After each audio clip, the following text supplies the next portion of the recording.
media world figures, where right now she's basically like on Fox News primetime almost every other night. But she's facing off against Katie Hobbs, and many Democratic insiders have questioned the momentum there, her strategy. She's running kind of a low-key approach, if you will. Why do you think Katie Hobbs has not been out on the stump as much as Kari Lake has? I think it's not Katie Hobbs' comfortable default position to be out campaigning. That's not really her. Okay. I don't think she really loves that. Okay. The work is a different matter. I think she likes government. I think she likes policy, but I don't think she's a natural-born campaigner. So she's kept that back in the background. And I also think, and this may turn out to be a miscalculation on their part, that they believe strongly that Kari Lake and some of her positions have disqualified her. So I think their position has been, we're going to sit back and let Kari Lake self-destruct. And I think they made a tactical error because that has not happened, obviously. Right. Because she's right there. Right. And to your point, that manifested itself in this decision about not debating each other. And Kari Lake and Katie Hobbs have not gone up face-to-face on a debate stage in this cycle. Do you think that's political malpractice, one, and do you think that does a disservice to voters? Well, I think for sure to voters, they want to see the candidates side by side. Debates, I don't think, really do change races. I think about Jan Brewer's gaffe with Terry Goddard when they were facing off, and she literally had a complete brain freeze and laughed about it. Yeah, I think it was 15 seconds of nothing. Okay. And people thought, she's finished. Well, she won. So you could have a really rough debate performance and it wouldn't change the end result that much. Okay.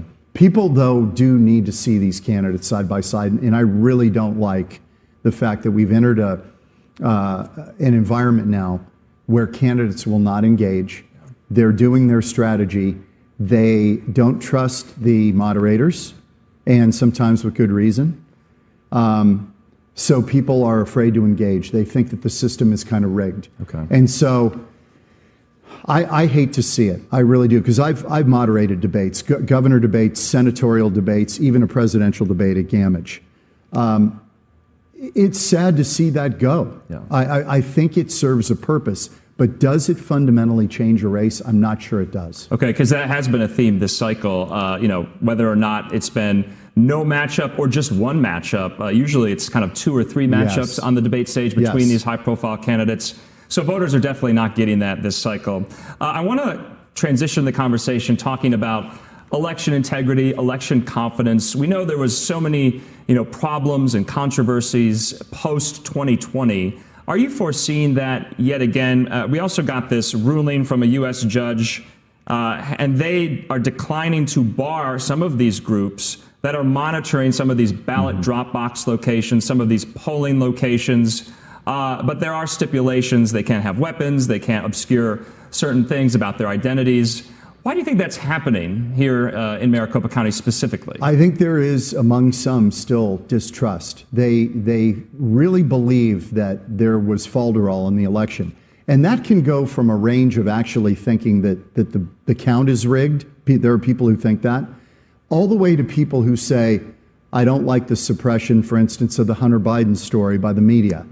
I don't like the idea that people are out grabbing people's votes and helping them fill out ballots. This kind of, so it can really, when you talk about election denialism, that's a wide field. I think it goes from the extreme of actual manipulation of votes that people wonder about to even kind of subtle things that may change an election. So I think that's too big of an umbrella. I mean, the actual people who think that there is falderall in the recorder's office, I think if they went down there and watched it, it would ease their fears. That thing is very buttoned up in Maricopa County. We've been doing it a long time with mail-in ballot. We do a good job with it. In other states that flooded the zone with mail-in ballots because of COVID as a pretext, you could make a case that some of that stuff got really loose. Because they lessened signature verification parameters in their software because they were getting flooded and too many ballots were getting kicked out. Those kinds of things cause people to have distrust. I think we do it very well here. In fact, we've got somebody who works in the newsroom who got called and said, your signature has changed. Oh, they detected it and wanted proof that he had changed his signature over the years and that it had kind of changed over time. They caught that. Yeah. I mean, that's and a lot of times you don't hear about them catching the errors. You only hear about the error itself, unfortunately. But I think in terms of the people watching the ballot boxes, you could make a case that's their constitutional right. I think judges and the courts are going to have a tough time blocking them from freedom of assembly. Intimidating these voters, that's another matter. I think they can draw a line on that. But if they're back watching, I think that's going to be very tough for courts to stop. Yeah. When you talk about election denialism, too, I want to bring up some of the Secretary of State candidates. One, Mark Fincham, who has denied that President Joe Biden won the 2020 election legitimately. And then everyone is also talking about, well, what's going to happen come 2024 when some of these Secretary of State candidates might have to be involved in the certification processes in states like Arizona. What's going on in the Secretary of State race here? I just think it's again born of this distrust of what happened in 2020. But as time's gone on, and I brought this up on the program on Newsmaker Saturday, at some point, the people alleging this have to prove it in court, and they have yet to do so. And until you can prove it in court, the rest of it is simply conjecture. You can come up with theories. It's like the Kennedy assassination. You could present everybody with the Warren report and say, look, here it is. It's pretty basic. But you're going to continue to have this. You're going to have people who doubt that this was a legitimate election. And again, for the reasons that I laid out before, they may say, well, it was suppression of opposing viewpoints that made the election unfair. Election being unfair is different than outright cheating to manipulate votes. That's a different matter, and that's a much higher threshold. Definitely. And they haven't met it in court yet. So at this point, I think voters, frankly, are kind of moving on from it. That's 2 years ago almost.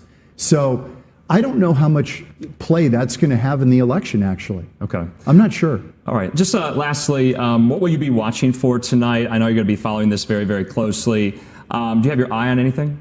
A couple of things. I think we will see an early surge of Democrat leads that will probably rattle Republicans a lot. This is going to be people who mail in their ballot. We saw this in the primary where Kari Lake was behind Karen Taylor Robson because Kari Lake said vote on election day. And people did. And so as the ballots were counted over hours and days, Kari Lake surged ahead and went ahead of Karen Taylor Robson in the Republican primary for governor.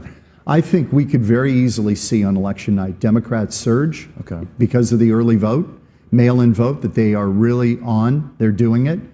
And then it could shift in the days to follow.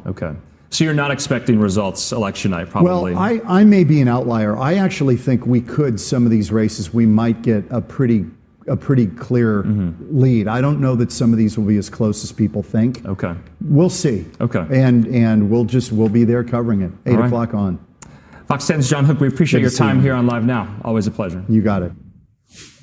And a live look here in Phoenix, Arizona, where you can see voters lined up so they can cast their ballots. Live now from Fox, stepping away for a 2-minute break and to continue bringing you more of these conversations with all of our different partners across the country on key races from coast to coast. More to come here in 2 minutes.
Thank you so much to all of our viewers watching here with us on Live Now from Fox. This yet another live picture coming to us from Cobb County, Georgia, outside of a polling location where you can see multiple people lined up. The state of Georgia also breaking records when it comes to early voting. We had heard earlier on with some of our reporters down in the Peach State saying that they had more than 2.5 million people cast their votes early ahead of Election Day. All those ballots going to be processed and counted. And as those results start to come in, whether it's in Georgia or in any of our other states, of course, we'll be bringing those top election results. Let's go ahead, though, and continue on, giving you more with our conversations that have been happening with some of our very own reporters from coast to coast.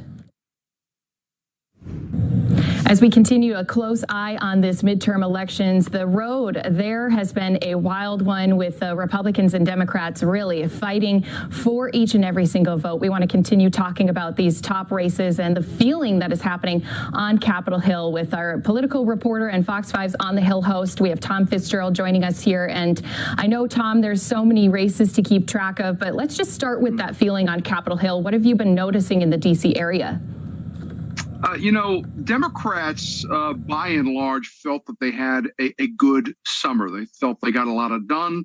They felt that they had momentum. But, that really changed into the fall. This lingering inflation, gas prices, while they have dropped, are not where most people want them to be. And I would say there does seem to be now a changing tide on the Hill. That Republicans may be well positioned to take control majority of the House of Representatives. It's a different story over in the Senate. Democrats feel that their chances of holding on to the Senate are better. But, remember, the Senate was razor thin by one vote anyway. So that could dramatically turn depending on what we see this election night. Republican turnout, Democratic turnout. These are going to be very tight races in a lot of these Senate races. So, that's no sure thing either. But I would say if you had to choose between the two houses, the Republicans are looking probably better in the House as far as taking majority than they are in the U.S. Senate. And that's something that I think a lot of people have been talking about, has been that control and the balance of power. It's something that we're really seeing starting to ramp up, especially in those last few days leading up to Tuesday election night. Yeah, and you can see it if anybody's turned on television lately. The ads, at least here in the Washington D.C. area, have just been saturated back and forth. We've got one race in particular in Virginia between Democratic incumbent Abigail Spanberger, who is running for re-election in a newly redrawn district. She's up against a challenger, by the name of Yesli Vega. She is a former law enforcement official. She is now a county supervisor in Prince William County, Virginia. But, these two have been back and forth over and over again. Outside money has been pouring into that race, and you can barely escape it. As I said, with the nonstop television ads, there are also other races in Virginia, like the one between Democratic Congresswoman Jennifer Wexton, who is seeking re-election, and then her Republican challenger Hung Cao is a former U.S. military member. Those ads have been nonstop and by large part pretty aggressive on both sides. So a lot of attention, a lot of money being spent here right now. But this is, and I know it sounds like a cliche, and I know you've heard this before, this is going to come down to turnout. which party has the most motivated voters? Is it the Republicans who see a chance here to plant a stake up on the hill and take control of at least one house of Congress?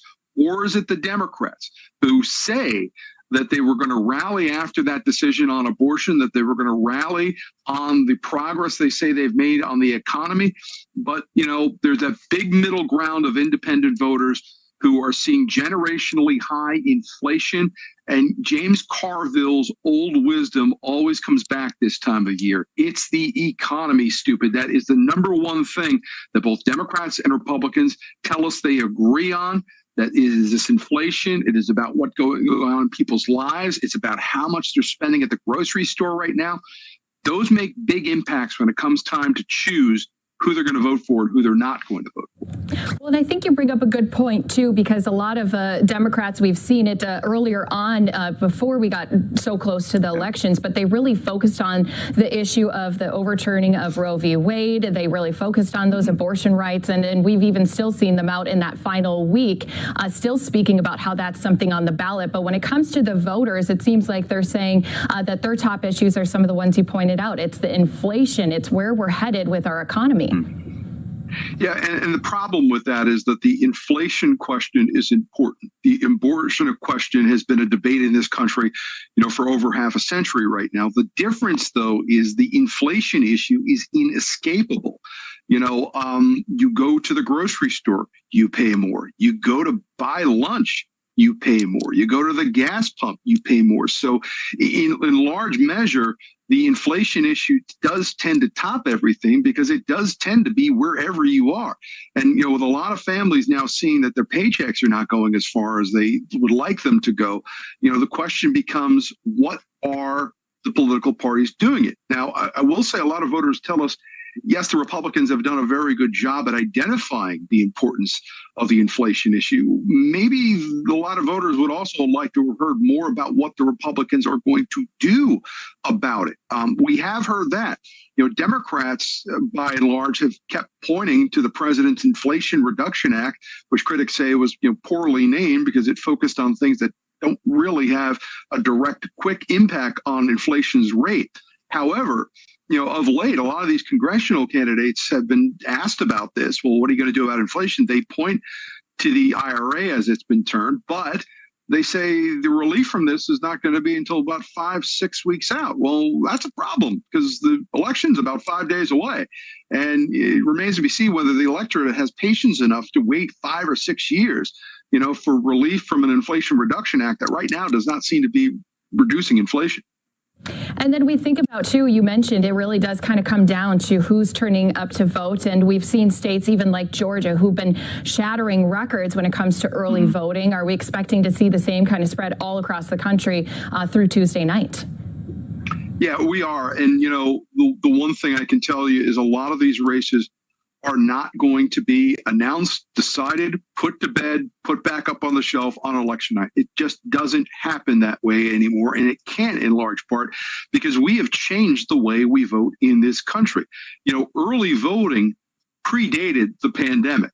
Large parts of this country, the states had already had, early voting before the pandemic. But once the pandemic hit and mail-in voting took hold in a lot of states, the explosion of early voting as well, too, just physically changed the way people do this. And you'll have states, local jurisdictions, counties, towns that just don't have the manpower to turn out a result on election night. And especially they physically can't. When you talk about mail-in voting, you have a window after election day that goes for several days. Depends on state to state, jurisdiction and jurisdiction, but you don't have to have your mail-in ballot into the registrar's office at midnight on election night in many, many parts of this country. So it takes time for those ballots to arrive from the post office. It takes time for them to be opened. They have to be checked, judged as to whether or not they've been filled out accurately, whether they're valid. So, we now have kind of flipped the story as far as how we used to learn about election results. We used to turn on the television every night and find out who won and who lost on election night. That does not seem to be the case anymore because we've changed so much about how we do this. We get now into maybe more of an election week than election night. Well, and I think, too, as we're talking about that, the results, I think that's something that is going to be closely watched as well. Are some of these races kind of already easy to call ahead of time, depending on, where maybe they stand on which side of the aisle, which state they're running in, which seat they're running for. But other races, it might be quite a few days until we do have those results, and it could look very neck and neck up to that last minute. Yeah, and that's the thing, as a viewer. So what should you pay attention to that night? I would say maybe don't jump to conclusion as far as who you hear is ahead or behind on election night, because what you're basically just getting on election night now is a snapshot of the vote for that day. There are a whole heck of a lot of votes that are going to come in after election night. So, staying up and watching the returns, or, maybe checking your state's returns, it might be helpful as far as giving you some indication as where things are going. But, these votes are going to continue to come in many, many jurisdictions for days after the election. So there could be big swings, quite opposite of what we find out on election night. And I know you already had talked about some of those races that are tight. Any others that you want to mention that you're keeping a close eye on that have really caught your attention this election season? Yeah, well, we've got a governor's race in the state of Maryland. Now, this is a race that is probably going to flip from Republicans over to Democrats. Remember, they've had a two-term Republican governor in the state of Maryland, Larry Hogan. Now, in large measure, that's unusual because Democrats have a 2-to-1 majority over Republicans in the state of Maryland. But when Hogan got elected, he was able to do it by building a coalition of Republicans, which he needed to get there. But he also had to get a wide swath of independent voters in the middle. And yeah, he had to draw in Democratic votes. We're back to more of a traditional split in Maryland right now between the votings, and it does not look good for the Republican candidate here. Now, Dan Cox is a conservative Republican from Frederick County, Maryland. He was endorsed by President Trump. He has raised questions about the 2020 election. His opponent is Democrat Wes Moore. Wes Moore has never run for elective office before in his life. However, he beat a wide field of Democratic challengers. He racked up big endorsements from Maryland's Democratic machine, and he appears poised right now to score a massive victory over Dan Cox, who just not has seemed at this point to gain the momentum or been able to recreate that coalition that Governor Larry Hogan had in Maryland. In fact, Hogan and Cox themselves are at extreme odds right now. Hogan had at one point said that he believes that Cox is mentally ill, said he would not give him a tour of the State House if he had the opportunity, and has not said that he would vote for Dan Cox.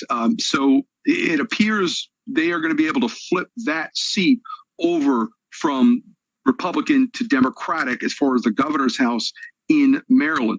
We would point over to also another type race in Virginia is up in Northern Virginia, the one going on between Democratic incumbent Jennifer Wexton and her opponent Hung Cao. That's another race where big battle lines have been drawn. Now, you'll remember this national debate over school curriculum. A large part of that gave birth in the county of Loudoun County, Virginia, and that is the area that Jennifer Wexton currently represents right now as a Democrat. There had been raucous school board meetings over the past summer, which in large measure current Virginia Governor Glenn Youngkin was able to harness that energy and ride that to victory as the governor of Virginia, flipping that state house from Democrats to Republicans. So Hung Cao is hoping to be able to recreate what Governor Glenn Youngkin was able to do in that race. It is still believed that Wexton might eke that one out. But again, much like Abigail Spanberger, the Democratic incumbent in Virginia, around Fredericksburg, Virginia, Wexton has a fight on her hands, and she is in a tight race as well. And as we look at some of these candidates who are out, obviously, especially those days leading up to election night, there has been some conversations around will they be able to accept these election results? That's been a topic that even President Biden's been pushed on. He even had recently said that when it comes to not accepting the results, it's a path to chaos. Are we thinking that could happen in certain areas where someone may not have had the results they were hoping for and refuse to concede? Well, I'll tell you, you're right. That is a big question. That is a question that has been put to the Republican candidate for governor in Maryland, Dan Cox, several times. I've asked it myself. Cox raised questions about the results of the 2020 election, and he has been asked often by many, many journalists, will you accept the results of the 2022 election? Cox's answer has been, well, I accepted the results of the primary. Well, that is true. He accepted the results of the primary this past summer in July. However, it also needs to be pointed out that Dan Cox won his primary over Governor Larry Hogan's Republican handpicked candidate for that seat. The question, though, for Dan Cox has been, will you accept the results in the Maryland governor's race of an election you might lose? And he has had very evasive answers about that. He repeats over and over again that he accepted the results of the primary. He has not categorically said yet, yes, I will accept the results of the 2022 election. He says, I have to see what happens. He says it would be foolish of me to say that now if I don't know what happens. He won't give a yes or no answer, and he's been asked many, many times. And it's something, too, that I feel like a lot of the voters are really hoping that these candidates can stay away from a little bit, too, is not talking about those 2020 election results moving forward, especially when it comes to, your vote is counted and it's been confirmed, and let's just move on from that issue. Well, it's part and parcel of the times we're in right now. This is something that used to not happen. As I was saying, in regards to the election counting, people used to turn on their televisions, see where the campaigns were, and hear a candidate accept defeat and another one declare victory. We are out of those times in large part, by a combination of, yes, both the candidates, some of the candidates themselves not accepting these results, and then the physicality, the logistics of how we count votes now, the growth of early voting, the explosion of mail-in voting. Everybody wants a quick fix, but there seems to be no quick results anymore in elections. And that does leave the door open for some of these candidates to start raising questions. We have always had a system in this country where legitimate questions were raised during elections, and those were, by and large handled in the days after an election. We've had recounts for years in this country, but we do seem to have entered a new era where, as a going in step, some candidates seem prepared to not accept these results. However, getting them to say that before elections, that's a little bit hard. Yeah, and it will be definitely something we'll have to continue to watch here, especially as we've mentioned some of those tight races. Anything else you think important to mention when it comes to this year's midterm elections, since there has been such a huge fight between our two party lines for that control and for that balance of power? Yeah, I think there has been one development here this year that is a little bit different, maybe a little bit troubling to some folks. We have kind of seen the death of the political debate in some respects. Across the country, some of these races, either on the national level or the state level, have been limited to either one or no political debates. Now, in some regards, the candidates cannot agree on moderators. They cannot agree on locations. But in some respects, some candidates just refuse to debate their opponent publicly. The Spanberger Vega race in Virginia was scheduled to have one debate. It was canceled because Congresswoman Spanberger decided that one of the moderators that was chosen for it was a conservative radio talk show host. She didn't want to participate in the debate with him. So as a result, voters in that district, despite all of the ads that they've been bombarded with, are not getting any political debate. And, there's smarter people out there that can decide whether or not that does a good thing or a bad thing for democracy. I do think that, voters are going to have to put up watching these ads. They at least ought to be able to get a series of debates to watch these two candidates go at it in a, non-sanitized, non-messaged crafted form. I think that would be a little helpful for those still looking to make those last minute decisions. And we appreciate the breakdown, of course, as always, here joining us, Fox 5's not only political reporter, but also host of On the Hill, Tom Fitzgerald. Thank you so much for being here with us on Live Now from Fox as we're closely watching these results that will soon be in. Great to talk to you as always. Have a good night. All right, we thank Tom Fitzgerald there from Fox 5 DC and our own Christy Larson kind of breaking down some of those key races in the Northeast, in Virginia, Maryland, and the District of Columbia as well. I'm Andrew Kraft. We want to thank you for being with us on this election night. We're just a little bit after the top of the 6 o'clock hour there on the East Coast. Polls have now closed in some states, including Indiana, including Kentucky, but still many Americans in many different states are in line as we speak voting. Let's just show you some of these Live Now looks from across the country of some of these voting lines. Take a look at that here. Also, this gymnasium here, you can see so many Americans demonstrating the privilege and right they have in this participatory democracy. In the meantime, we're going to kick off our election night coverage right now. We're going to be joined right now by some of our guests that you'll be hearing from throughout the course of the night, reacting to some of the results that we are getting in, talking about some of the trends that we are seeing as the balance of power, of course, is in question. And let's talk about some of those guests right now and introduce them to you. Of course, we have Rhett Buttle, a friend of the program, and Rhett is was a senior Biden campaign advisor, now the principal at Public-Private Strategies. And of course, Sarah Chamberlain, she is the CEO of Republican Main Street Partnership. And we want to thank you guys for being with us tonight. Rhett, let's start with you. What are some of the trends, some of the things that you are seeing right now as polls have just closed in some of these states? Yeah, well, we're starting to see polls close. Obviously, we're very interested in what early vote looks like. In particular, we've seen Democrats, are more focused on mail-in ballots and early vote. They tend to do well with early vote and mail-in ballots, so a lot of focus will be there. Where I'm paying a lot of attention tonight is particularly in the Senate, because I think that will be the sort of more interesting place where we'll really be able to tell what the balance of power in Washington will look like going forward. I think the House is interesting. As we know by history in general, we see when you have a party that has, all three houses, particularly with the president, we often see a change. And so I think a lot of folks are resigned that there's probably going to be a lot of pickup for Republicans in the House. I think the Senate's where it's tighter, and I think that we'll have a better sense about how America is feeling, quite frankly. There's been so much gerrymandering in the House with so many of these districts. I think the Senate will give us a good sort of sense of how the American voter is thinking as we sort of look at some of these key elections across the country. Okay, Red, thanks so much. Okay, Sarah, let's bring you in as well as we kind of follow some of these trends like Rhett was speaking of. And Rhett said it first about possible Republican pickups. A lot of people are talking about a red wave potentially, but there are parameters and there are, measurements about what constitutes a wave for Republicans. Sarah, what do you think about that? Do you think it's going to be wave territory tonight, especially in some of these House races for that majority?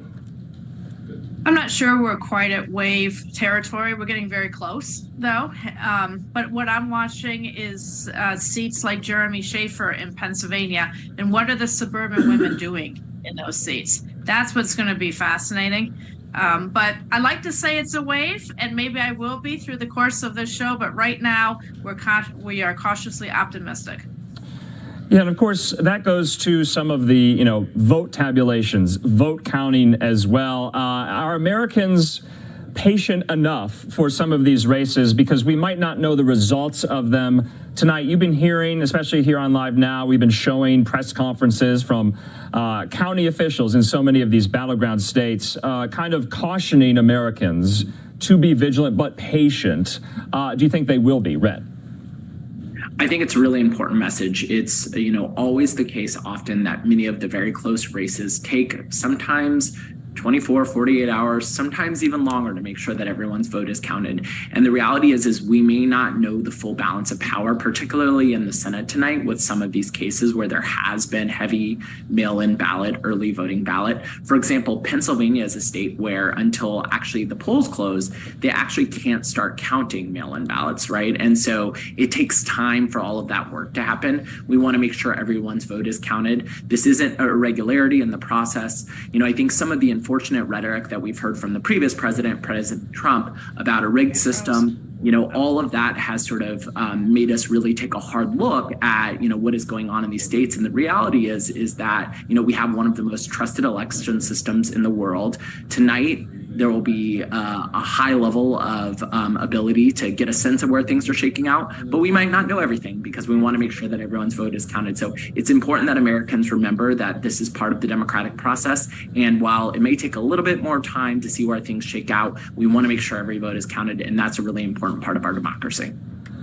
Sarah, let's talk about some of these key states and the contests there. What have you been kind of keeping your eye on throughout the cycle?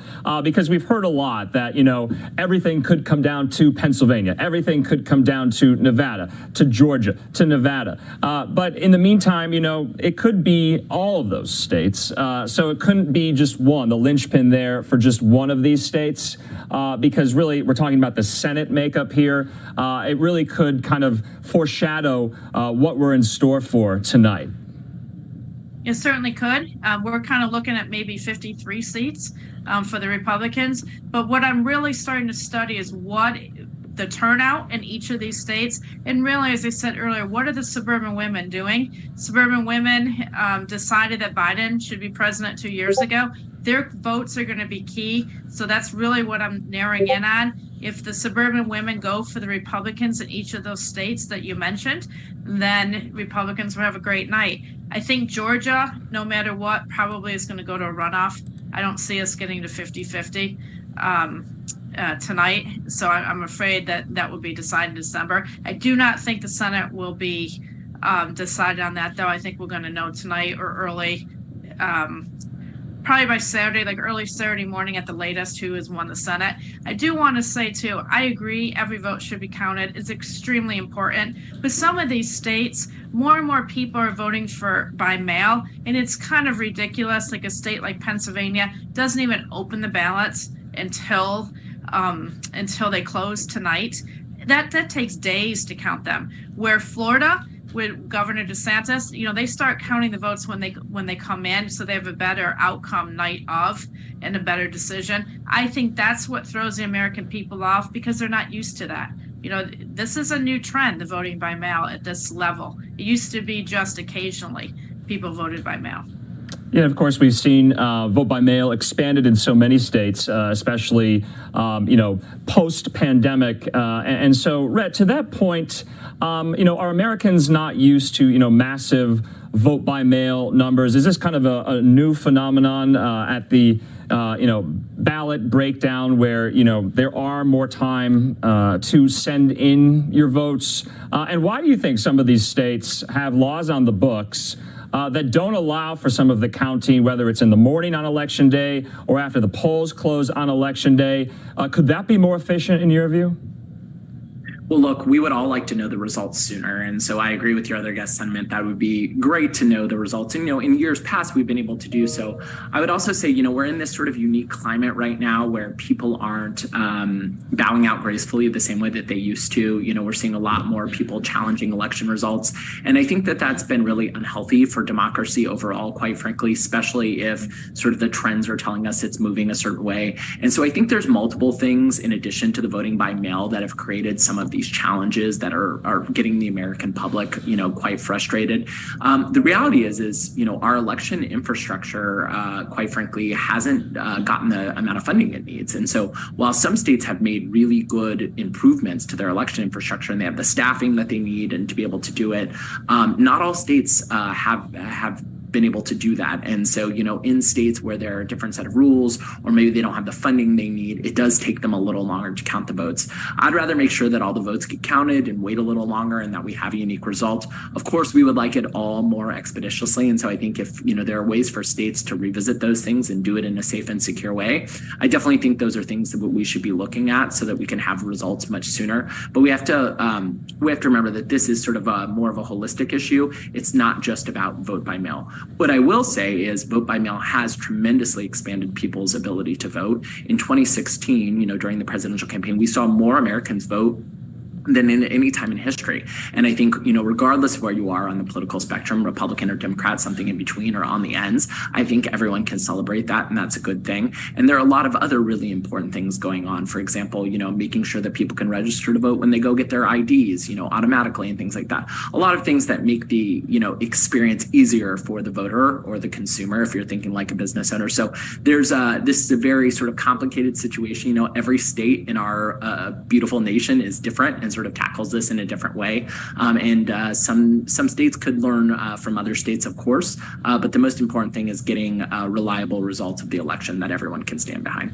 Sarah, I want to bring you in. We're taking a live look at the U.S. Capitol right now, about 6:15 there in Washington. If Republicans get the majority in the House and the Senate, let's talk about, the leadership contest that might, follow those gains and those victories. Are you confident that if Republicans pick up some of these Senate seats, that they'll back Senator Mitch McConnell as majority leader, or do you think there will be some type of internal debate, internal revolt where, maybe one of these younger, newer in the vanguard of the movement will rise and McConnell will be kind of, sidestepped out a bit? What do you think of that? I think Senator Mitch McConnell has this locked up. I think that he has a great deal of support, especially amongst the Main Street senators. I think he'll be fine on that. I don't think there's going to be any controversy on the Senate side, and I really don't think there's going to be any controversy on the House side either. Republican Main Street Partnership is going to be the second largest caucus on Capitol Hill this evening, or at least by the end of the week. And everybody in Main Street is behind Kevin McCarthy. So I think the leadership elections are going to go very smoothly. We've got to have them go smoothly so we're united to begin to fix this country. And can I just pop in there, Andrew? Yes, please. I have a little bit of a different take. Look, I think if Republicans take the Senate, I do think Mitch McConnell is in a good position. I think we're far away from that. I think what's important to remember about the Senate is it takes 60 to govern in the Senate. So even right now we have a 50-50. Yeah. There were a lot of things that Democrats wanted to do that they couldn't do. So the majority of the Senate, while if Republicans took the majority of the Senate, and I'm not ready to say that they will until we see more coming in for tonight, I think we have to be really mindful that it's still going to take a lot of negotiation with Democrats to get things done. On the House side, I can't completely agree. I think particularly if Republicans have a good night in the House, and we don't know yet, I think you're going to hear a lot from the Tea Party, and I think they're going to make it really difficult on Kevin McCarthy, who, in years past has been more moderate. We've seen him in the last few months really shift.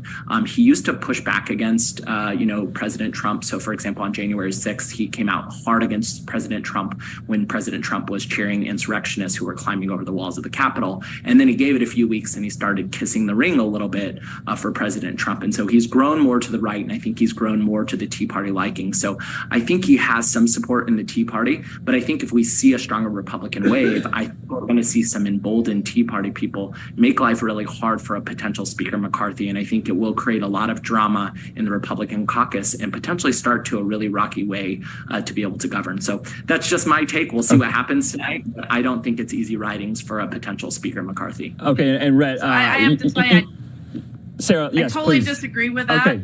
I think we're going to see next week it's going to go very smoothly because I think the Republican Party is united to get things done for the country. Inflation, energy, there's so many big projects. I do not see a challenge. But they're not united on whether the 2020 election was valid. They're split against that. They're not united on who should take leadership of Elise I Susskind. totally disagree with So you. And Sarah, let's move on. I think McCarthy will pull it out, but I think it will be tumultuous, and it will lead to uneven leadership from the Republican House majority. Okay, you guys, we're gonna friendly and lively debate here is what we want. We're gonna kind of move on to some of these other topics. We were talking about what Republican leadership might be if they take back majorities in the House and Senate. Let's talk about if Democrats' night doesn't go their way in the House.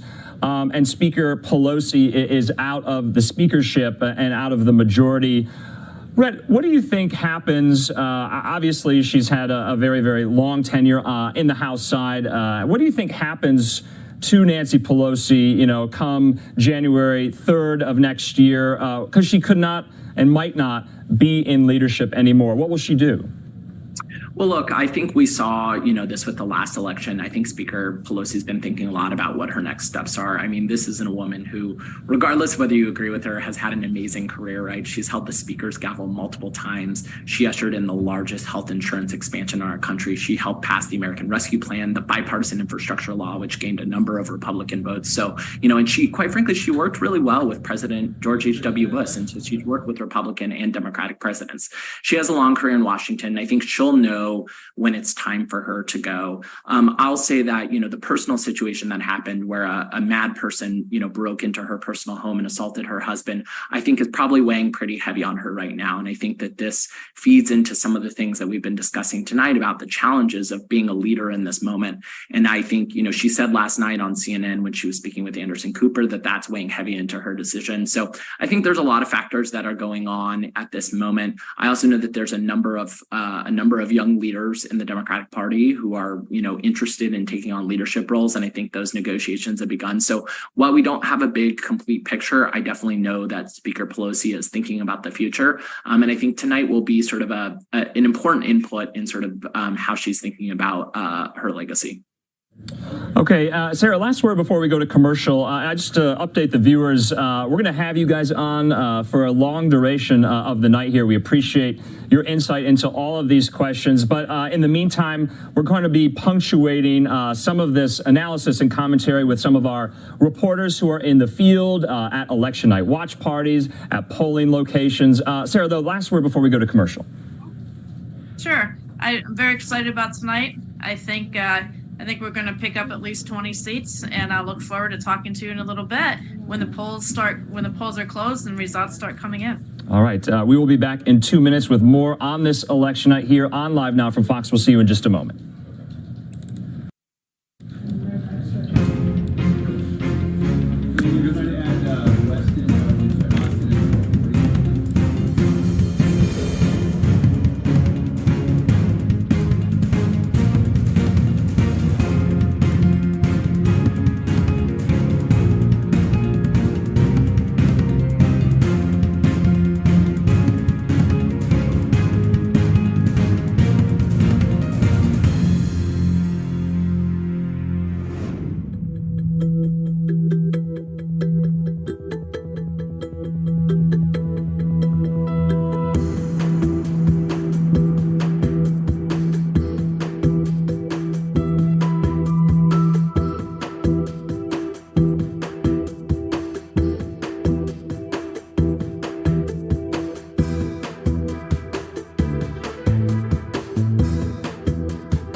Welcome back here to Live Now from Fox. You're taking live looks at many different polling locations across the country. And remember, we were bringing you the news that some of these states in certain counties, the polls have closed, like Kentucky, like Indiana. Just to give you updates on what's going on in Kentucky, Kentucky voters will decide whether to approve an anti-abortion constitutional amendment that, if passed, would effectively ensure the implementation of a near total abortion ban that is currently being challenged in state courts. In Indiana, a House race in the 1st Congressional District leaning Democratic, but if it were to flip to Republicans, it could be an early sign of a red wave. So remember, we're monitoring some of these House congressional districts. And remember, we brought you the news of just one. Obviously, we've been kind of monitoring some of these territories as well, like Guam. According to Fox News Capitol Hill correspondent Chad Pergram, Republicans have already flipped a seat from blue to red, and that is the territory of Guam. So the Republican James Moylan has defeated the Democrat Judy Won-Pat in the race for the non-voting delegate there. So remember, there are several of these non-voting delegates in the House, like from D.C., like from Puerto Rico, like from the Northern Mariana Islands, American Samoa, what have you. Those members serve on committees. They sponsor bills. They cannot vote, though, on the House floor since they are from territories, not states. And in the meantime, we wanted just to show you some of these kind of long lines. Take a look at this. I believe this is also in Arizona as well. We did have one from Arizona, aerial pictures over a polling location where it was quite a long line. We also are getting some news in from Fox News White House correspondent Jackie Heinrich. I'm going to put up this tweet here. She says a judge has ordered Luzerne County, Pennsylvania polls to stay open until 10 p.m. Eastern because of a paper shortage. County election officials tell Fox the paper some locations ran out of is special paper that goes into voting machines to tabulate votes. They did not run out of actual ballots there. So in the meantime, we have a lot coming up for you on this election night, including a live report from Washington we're going to be getting to very, very soon here from Fox's Lauren Blanchard, who is standing by in Washington, D.C., with a look at how this and many of these races could affect the balance of power. Back out live, though, to some of these polling locations, because many are still in line. If you're in line, according to a lot of state laws, you can still cast your ballot, even though, the time has passed and polls have closed. But if you're in line, that is the case here in Arizona, of course. So we always just want to kind of keep these live pictures up as we monitor some of these results that could be coming in at least at the top of the hour when polls close. But we are still very early on tonight. It's going to be quite a long night. We do appreciate you being with us here. In the meantime, let's touch back in with Sarah and Rhett about election administration and the like, and Sarah Chamberlain, Rhett Buttle. From what you guys have seen today, things are going smoothly or no in some of these states, some of these counties? Well, I think today, it seems like mostly things are going smoothly. You just reported that, a judge has ordered, a county to stay open, which, look, I think, and I've said this before, I think regardless of party, everyone here, or at least Sarah and I, want everyone to be able to vote. And so, working hard to make sure that everyone has the chance to vote is really important. But I know, I was watching, as we've all been watching, Georgia very closely, which went for President Biden and Raphael Warnock. And I think there's also an interesting governor's race happening there. So there'll be a lot of eyes on Georgia tonight. And obviously a lot of folks, now know the Secretary of State, which is generally a position most people don't really know by name. And, the good news is that there's no news. There's not a lot of news, right? And I think that that's what you want when elections happen is you don't want a lot of hiccups. You want things to go logistically easy. Obviously, we're entering, a phase now where it's the end of the day. And so for a lot of people who wait to vote till after work or, priorities during the day, that can cause some lines. But for the most part, there hasn't been a ton of hiccups across the country. We haven't heard of a ton of irregularities. And so that's good news. That doesn't mean that there aren't individual incidents happening around the country that obviously will need to be looked into. But for the most part, it seems as though things are going pretty well. and I agree with him. I think things are going as smoothly as they can be. I mean, there's always little problems, in each of the different locations occasionally, but everything seems to be going fine, which is great for the American people and for democracy. All right, Sarah and Rhett, please obviously stand by with us. We're coming up at the bottom of the hour here. We're going to be speaking to one of our correspondents on Capitol Hill, Fox's Lauren Blanchard. Let's just take a look at, though, some of these live pictures that we are seeing outside of polling locations in states, in counties, in municipalities all across the country. We're going to get Lauren set up here. We're going to be speaking with her very, very soon, and then we will be bringing Rhett and Sarah in to talk about some of these key states like Georgia, Pennsylvania, Nevada, here in Arizona, and the balance of power as well. Stand by.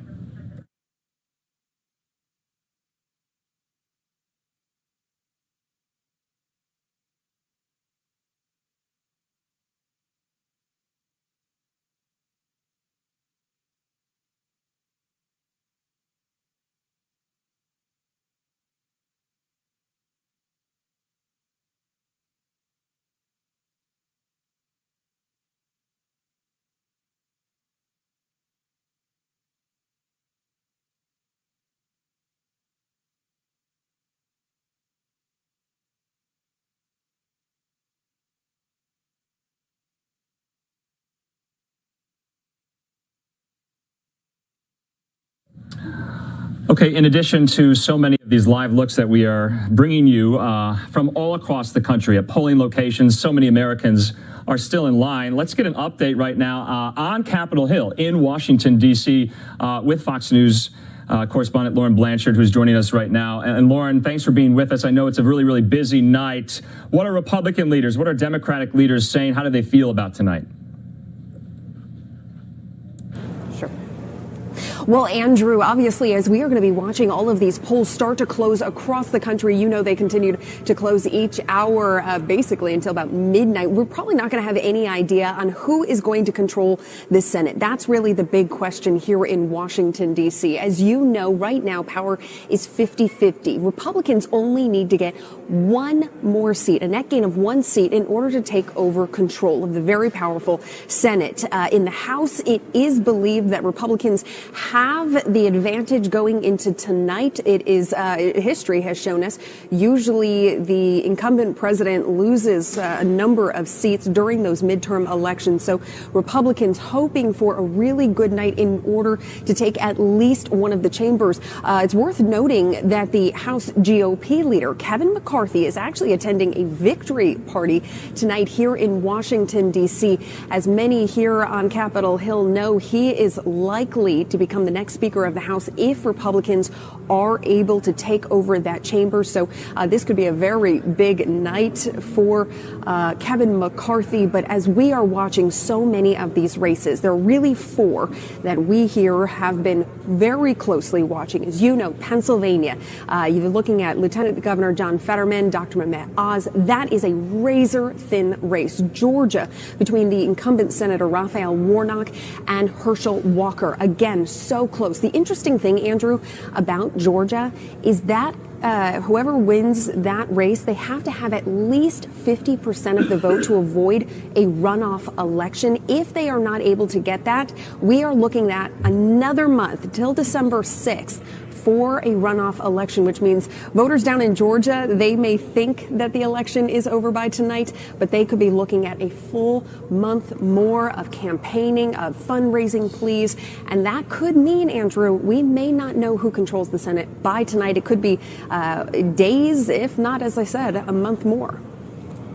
Yeah, of course, Lauren, many that we have spoken to are expecting, though, possibly to know who controls the House by the end of the night. Is that kind of what some of your sources are saying? Yeah. Yeah, we do expect to have a pretty good idea of where the House stands by tonight, just because there's so many seats, right? 435 in the House, all of them up for election tonight. It's the Senate. That is because so many fewer seats there that are up for election tonight, and the races are so close. Every single seat there matters. As you know, right now, it is a 50-50 split. So both parties need to, Democrats need to hold on and try to gain. Republicans need to hold on, also try to gain. campaign. We just don't know how that is going to happen. As I mentioned, in Pennsylvania, Georgia, those races are so close. It could be days until they are able to count every last vote, which is what both parties are saying needs to happen. Right. So it could be quite some time before we have any idea who will control the Senate. And of course, depending on that could be a big blow for President Biden if his party loses both chambers in Congress. Yeah.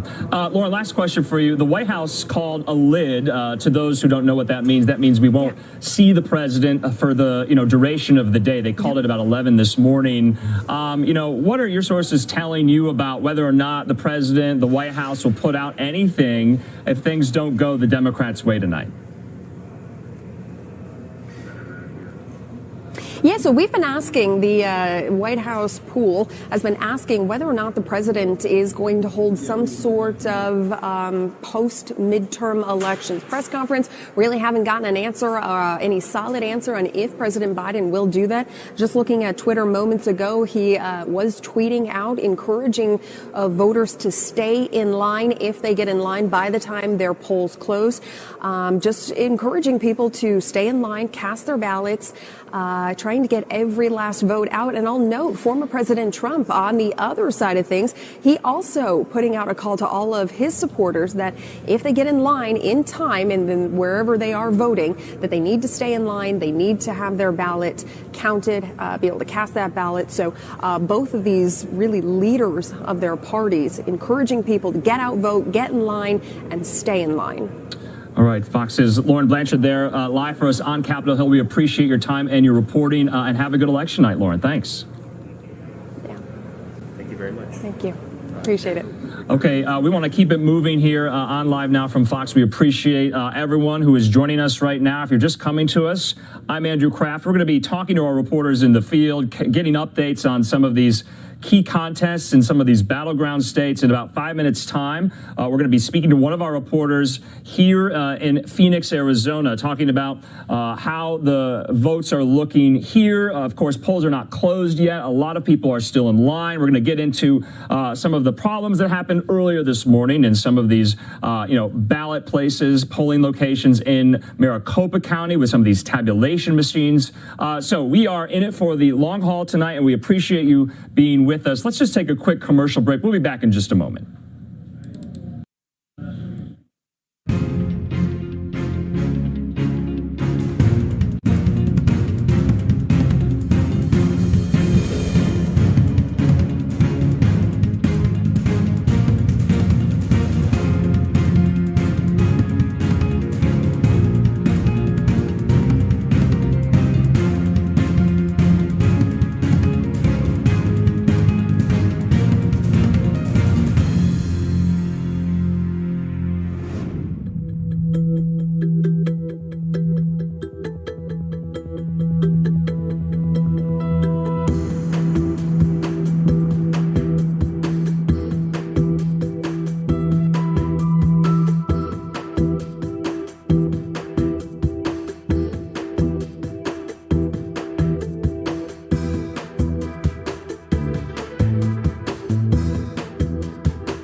Welcome back here to Live Now from Fox on this election night. I'm Andrew Kraft. We just got this shot that popped up here. We were just looking at former President Donald Trump. Remember, he had that rally last night in Dayton, Ohio, campaigning for J.D. Vance. and announced an announcement that's going to be taking place November the 15th at Mar-a-Lago that could somewhat, determine or give us a sense of what he is planning as far as 2024 is concerned. So live now look there. I believe this is in Mar-a-Lago in Palm Beach, where the announcement will take place. And we just lost that shot there. Well, we are getting some results in, and let's go to some of these. You're going to see these graphics with some of the matchups in some of the states. Let's take this one right now. And I believe here we have the Indiana Senate race. The Republican incumbent Todd Young there at 58%, well above his Democratic challenger Thomas McDermott. So about 25% reporting. Remember, polls just closed in Indiana about 40 minutes ago. So we wanted to get you this. And then we also have some updates on Indiana House District 3 with the incumbent there, Jim Banks, at 53% right now, the Republican, to the Democratic challenger, Gary Snyder, at 14% in for House District 3 there in Indiana. Now, Jim Banks, if, Republicans have a very, very good night, could be seeing some type of leadership role in the House Republican Conference. That remains to be seen. He's very close with House Minority Leader currently Kevin McCarthy and the House Minority Whip Steve Scalise. So look out for Jim Banks. Whether or not Republicans are quite victorious tonight, you're going to be hearing that name a lot going into the new Congress. In the meantime, we do want to get to some of our other reporters who are in the field right now. And I believe we do have Fox's Austin Westfall, who has been with us in Maricopa County, kind of detailing some of the problems, some of the issues with some of the tabulation machines here in Maricopa County. We spoke to Maricopa County Chairman of the Board of Commissioners Bill Gates about some of these problems that have now been rectified. But I believe we have Austin right now. We're going to go out to Austin very live in just a moment as he is following some of these. Austin, thanks for being with us here on Live Now from Fox. We appreciate it. I know you've been doing a lot of work tonight. What's going on there at that tabulation center? What have voters, said to you about some of these errors that we saw earlier this morning in Maricopa County? Yeah, Andrew, busy day here in Maricopa County. We woke up with hearing that there were some hiccups in regards to some of the polling locations having issues tabulating the ballots. We heard from the Maricopa County Elections Department that those issues have been figured out at this point. About 60 locations were affected, and they've fixed over 3/4 of those. Out of those 60 that were impacted, by the way, that only accounts for about 20% total of the ballot locations that are in this county. 80% of them were not touched. But ultimately, election officials, they want to emphasize the bottom line here, no matter what, all ballots are going to be counted. If somebody did go to the poll this morning and they did run into that tabulating issue, then that meant that they could have put it in a drop box and then it would have been transferred over to a central location where it would eventually be tabulated at a later time. Or they could have went to another voting location and they could have simply voted over there that way. So Maricopa County officials are ensuring every vote will be counted here. Andrew, they're also saying that because of those hiccups today, they don't expect that to delay the ballot counting process all too much. Back to you. Yeah, Austin, here at Live Now, we spoke with Bill Gates over the phone. He said to what you just said, that they don't expect, delays to kind of extend some of the times there in Maricopa County, at least. What about media access? Customarily in elections past, Maricopa County officials have kind of opened up some of these tabulation centers for the media to get a sense of what's going on. Is that the case this time around, Austin? Yeah, it's fairly open. The facility itself is barricaded quite a bit. There are 2 fences surrounding this building, and then they've even put some more barricades in front of those fences. The media, though, they were able to pick up press badges, which allowed them to come into the lobby here at the tabulation center. That way you can see through these windows the process that goes on when they do tabulate tabulate ultimately the results of these races.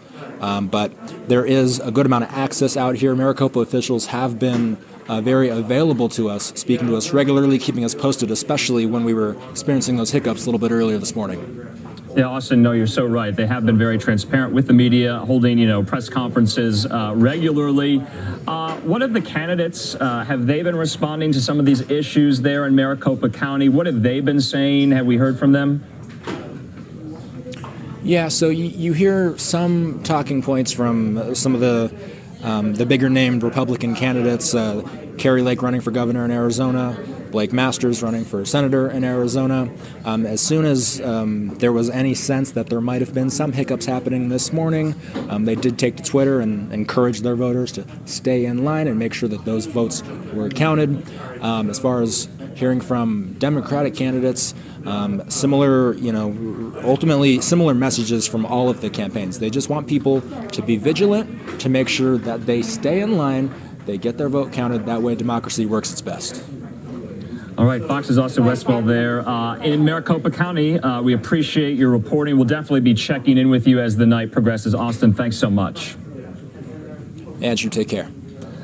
All right. In the meantime, we're going to be showing you and speaking with our reporters in the field in so many of these key states there in Arizona. We're going to get one very, very soon here in Wisconsin. Let's talk about California for just a moment. We know that Los Angeles has a pretty big mayoral contest there in Southern California, but a lot of ballot proposals have been put to voters. We spoke with Fox 2's Greg Lee there in the Bay Area about some of these races and even the consideration, if you will, that, everything could rest on some of these House races in California for the battle and the control of the House majority for Republicans, at least. Let's listen to this conversation.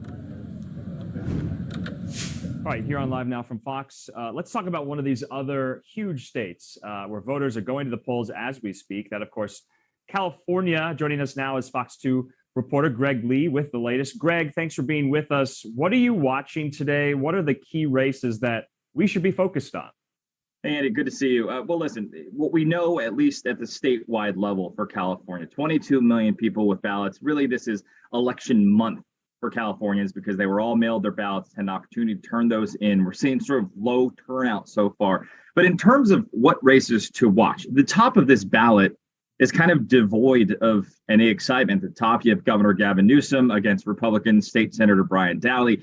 That is a race that Governor Newsom has led by 18 to 20 points in the polls for much of this race. He hasn't spent much time in the state or much money in the state. He's instead been in other states campaigning for other Democrats nationwide. And so when you don't really have a lot of excitement at the top of the ballot, you get concerned about turnout. But one of the things we are watching is the role of propositions. There are 7 ballot propositions on the ballot this year, including one, which is a national topic, Prop 1, to enshrine the right to abortion in the state constitution. The other 2 that have gotten a lot of attention are Prop 26 and Prop 27, which attempts in their own ways to legalize sports betting in California. We're talking $500 million that have been spent by campaigns involved in that process, but the polls have looked very bad for them. So we're looking to see what drives turnout in the state of California. Now, outside of the Bay Area, central, Southern California, there are 6 to 10, 11 congressional races that could really dictate the direction of the House if things are close. We've seen different numbers from Cook Political, et cetera, that have Republicans really coming in with this red wave. But if it is close, and it could come down to California, the margins could really depend on the Golden State as it pertains to who controls the gavel. Yeah, that's so interesting because we've been speaking to a lot of reporters. And like you said, we also know that California could be kind of the linchpin, essentially, where the House is decided. But back to some of those ballot initiatives, online gambling, online sports betting, to be more exact. Why are those not polling as well as, I would have thought? I thought maybe Californians would be, favorable to something like this. And the amount of money that has gone into some of those ballot initiatives is historic. But like you kind of alluded to, they're most likely doomed to fail. Why do we think that is? Yeah, Andy, let's be clear. There is some interest in this state, obviously, for there to be legalized sports gambling. We know sports gambling is happening currently in this state. It's just illicit and illegal. 36 states in the country already have legalized some form of legal sports betting. Prop 26 is supported by a coalition of Native American tribes that would allow people to bet on their favorite teams in a tribal casino or at a racetrack, a horse racetrack. 27 is an online betting measure. FanDuel, DraftKings allow you to be on your phone or your computer, place your bets.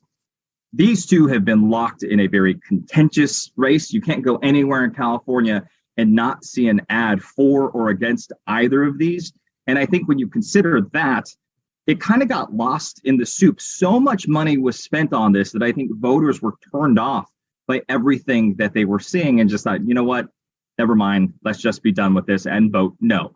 Yeah. 2 out of 3 propositions fail anyway. So with those odds stacked against them, and then how much money was spent that voters were being inundated with information, I think, again, it starts to get lost in the soup and then you get turned off. Now, we should say, ultimately, voters will decide, and polls have been wrong. But at this point, both sides have said they're likely to, shake off their losses and hope for another day down the road, whether that's 24 or 26, that we again see legalizing sports gambling come up. Yeah, even Governor Gavin Newsom has come out against it as well. Greg, back to who controls the House. Obviously, who has been at the helm of Democrats is Speaker Nancy Pelosi. And her family suffered this really, really, heinous attack on her husband, Paul Pelosi, just last week. But the very real possibility is in front of House Democrats and the Speaker that she will not be Speaker any longer. Talk about her legacy in that leadership role. Talk about what she means to San Francisco, because we could be seeing an end to her, at least, position in leadership in the House if Republicans take the majority. And we should say Speaker Pelosi has been asked that question numerous times, over the course of this election cycle, is what will she do? What will happen if Democrats do not retain the House, a place where she's held the speakership? And she, in true form, has not responded to that question, said we are focused on the election, on protecting women's rights, on sort of the national line from Democrats. But you're right, from a very third-party perspective, her legacy is tremendous. The strides she has made for women in politics, not only in the Bay Area, but California and the nation. She has made tremendous contributions to politics for women. I'm sure she still believes in some part that Democrats can hold these seats, but everything we are seeing is very likely, and the writing sort of on the wall and sort of written in the history books. We know that the party in power in the White House typically 9 times out of 10 loses control of the House in a midterm election. So Democrats are struggling with that. They have looked to the Roe v. Wade decision, the Dobbs decision, in an effort to energize their voters to get to the polls. And, this will all be about turnout, but we're sort of seeing that pendular swing back to Republicans on issues of crime, on issues of inflation, on issues of the economy. And it's clear from the polls that we're seeing that voters have not been happy. And for Republicans, that bodes well for them. All right. We thank Greg Lee there from Fox 2 KTVU in the Bay Area, speaking to us about what matters to Californians, some of these ballot initiatives, especially when it comes to online sports betting, gambling as well. So it remains to be seen how those initiatives will do. And then some of these House races. And, of course, what the political future of Nancy Pelosi might be after tonight. So great stuff there. We have so many live pictures coming to us from so many polling locations around the country. And people are still in line. Let's go out to one of these really, really important states. That's, of course, Wisconsin. We're going to be joined now by Fox 6 Milwaukee reporter Sam Kramer, joining us, I believe, from Senator Ron Johnson's election night watch party. Sam, good to see you. What's the mood there? Have you spoken to some of these Johnson supporters? What do they think is going to happen tonight? Yeah, hi there, Andrew. Thanks for having us. Doors open here just at the top of the hour. So we've been here since right around 2 o'clock, and the preparations have just kind of continued since then. The stage is set, the caterer is here, the food is out. So it smells great, and they're certainly expecting a great night. That's what they're hoping for. Campaign officials told us they will have anywhere between 200 and 400 people here, invite only, for, again, what they're expecting to be a solid night. We've talked with Johnson. We've heard him over the last 10 days on his 60-stop bus tour across Wisconsin, covering more than 3,000 miles. And he says this is a fight for freedom, and his supporters agree with that.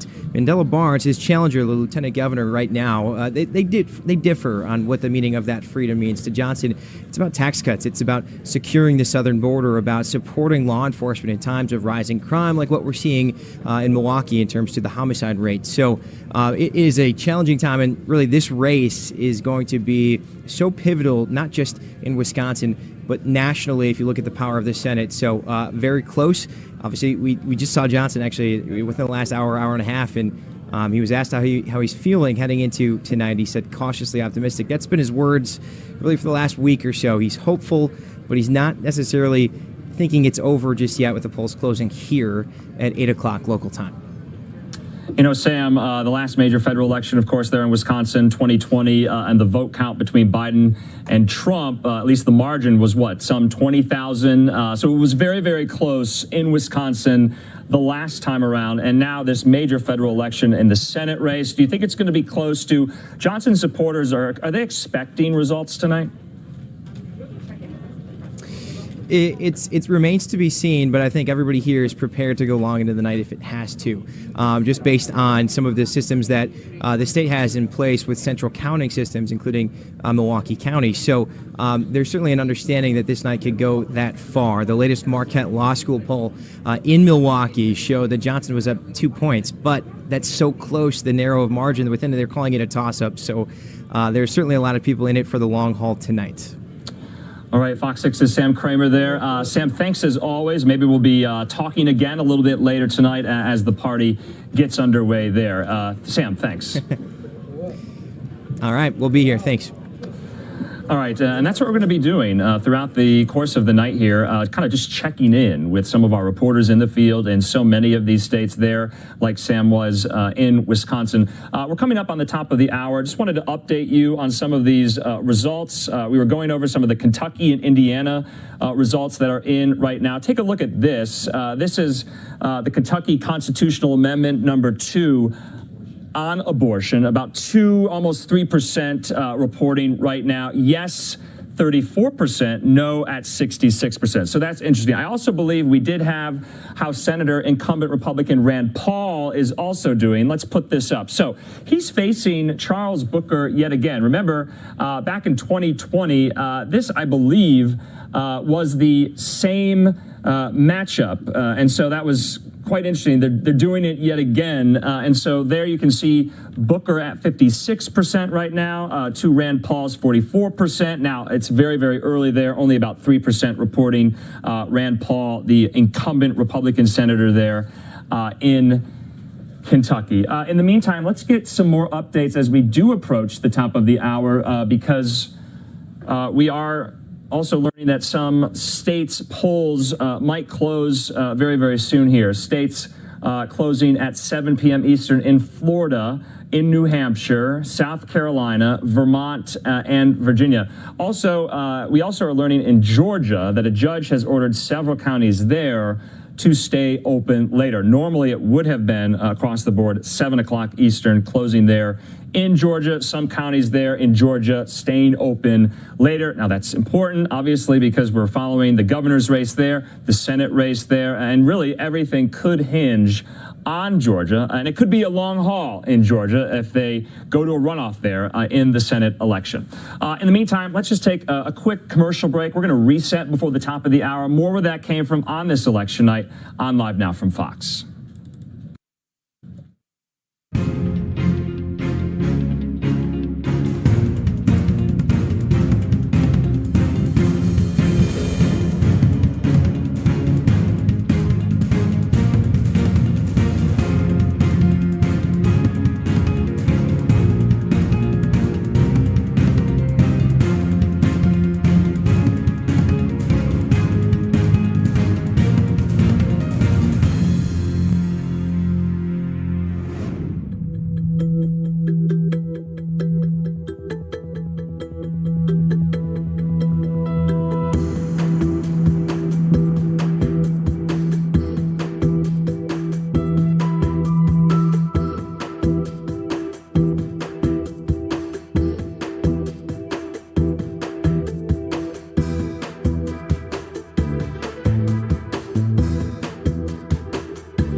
And welcome back here to Live Now from Fox. I'm Andrew Kraft. As we approach now the 5 o'clock hour here Mountain Time, 7 o'clock there in the East Coast, as some of these states' polling centers are just about to close. We want to bring in and just kind of reset here on the top of the hour some of our experts and analysts that we will be relying on throughout the course of the night. Of course, one, Rhett Buttle, and Rhett is a friend of the program, former senior Biden campaign advisor, now a principal at Public-Private Strategies, and then Sarah Chamberlain, of course, a CEO of Republican Main Street Partnership. And we appreciate you guys joining us yet again in this new hour. We were just bringing some of the results in from Kentucky, and Kentucky voters are facing the abortion issue on the ballot. That constitutional amendment 2 is being put to them. It amends the Constitution in the state to not provide the right to abortion or require funding of abortion.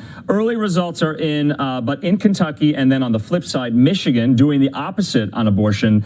Voters are going to have to decide whether or not they want this front and center in their state. Sarah, we'll start with you. This was an animating issue, in the summer into the fall. It kind of waned off a little bit. Do you think we'll see somewhat of a resurgence of this issue tonight? No, I think that we saw, especially with the Kansas results, but women have switched. It is very important to women, absolutely, but they have switched more to their pocketbook issues. Inflation is hurting families across the country, and they've decided, the ones we've talked to, the suburban women especially, it's a state-by-state issue, so they're going to kick it back to their states. But they're voting tonight on their pocketbooks. Where over the summer, inflation wasn't as bad, and it hadn't settled in yet, and they thought it was going to end, so they were much more upset with the Dodd decision. Yeah, and of course, Rhett, you and I have spoken on the air before about, whether or not, if the Dobbs decision came down September or October, whether or not it would even play more of a major factor in these contests tonight. Not the case. That's what you said to us earlier on. Well, look, I think, this is a critical issue for women. And I think your other guest and I agree, suburban women are critically important. They're handed in the presidency. And I think we just don't know. Women do so many important things in the household. Many of them are in charge of the pocketbooks and making the financial decisions, as well as the important decisions for their lives and their bodies. And I think the reality is we are starting to see this create a lot of complication. And in the media over the last few years, over the last few months, we've seen a lot of challenges that this has created for private sector companies. We've seen a lot of women who've unfortunately had to cross state lines to be able to save their own lives. And so I do think that this is an issue that resonates with women. I think we won't be able to tell the full story. And that's why votes are private and confidential, as should these decisions be between a woman and her doctor and no government.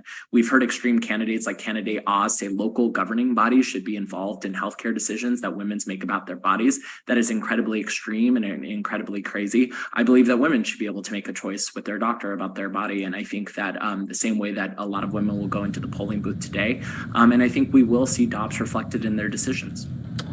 Okay, and then, Sarah, to your point about, suburban women, we haven't really brought up the fact that they went largely for then candidate for President Joe Biden back in 2020, and it remains to be seen. Let's talk about some of these demographic groups nationwide, not only suburban women, but also, African Americans, also Latinos, and we've heard time and time again, that's another trend this cycle, that some Latino voters are trending more Republican. So do you think we're going to see some of these demographic paradigm shifts among, some of these groups of Americans that we may have thought the conventional wisdom was one thing, but it could append itself tonight?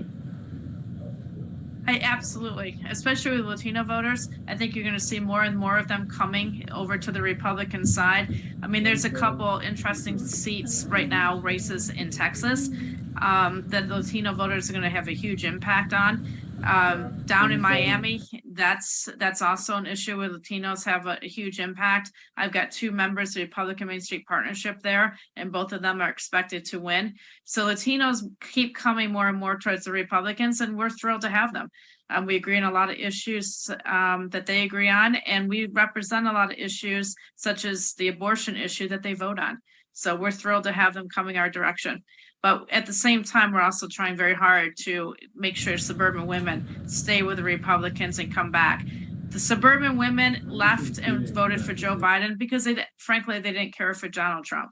They liked his policies. They did not like the man. So tonight, they're coming back to the Republicans. Yeah, let's just talk about Texas very, very quickly here. We're going to go to one of our reporters in Texas who's at the Greg Abbott election night watch party. Let's talk about the gubernatorial race because all indications in polling have suggested that Abbott could win another term. Beto O'Rourke in this race, yet again, he's run statewide several times. Where do you think Beto O'Rourke's political trajectory will go after this, depending on what happens tonight? Rhett? Well, I think Texas is a state that's largely driven by demographics, and I think over time we will see Texas become more safely in the blue column. Right now, we're still in that phase where it's kind of purple. I think tonight is probably slightly in Governor Abbott's favor. Beto O'Rourke, though, is a really inspiring candidate. I mean, he ran for president. He brought a lot of exciting momentum. The fact that he's doing this well in Texas and challenging the governor in that way and organizing new forms of consistency, I think says a lot about his potential. Where he goes after this, I don't exactly know. You know, what we often see is we see candidates with potential often fall in landing spots, whether, different seats come up and things like that. But I think he holds a lot of promise for the party. He's got a lot of energy. He's got a lot of exciting ideas. And we'll have to see how tonight plays out. But I think, we'll probably see Republicans hang on to Texas tonight. But I think over the next few years, it's something we really need to watch closely as demographics change, especially in major cities. And I think probably in the next 10 years, Texas will become more and more blue. Okay, and just to Sarah's point with some of these congressional races that we are seeing, some of these border town districts that have largely been very, very blue, we could see maybe those change into a purplish or red column in the years ahead. And so kind of give us maybe, Sarah, some of your projections rather for Texas tonight. We're going to be speaking to one of our reporters, like I said, who's following Greg Abbott. What are some of the issues there that matter? So in Texas, it's going to be primarily Republican wins tonight. Republican Main Street Partnership thinks we'll pick up about 5 seats tonight into Main Street. But the key issue is Latinos. They are coming, they're voting Republican now. That's why I disagree with your other guests. Mm-hmm. At one point, it looked like the Latinos were going to stay Democrat and maybe swing Texas, but it certainly doesn't look like that tonight. I think Governor Abbott is going to win overwhelmingly. And I think Beto O'Rourke probably should retire and go on and have a life doing something else. Oh, interesting there to note that. We're going to just pause here. We have some breaking news we want to get to out of Maricopa County as well. Some Republicans there are speaking out and reacting to some of the tabulation machine issues that we saw earlier this morning. And of course, Rhett and Sarah, stay with us. We're going to be speaking to our reporters as well in the field there in Texas. And so let's put up this tweet right now, and maybe we can get you guys to comment on this before we go to commercial break. This is from a Washington Post reporter here based in Arizona, Yvonne Wingett Sanchez. She says Maricopa attorneys for top Republicans have asked a judge to require county officials to extend voting times by 3 hours until 10 p.m. local time and to allow anyone standing in line by 10 p.m. to receive and cast a ballot. So we're going to leave that up. We're going to check in with Rhett and Sarah a little bit later. We're going to be speaking to one of our Fox 26 Houston reporters momentarily here about what Texas Governor Greg Abbott is doing.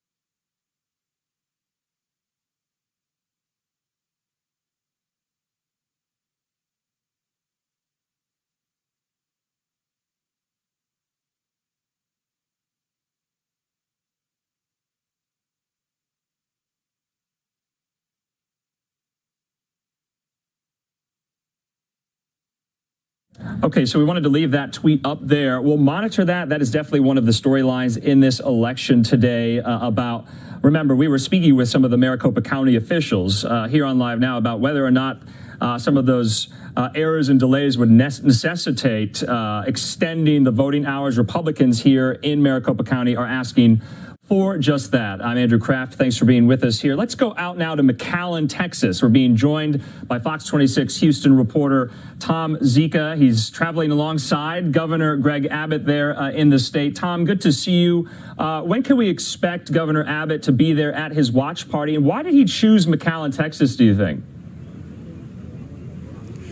Two questions there, Andrew. Number one, we do not know when the governor will arrive, but the stage is set for him behind me.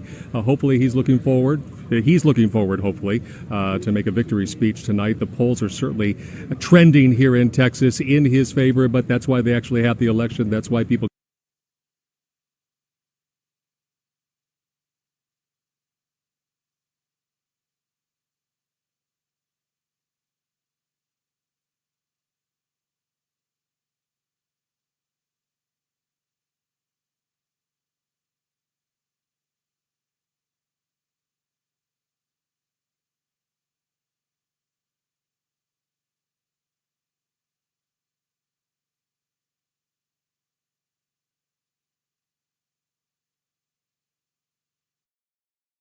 democratically held cities saying, okay, well, you can share the burden. That's why he's here, to hallmark, to bring that issue into focus. And he is hopeful that that if the numbers go his way, that the things he has been talking about, the pleadings he has made over the course of the campaign will come to fruition. Yeah, of course, Tom, obviously the governor has time and time again held events down there at the border, trying to bring national attention to some of the border issues with the crisis there in some of those border communities as well. So interesting choice there with McAllen. Have you been speaking to some of his supporters who have kind of trickled into the election night watch party? Because some would probably argue, you maybe agree with me, that this race might have a pretty big margin going for Abbott's way. Do they think Beto will kind of mount another run or race in the future, or do they think his political fortunes are over after this? Number one, there are not a lot of, Abbott supporters just yet. That party has not really started, if you will. It's largely populated by dozens and dozens of television crews that have come from all across the country to mark this evening. What I have done is talk to people who live here, lifelong residents of the McAllen area, Hidalgo County, the border area as well.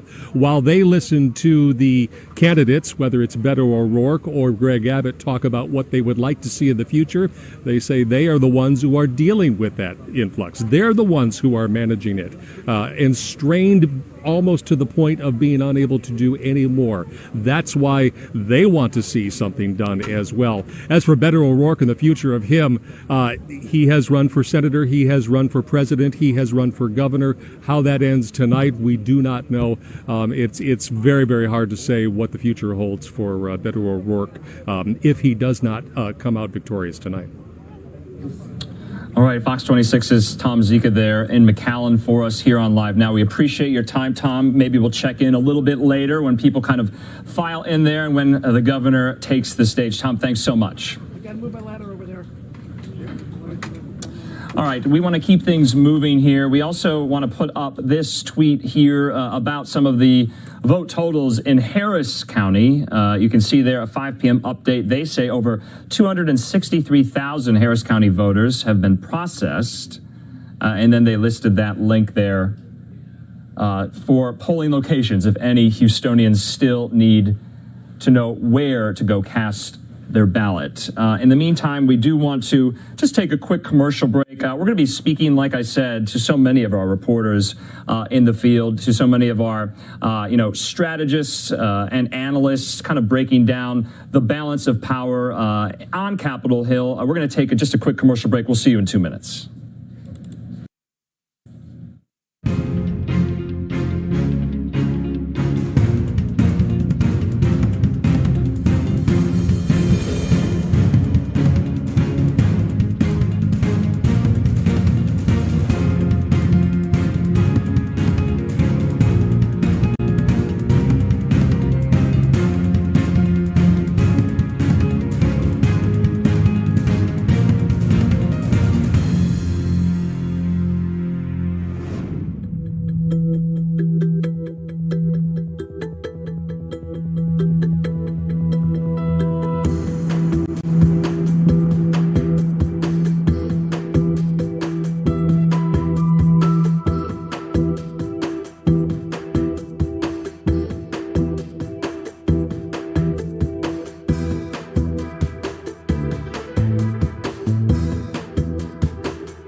And welcome back here to Live Now from Fox. On this election night, about 5:15 here Mountain Time, 7:15 there on the East Coast, I'm Andrew Kraft. We want to just update you on some of the results that we are getting in, some early numbers, especially in the Sunshine State in Florida. Let's take some of these live, some of our graphics. Take a look at this.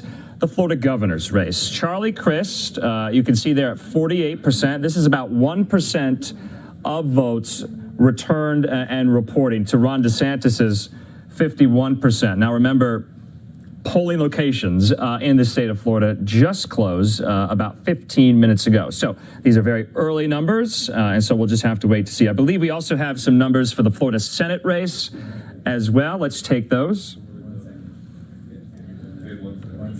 All right, we are going to get those numbers for the Florida Senate race with Val Demings, the Democrat, and incumbent Republican Marco Rubio. So until we get those, take a look at some of these numbers we were just showing you of the governor's race there.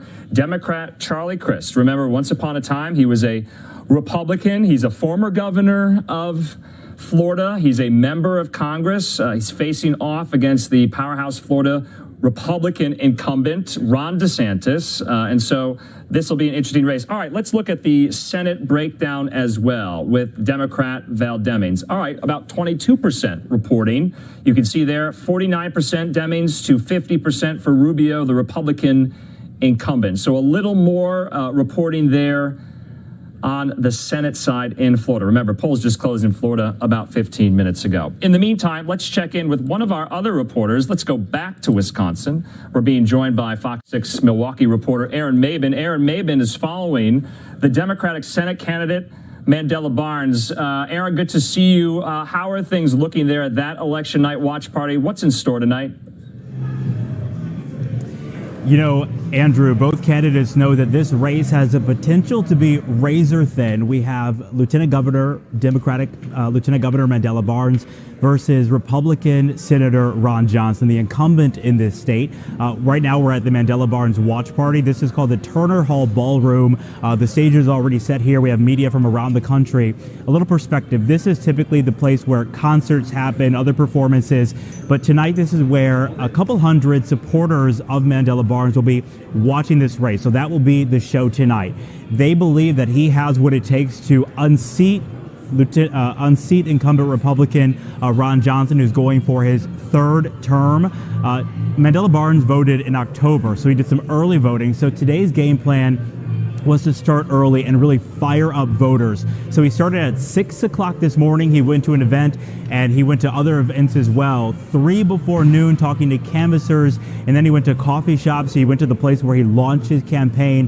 His goal again is to just fire up voters and get people to the polls, get them calling people, and get them to the polls as well, because he knows that every single race matters. He's in his mid-30s, but he's been in Wisconsin politics since he was about 25 years old. And Andy, he says that he's always been the underdog, and that's going to be the situation here. He knows it's going to be an uphill battle, and he wants to make sure that he leaves no stone unturned and that he talks to as many voters as possible. Andy? Okay, Aaron, obviously it's still early there in Wisconsin, and you had kind of walked us through Lieutenant Governor Mandela Barnes, political history, his rise to this role right now. What is, his campaign saying? What are some sources there saying about, when they can expect final results in Wisconsin, and if they're confident they can get this Democratic pickup there in the Senate? Well, kind of two parts to that. The first part is when could the votes come in? We know from the Wisconsin Election Commission here in Milwaukee County that absentee ballots could be counted, into 11 o'clock midnight. And because early voting is possible here, it's possible they are going to be going through thousands of ballots really late into the night. So that exact voter turnout or that ballot turnout, we don't know when we'll get that. But the campaign is hoping that they'll have a victory speech tonight at some point, but the timing is a little bit tricky. As for Mandela Barnes' background and what he's been saying to voters, he really leans on who he is. He's from Milwaukee. He's an only child. His mother was a school teacher. His father was a union worker, and his goal has been to really connect with middle-class voters, talking to them about rebuilding the middle class. And he's going up against Ron Johnson, who he says has extremely wealthy donors and only caters to the wealthy because he's wealthy. He made a lot of wealth in the plastics industry too, so their stances are very different, and he really leans into his background in being a Milwaukee Public School graduate as he talks to voters. All right, Fox 6's Aaron Maben there, live for us in Wisconsin. Aaron, we appreciate your reporting. We'll definitely be checking in a little bit later on tonight. Aaron, thanks so much. All right, thanks, Andrew. Okay, we're going to get to Wisconsin in just a moment. Again, we spoke with Fox 6 Milwaukee reporter Jason Calvi about what these races mean and what some of the issues are in Wisconsin. But let's get to some of these race calls. Fox News Decision Desk is calling some of these races. We do have one in Kentucky that we want to go to right now. Before we do that, take a look at just some of these polling locations. Still, people voting. I know in states across the country, they can still do that. Remember, polls have not closed in a majority of states in the country here. Take a look at some of these Live Now looks at polling locations across the country, Americans exercising their right to vote. In the meantime, like I said, we do have some race calls that we want to bring to you right here. Let's put up some of these graphics. You can see, speaking of Kentucky, the race has now been called for incumbent Senator Rand Paul against his Democratic opponent, Charles Booker, the Democrat. So you can see there 54 to 47% there, Booker against Paul. So Rand Paul will win another 6-year term to the Senate representing Kentucky. We also have some other race calls according to the Fox News Decision Desk as well. Before we get to those, we got more numbers in Florida. Take a look at some of these for the Florida Senate race. Val Demings trailing Republican Marco Rubio with 36% reporting, 48% for Demings, 51% for Marco Rubio. And then, of course, we got more results in for the Florida governor's race, about 37% reporting.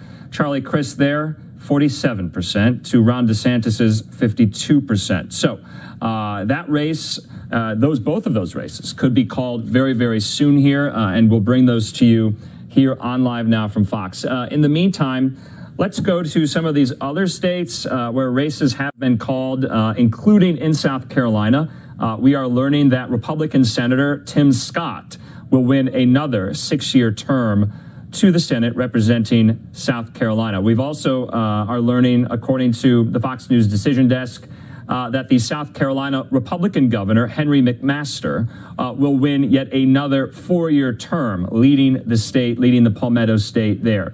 Also, we're getting more results in from Indiana. Remember, we brought you some of those results from Indiana. I think we have the graphic for that. But the Senate race there between Republican incumbent Todd Young and his opponent, Democrat Tom McDermott, where we're learning that Todd Young will win a second term to the U.S. Senate, another 6-year term there for Todd Young in Indiana. And then something that's also really, really interesting, we have one more race we're going to give you that the Fox News Decision Desk has called. That is out of Vermont. And so Democrat Peter Welch has won the Senate contest there in Vermont. Now, why is that so significant? Because the incumbent that chose not to seek re-election, Senator Pat Leahy, the longtime Democrat, one of the longest serving members of the Senate, that is his seat. So now we are learning that Peter Welch, he's a Democrat who serves in the House already as a member of Congress from Vermont. He will now become Vermont's next senator. So the new senior senator of Vermont, of course, is Senator Bernie Sanders, now to Peter Welch's junior there in Vermont. So interesting stuff happening in Vermont. We wanted to bring you some of these race calls here. Like I said, let's go back to Wisconsin. We spoke with Fox 6 Milwaukee reporter Jason Calvi, who's been with us throughout the whole cycle, talking about a lot of these races and a lot of the issues that matter specifically to Wisconsin voters. Let's show you that.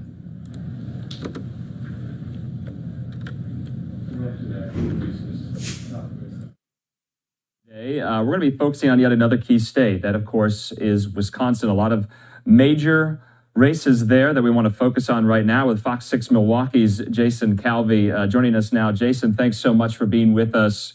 let's talk about one of the main races in this state, and that, of course, is the governor's race between current Governor Tony Evers, the Democrat, and his Republican challenger, Tim Michels. For our viewers who don't know, who is Tim Michels? So Tim Michels is a co-owner of a business here in Wisconsin, a large construction company. They do a lot of the roads. So when you're driving and you're seeing all these construction sites across Wisconsin, you're seeing the Michels logo on the various equipment that is building a lot of the roads here in Wisconsin, a huge corporation. And so he's a businessman. He did run previously for the United States Senate and lost, but now he's running for governor.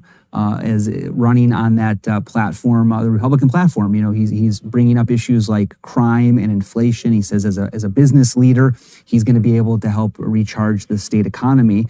When we're looking at what are the most important issues for independent voters here in Wisconsin, right now they're saying the number one issue for them is inflation. We just got the latest Marquette Law School poll yesterday, which is sort of our gold standard poll of Wisconsin voters, and that came out just yesterday. Just last week, I should say. And what it found was that inflation was the number one issue for these independent voters. And that's one issue that Tim Michels is hammering on the campaign trail here in Wisconsin. Jason, has the race between Evers and Michels been particularly, nasty in the last couple of days? We've seen former President Barack Obama come out for Evers, come out for Mandela Barnes. But have they been going back and forth? What's the rhetoric like in this race? Well, one of the things I can tell you is that this state is really one of the key states for campaign ads. So we're being bombarded. People across the state are being bombarded on all of their screens, on TV, on their phones. They're being hit with campaign ads all day long. Tens of millions of dollars being pumped into to these battles. And yeah, the ads are attacking the other candidates, calling them radical, extreme. Whether you're Republican or Democrat, the other side is too extreme for the state, is what the ads are showing. So yeah, the attacks have intensified. Again, I mentioned that Marquette Law School poll that came out late last week, and it did show that this race was a tie in the poll. Both of the candidates, Tim Michels and Tony Evers, getting 48%. And that's exactly what we saw back in 2018 when Tony Evers faced off against former Governor Scott Walker. That final poll before Election Day showed them also in a tie. And Tony Evers went on to win by 1.1%, just a little bit less than 30,000 votes advantage for Tony Evers against Scott Walker in 2018. What will happen this time? Again, it is a toss-up, and the polls are showing that this really is a neck-and-neck race here in Wisconsin. Wow, Wisconsin is just so close in many of these previous elections, this election, no doubt. And so it remains to be a very interesting state in that respect, where, voters there just don't know how some of these races are going to pan out. Let's transition into the major Senate race that's going on between Republican Ron Johnson against his Democratic challenger, Mandela Barnes. Who is Mandela Barnes? He's very young. And what's his chances against someone like Ron Johnson, a Republican juggernaut there in the state? Right. So Mandela Barnes is currently the lieutenant governor. He was a running mate with Tony Evers back in 2018 when they beat Scott Walker. And so he right now is currently serving as lieutenant governor. Now, the state constitution doesn't give many roles for that elected position of lieutenant governor. What it says is that person, just like the vice president of the United States, is to step in and become so if there was a vacancy, if the governor was impeached or resigned or died, then the lieutenant governor takes the position, becoming the governor of the state of Wisconsin. So that's the one key constitutional role for the lieutenant governor. Now, what we see with lieutenant governors in the last few decades is what they'll do is they'll take on particular issues that are important to them. Mandela Barnes is running on calling for change and saying that it's time to elect somebody from his background. He touts his family background and his parents, working class parents and grandparents, and touts what that means in the American dream, and says that it's time to elect somebody from that background to represent them in the United States Senate. Now, this is one of the key races that's going to decide control of the United States Senate. When you see that chamber split, This race here in Wisconsin was always seen as one of the closest watched races in the country. We've seen some the poll numbers suggesting that Senator Ron Johnson was ahead. Now, the most recent Marquette poll that came out again last week showed that Johnson was ahead in that race, 50% to Mandela Barnes, 48%. Now, that is a tightening in this Marquette poll. Again, our gold standard poll in Wisconsin. Previously, Johnson was up by about 6 points. So in the last month's poll, so we've seen that race tightening in the polls. And really, polls don't vote, people vote. Right. It's going to all come down to what happens today as people cast their ballots. Polls are open today until 7 o'clock. We're going to be watching until 8 o'clock, I should say. We're going to be watching these polls. They open at 7 this morning, and they're going to be closing at 8. And we'll see. It's going to take some time for all these ballots to be counted here in Milwaukee and across the state of Wisconsin. Yeah, Jason, let's talk about the ballot counting process. What are the state laws on the books? Can they start counting early and absentee ballots early, or do they have to wait until election night's over? Right. So the absentee ballots cannot be counted until polls opened this morning at 7 a.m. That's when these absentee ballots can start to be processed. And it takes some time to process them, because what happens? You have to open up each of the envelopes, and on the envelope is signatures. There's going to be the voter signature as well as the witness and the witness address. And these are issues that have been in court because in the past, clerks in the state of Wisconsin have been able to fill in some of the witness address information that might be missing. So sometimes a witness may not put in their full address or their state. They might not put WI, or there might be something missing. And in the past, clerks have gone in and corrected those missing elements from the witness address. They'd be able to find out using public documents or city records to find out exactly where that person lived, and then fill in that missing information on the envelope. But that's no longer allowed.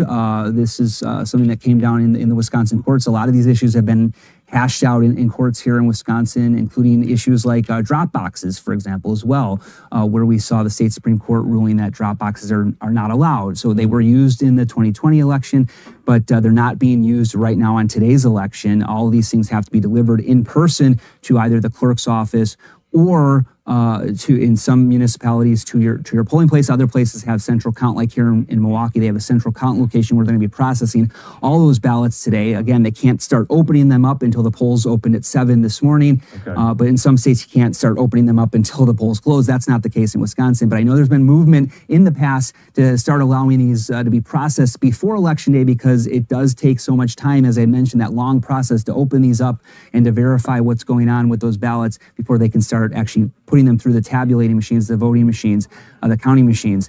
So all that's taking place right now as we speak in central count locations here in Milwaukee and polling places across the state.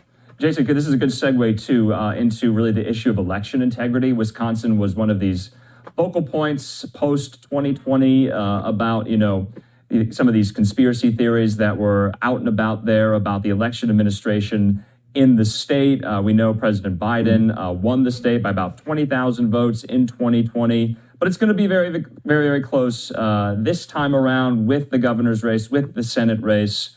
What are some of the officials, telling voters about whether or not they can have confidence in the system there in Wisconsin?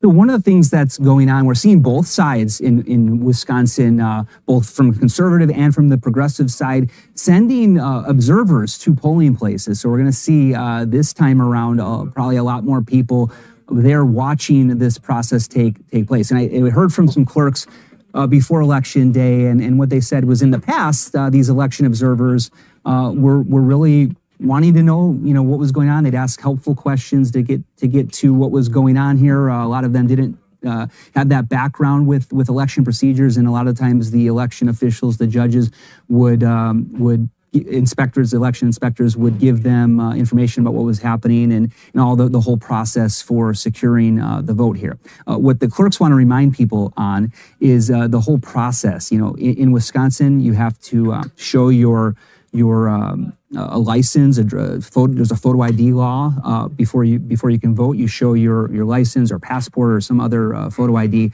to the election inspectors, and then they check you in. There's actually 2 of them that will check you in the poll books, and so it starts from there, and it goes all the way through the whole process. There's going to be after these ballots are counted today, there'll be a whole certification process. There'll be canvassing both at the city level, then at the county level, and then at the state level, where they double check the map and make sure that all the signatures in the poll book match how many ballots were cast on election day on today. So that's all that's going to be taking place in the days to come here in Wisconsin as these ballots are counted today. And then from there, after that certification process, there's also going to be a random audit. So what we have here is we have various brands of voting machines that are used in various counties across the state. And what they're going to do is they're randomly going to select voting precincts. They're going to randomly select those precincts, and they're going to go ahead and pull those ballots, and they're going to hand recount to make sure that the paper ballots, because again, all of the ballots that are cast here in Wisconsin are going to have they're paper ballots, and so they're going to go do a hand recount of those randomly selected precincts to make sure that the paper ballots match what the computer counted on election night. So that's just one more level of security here in Wisconsin to make sure that everything is secure as people are still casting their ballots today. Yeah, Jason, just last question for you, because you've been following this all cycle. What are you looking forward to? What will you be watching for tonight as some of these results come in? No doubt you have some of these particulars that you're keeping an eye on. Well, one of the things I'm looking at is really turnout. We saw record turnout in 2018. Midterm elections tend to have smaller, not as much turnout as presidential years, as you see. And of course, midterm election 2018 did not nearly reach where we were in presidential levels, but we have seen some various decreases in voting. So, for example, in Milwaukee County, when you look at Milwaukee County from 2012, when President Obama was on the ballot, to 2016, when Hillary Clinton was on the ballot for the Democrats, we saw about 50,000 fewer people vote in Milwaukee County that year. Now, it's a presidential year. It's hard to compare that with a midterm election, but we're going to look and see how turnout is in Milwaukee. We're also going to be watching Waukesha County. Waukesha County is a strong Republican county, but we've seen over years their numbers starting to shrink a little bit. Back in 2014, when Scott Walker was on the ballot running for governor, he got 72% of Waukesha County. Compare that then when he was on the ballot again in 2018 and he lost. He only got 66%. So you can see how the numbers have shrunk in a dominant, a crucial Republican county like Waukesha County. Those are all those key places that we're going to be watching tonight to see exactly what happens and kind of get maybe a preview and a test case for how the whole rest of the state's going to go. If we see voter turnout high in Milwaukee compared to that with 2018, and if we see Waukesha County strong numbers for the Republicans, then those can give us some insights into exactly how this is going to play out tonight. But again, it's going to be a long night because, as we mentioned, those absentee ballots have to be open. They have to be inspected by inspectors 2 at a time. And then they'll be going through the voting machine. So that's all going to take time. And so don't expect that we're going to have the results right as the polls close at 8 tonight. All right. Well, the nations will be looking at Wisconsin, of course. A lot of these, balance of power questions could hinge on Wisconsin there. Jason Calvi there in Milwaukee. We appreciate your time, and we'll talk again. Thanks so much, Andrew. All right, we thank Jason there and his reporting. He's been really instrumental as we've broken down so many of these key races in Wisconsin specifically. We just spoke to Sam Kramer. We just spoke to Aaron Maben. They were at some of these watch parties for the Senate candidates, Ron Johnson, the Republican, and Mandela Barnes, the Democrat. In the meantime, let's throw up this really, really fancy graphic, the balance of power. You can see there from the Fox News Decision Desk, and the balance of power for the House and for the Senate. So you can see there what Republicans need to take back their majorities and what Democrats need to do to keep their majorities. Of course, things are very, very early right now. And we just want to get to some of these updates on other states. Polls have now closed, 3 of which are, really crucial Senate races. So polls have closed about 10 minutes ago in states like North Carolina, Ohio, and West Virginia. So North Carolina, remember, we're watching that Senate race there between Ted Budd, the Republican, and Sherry Beasley, the Democrat. Ohio, of course, we're going to be getting results in very soon here, early ones, and we're watching that Senate race there between Republican J.D. Vance and the Democrat Tim Ryan. We have 2 Live Now looks up at the moment in Georgia. Take a look at some of these pictures inside some of these watch parties. Okay, there is Reverend Raphael Warnock's watch party in Georgia. This is a live picture. We also have Herschel Walker's election night watch party happening in Georgia as well. Let's go to some of the early results we have in. I'm going to put up this graphic here. Take a look at this. All right, Georgia Senate race. We got about 14% reporting right now. Raphael Warnock, 60% to Herschel Walker's 39%. So I know it's very, very early still, about 14% just reporting. Remember, each candidate, or at least one of the candidates, needs to reach that 50% threshold or above to avoid a runoff. Now, you'll remember that did not happen back in 2020. And both of the Senate contests then went to the runoffs there, leading to Raphael Warnock's, Senate position. He has not been in the Senate for a full 6-year term, only 2 years. Herschel Walker, of course, has never been in elected office. And so this could be the first time, if he wins, that he would be serving elected office there in the Senate. Of course, so many Georgians know him as a very, very famous collegiate football star at the University of Georgia way back when. So in the meantime, let's just listen in to some of the speakers here at the Herschel Walker election night watch party before we bring you some more results, some more early results, and some breaking news out of key places like in Maricopa County. What are you doing? It is a good night in Georgia, right? That's right. Listen, before I get too carried away, a lot of you know politics, it takes a toll on a lot of things. And I want to acknowledge my family. I got my wife here somewhere. I got my 2 kids. My daughter came back from Alabama with her future husband, and my son from Riverside. And I just want to let them know I appreciate you being here, because the sacrifice the candidates have, not only us, but it's their families. So thank you for allowing me to do this. Listen, I came to Georgia in 1990, and I was young. I started a company, and I was traveling through, spent the night here. It was snowing in Colorado, and I thought, what the heck, we'll spend a few nighs. And then its temperature started dropping, and it got to 40 below, and I said, I'll just stay. And so at 25, I made Georgia my home, and I started some companies, and we did a lot of different things. But 10 years ago, I was talked in to get involved in politics. And see, I wasn't from Bartow County. I lived there, but you know what I'm talking about. If you're not from there, you're not from there. But there's a couple of people out there right now that took a chance, and they said, even though you're the underdog, we want to believe in you. And so John Morosco, John Clayton, Boyd Pettit, and Thomas Hammond, if you're out there, man, I appreciate what you did when you invested in me to get us here. I have been accused of a lot of things, including being a bulldog, but I think the Bulldogs shined pretty bright last Saturday, didn't they? We decided the only way to fix this agency was to get involved. And we had to run, and we had to run hard. And I'm not going to use the word I normally use because I said it's not appropriate. So we started hammering away. And my team did what no one else has done. 204,000 miles in a truck. Hannah and Cindy and Sam and Lewis and Wesley and Mallory and myself went to communities all over the state to make sure they had a voice into the Department of Labor.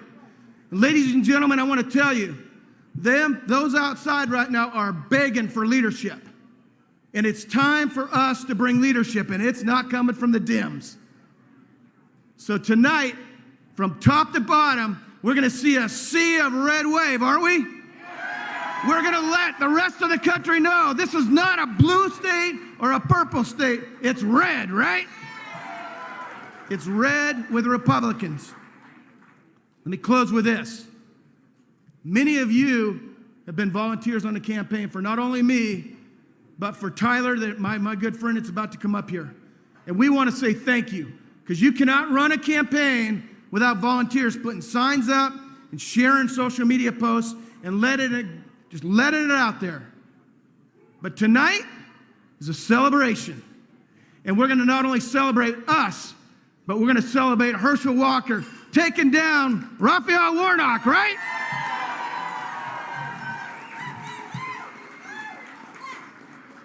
Next up is my dear friend is going to make a fantastic agriculture commissioner. I'm an entrepreneur, but as he's going to say, he's a farmer, and it takes a farmer. So come on up here, Tyler.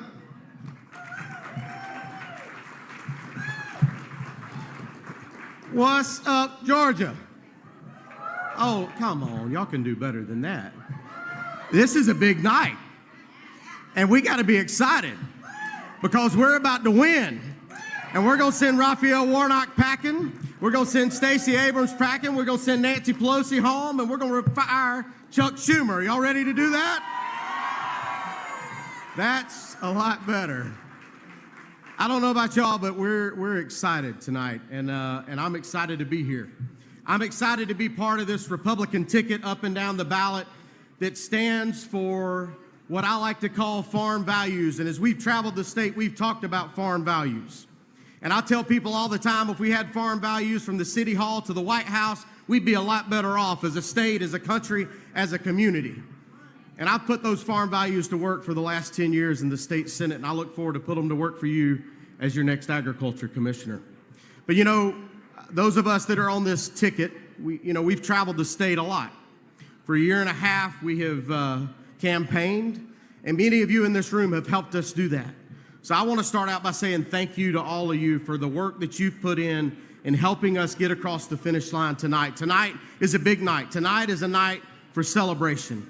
Tonight is a night for us to celebrate all of the work that we put in over the last year and a half to get to where we are today. And with your help, this little farm boy from South Georgia, a 7th-generation farmer, is going to go to work for you as your next ag commissioner. We're going to send Herschel Walker to the U.S. Senate. We're going to make sure Brian Kemp continues to be our governor. And we're going to send Democrats packing up and down the ticket. Y'all ready for that? Because I know I am. Well, as we've traveled the state, we've said a lot of things and we've done a lot of things. And as you know, agriculture is our #1 industry. And quite simply, agriculture is national security. And I don't think we talk about that enough. Because if we're not feeding and providing the fiber and the food for ourselves right here at home, we're less safe as a state, as a community, and as a country. And we've got to ensure that we're making that happen right here at home and protecting farm families and protecting agriculture and protecting our land here at home from foreign investment and ensuring that we're not relying on other places like China to provide that for us. And we're going to do that as your next ag commissioner and fighting every day to make that happen. So thank you for your support. Thank y'all for what you've done to help us get here. We're looking forward to celebrating big wins tonight. And we're keeping plowing all the way to the end. And I appreciate y'all's support and glad to be with you tonight. As we say on the campaign, I do have one saying, and you might have heard it. Sometimes it takes a farmer. And sometimes it takes a farmer to solve the issues we're faced with. I'm that farmer, and I look forward to serving you as your next ag commissioner. But it also takes other people. And sometimes it takes attorneys, and we've got a great state attorney general and Chris Carr. Y'all help me welcome the Attorney General of the state of Georgia, Chris Carr, to the stage. Appreciate you. Good evening, Georgia Republicans. Tonight we win. Tonight we take back, we keep these seats, and we're going to take the United States Senate because Herschel Walker is going to be our next United States Senator. I want to thank y'all. I want to thank y'all for letting me serve as the Attorney General for the past 6 years, and I'm feeling good. I feel good about our ticket, but tonight again, I know a little bit about the United States Senate, having served as Chief of Staff to Senator Johnny Isakson. But you know what? When I was 8 years old in 1980, I used to love to watch Herschel Walker take that handoff and go over the top and score a touchdown for the Dogs. There was nothing better. In fact, I'd like to put on my own jersey, and my dad's here. I'd take a football, I'd go over the couch until I got in trouble, and I spent a little time in my room because I went too many times over that couch. But tonight, Herschel Walker goes over the top to win back a U.S. Senate seat for the state of Georgia. And we've seen what the last 2 years will result with Democratic leadership and Democrats in charge of the Senate. We need Herschel Walker. Why? Because he will bring back fiscal sanity to the United States of America. He will stand up for the men and women in uniform, both here and abroad, that defend our nation. He will help us fix the border that is porous, that's got human traffickers coming through and fentanyl. He will do it, and he believes in the rule of law. We asked Herschel Walker to help us win a national championship in 1980. Tonight, he helps bring back the soul of our nation. We need Herschel in the U.S. Senate. On September the 6th, 1980, Herschel Walker ran right through Bill Bates. On November 8, 2022, he runs right through Raphael Warnock. I want y'all to welcome our next congressman from the 10th District, Mike Collins. Oh, thank you. Thank you for having me here. You know, I'm excited and I'm proud. I'm happy to be here to help support Herschel and, you know, our entire Republican ticket. I also want to take just a few minutes to thank you. A lot of you have supported us and supported me out in Georgia's 10th District, and I'm proud to be your next congressman. Also want to take a few minutes because I've got a lot of people to thank that helped us get here. Of course, I want to start out by thanking God. Thank God for His grace and His mercy and this opportunity to represent Him in the role as a United States Congressman. Also, I don't see her out there. I can't see anybody, but want to thank my wife, Leanne, and our 3 grown kids. Y'all know how this is. It's like a roller coaster, up and down, and for them putting up with me. And also, I'd love to just take a minute just to thank my parents who instilled the values in me. We also had a great team of Brandon Phillips and Kevin Mason and Stephen Lawson. They were almost like our family.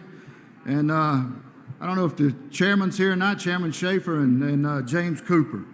I appreciate what not all what you did for me, but what you've also done for this party and for the 10th District. We got a lot of people in Butts County that took over for me as I was the chairman of Butts County, Harleen Connor and Guy Cottrell and his wife Karen. But you know, it takes a lot of people to help us win an election. And we had a lot of great people in the 10th District to do that. Not just me, but helping out the entire Republican ticket. But I think most important we want to pay thank you to is the voters of the 10th District. I thank you for putting your trust and your faith in me to go to Washington to represent you and to fight for our values. Y'all, we've got big plans when we get to Washington, and I look forward to passing those bills and passing them on over to a great man like Herschel Walker in the Senate. He's not going to be just looking out for the people of Georgia, but he's going to look out for people all across this country. And I'm going to tell you something. You know, when you've got a president who's acting like a 3-year-old, standing up there licking an ice cream, and when he's saying this economy is strong as hell, folks, you ain't got to go past the first gas station to see that it could be no further from the truth than what he's saying. I think that's the major turning point in this election cycle. And that's why you're going to see the Republicans take the House, we're going to take the Senate, and we're going to fire Nancy Pelosi.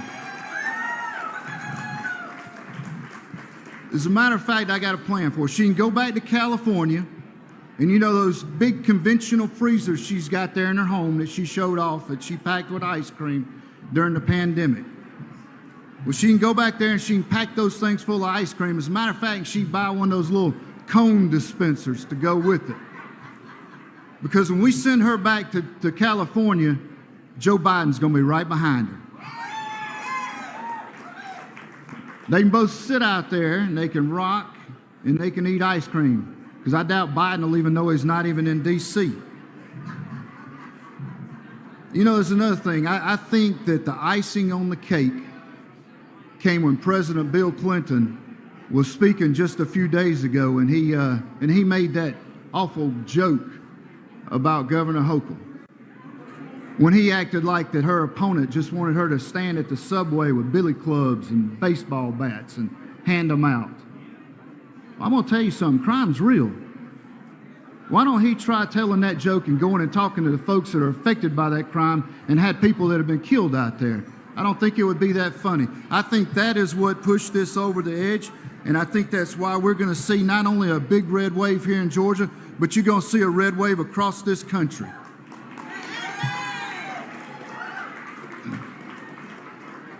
Y'all, the American people are tired.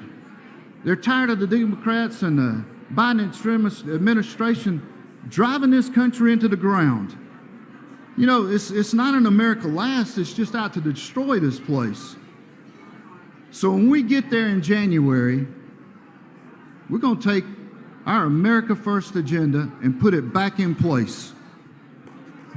Thank you.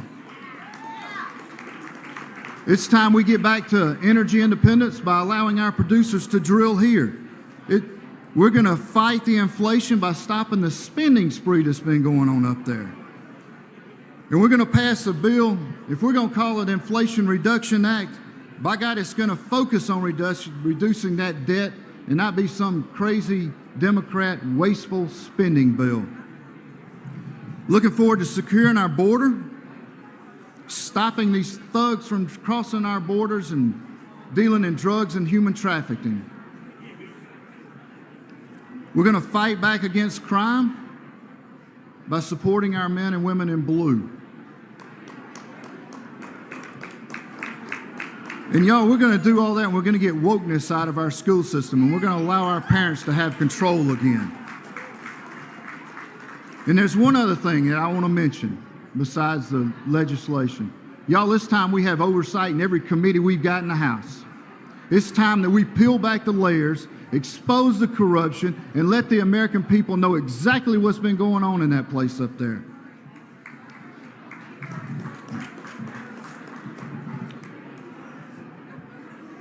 You know, by the end of the night, you're going to see more America First fighters get elected and serve alongside me in Washington.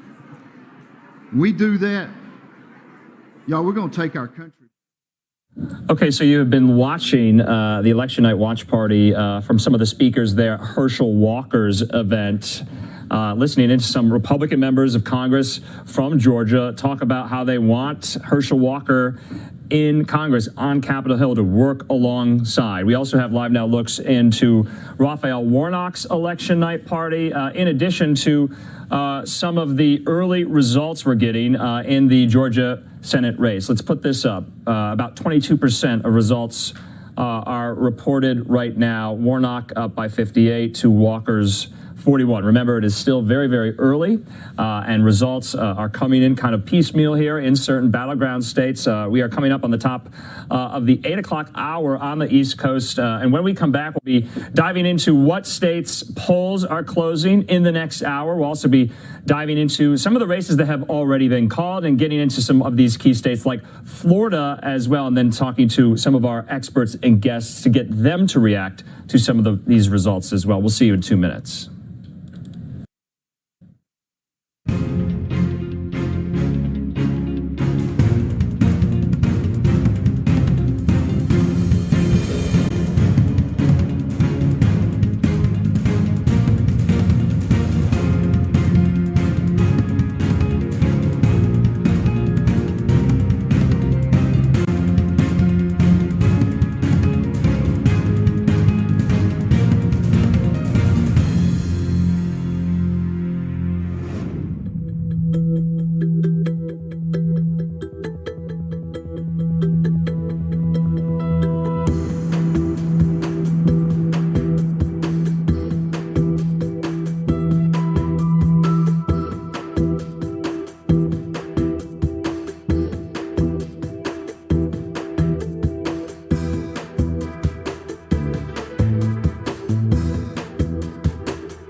Welcome back here to Live Now from Fox. I'm Andrew Kraft. If you're just joining us, we are covering all things election night here on Live Now from Fox, live, raw, and unfiltered. That's how we do it here. Okay, polls have now closed in some more states. We'll get to that in just a moment. But let's take a look at this graphic here, the balance of power that the Fox News Decision Desk has created here. You can see there in the Senate what's needed, and then, of course, in the House, what is needed. So Republicans need 5 in the House for a majority pickup. Of course, Republicans need 1 in the Senate for a majority pickup because it is so evenly split there in the Senate. So we're getting lots of results in, some final, some just early. Let's bring in our guests on the top of the hour just to check in with them. We're going to be joined right now by Rhett Buttle, Senior Biden Campaign Advisor and Principal at Public-Private Strategies. And then, of course, Sarah Chamberlain, CEO of Republican Main Street Partnership. And thanks for being with us yet again at the top of the hour here. Okay, let's get you guys to react to, we were just showing our viewers some of the results in the Georgia Senate race right now. We're going to take this live. All right, what are you guys thinking about this particular race? Obviously, it's still early, but all of the polling has suggested that this is very, very neck and neck. Sarah, we'll start with you. I think it actually is going to go into a runoff in December. I don't think there's any way either one of them are going to get over 50%. All right, and Rhett, for you, Georgia, it really kind of all hung on Georgia back in 2020. Do you agree with Sarah? Yeah, look, I think a runoff is possible, although I also still think we're in the realm of possibility of having a winner tonight. I was looking at, during the break, I was looking at some results. One of the things that's interesting is Herschel Walker's underperforming Governor Kemp. Right now, a lot of early vote is in, so I don't want to read too much into it. So Stacey Abrams is up over Governor Kemp. I think we expect that to tighten. But what's interesting is Governor Kemp is performing better in the early vote than Herschel Walker is, which may tell us something. We knew Herschel Walker was a challenging candidate from the beginning. Things continue to come out about him potentially paying for women's abortions, people close to his family coming out, and those claims continue to come out. And I think, at the end of the day, people, a lot of decisions, you talked about what drives people to the polls. I think at the end of the day, it's a character situation. And I think that because of sort of the repeated instances of people coming out and saying Herschel Walker isn't telling the truth, that has really hurt his character. I think Raphael Warnock as a candidate, a pastor, an organizer, a leader, regardless of whether you share his political affiliation, his character is strong. He is from the community, and I think that that's going to play well for him. We'll see tonight whether we go to a runoff or whether he's able to pull it out. But I think the fact that Herschel Walker is underperforming Governor Kemp is not good news for the Herschel campaign. But can I jump in there? Because we knew that he was always going to underperform Governor Kemp.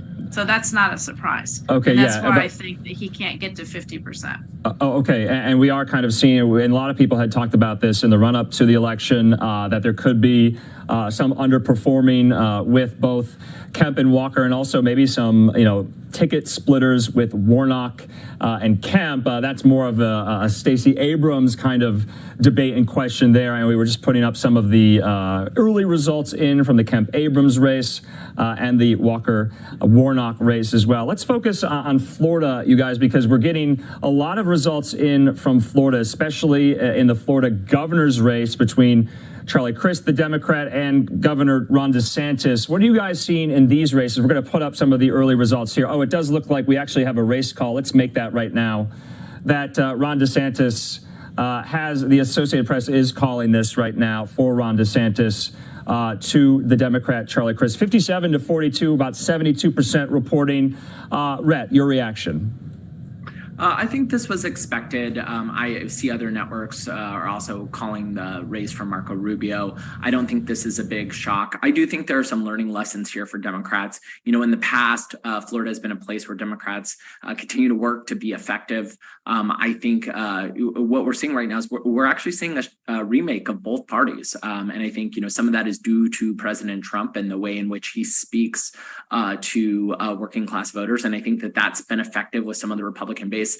I think the bad news for Republicans here is this gives DeSantis more trajectory, and he is President Trump's potential biggest rival for the Republican nomination. And so this gives him another boost, and I think really sets off a potential run between President Trump and DeSantis. It's been widely reported in the media that President Trump doesn't like Governor DeSantis. It's also Governor DeSantis has been very clear that he's coming for President Trump. So I think this win adds a little bit of flavor to Republican Party politics for the presidential election coming up. Okay, and we just put up these numbers as well, 72% reporting in the Senate race. The Associated Press, to which we are relying on tonight, has not called this race just yet. Like you said, Rhett, a lot of outlets have.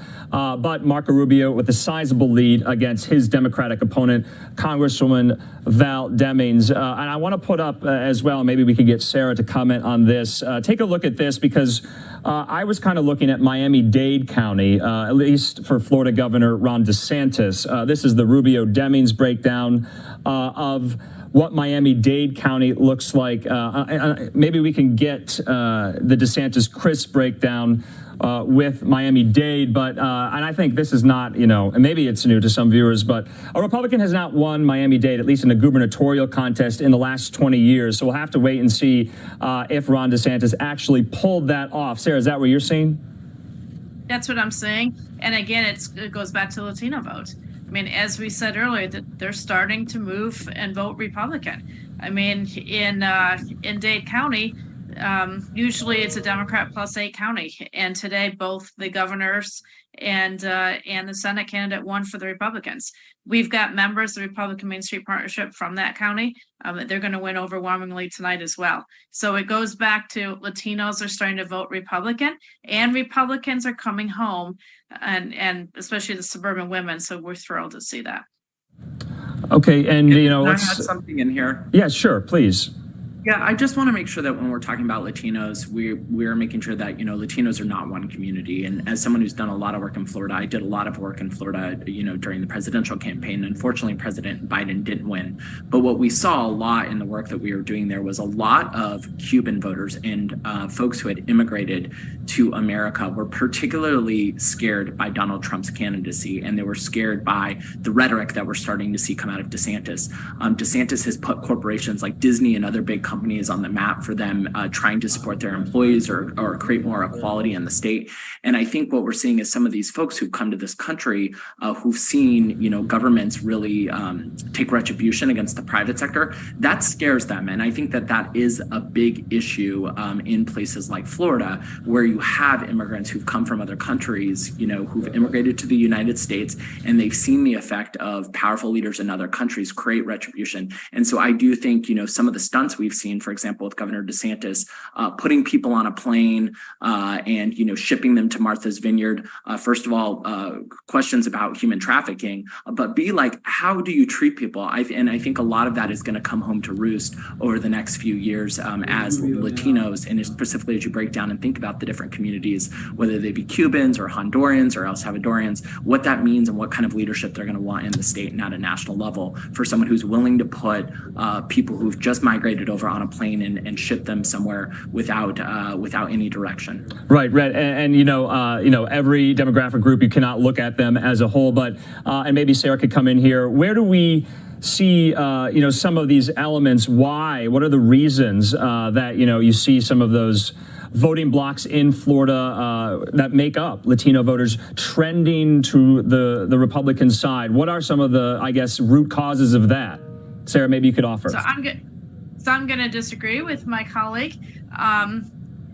They like Republican policies. They actually like Donald Trump. They're afraid of socialism. They like being put on planes and shipped places. You know what? They overwhelmingly voted today for Republicans. They overwhelmingly voted for DeSantis. I mean, you and I can agree to disagree, but like seeing their brethren overwhelming put on victory. Planes and shipped on places around the country. I mean, You know what? You're going to have to ask them. All right, and we do want to keep it. We do want overwhelming victory. You know what? You can have your opinion. I just think there's politics and then there's human standards, and in this and that's fine. All right, I agree with you, but Sarah, the reality Sarah, is the facts are the facts, and Dade County just went overwhelmingly for Republicans. So I don't think that you called that a stunt. I don't think that stunt affected the governor DeSantis, and he will be on his way, I'm sure. Okay. to running for Rhett, we got to focus on these races. We got to focus on the results on the races. You know Rhett. what? The results speak for themselves. All right. Final word there. We got to focus on the races. We're getting so many results in, and we're going to focus on Florida. Yet again, we do have some of these live looks up out of some of these election night watch parties.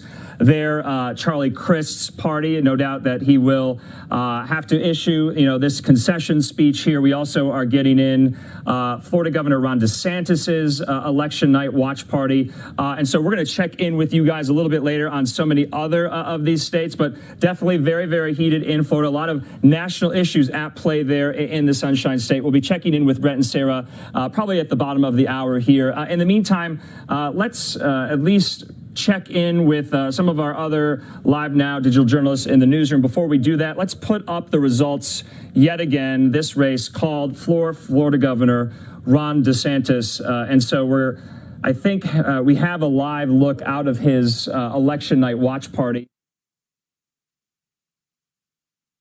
All right, and here is the election night watch party there in Florida of Governor Ron DeSantis. So a lot of his supporters in the room there. And so I want to put up the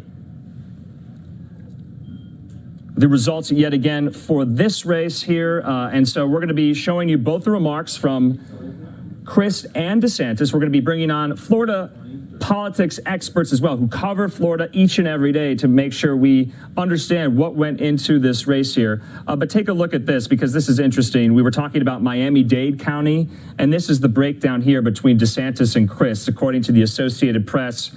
And remember, a Florida Republican governor candidate has not won Miami-Dade County in 20 years. Ron DeSantis doing just that tonight here.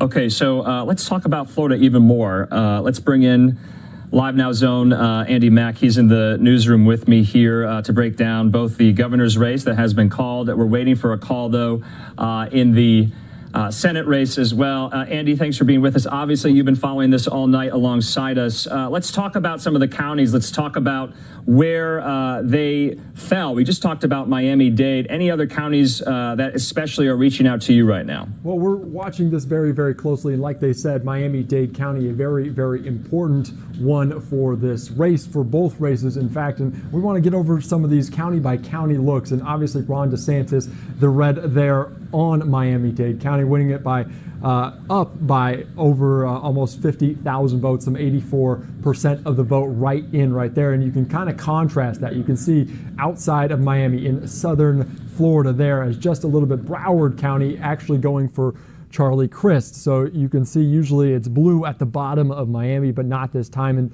these are very similar to what we're seeing for the Senate as well.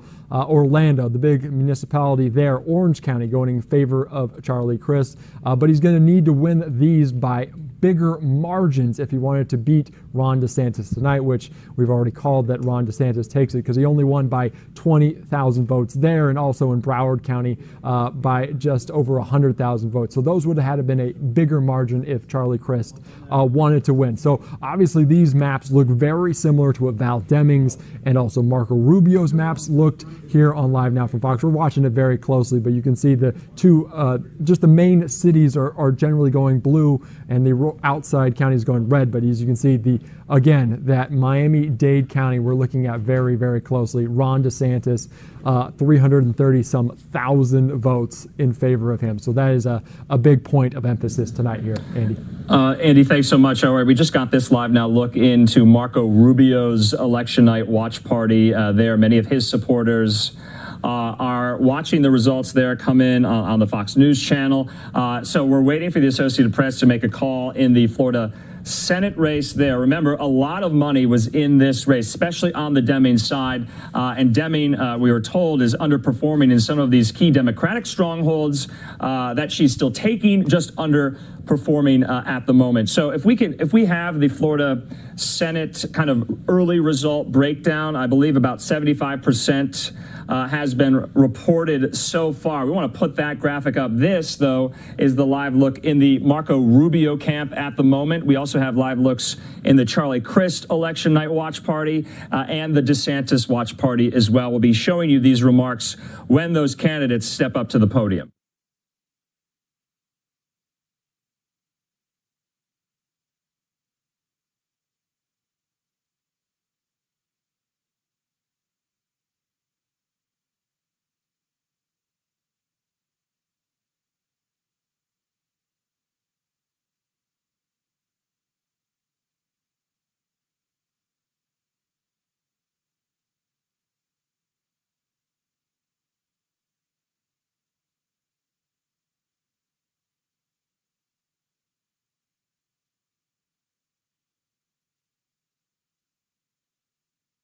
Okay, so you were just looking in there to the Rubio watch party. And of course, we have Governor DeSantis's watch party there in Florida and Charlie Crist. We're going to be speaking to one of our Florida politics experts at the bottom of the hour as these races are getting called. We'll also be breaking down some of the congressional House races, and we're waiting for some of those calls to be made as well. Let's go out now again to Andy Mack in the newsroom. We want to break down the Florida Senate race and the results that are coming in right now. Andy, thanks for being with us here.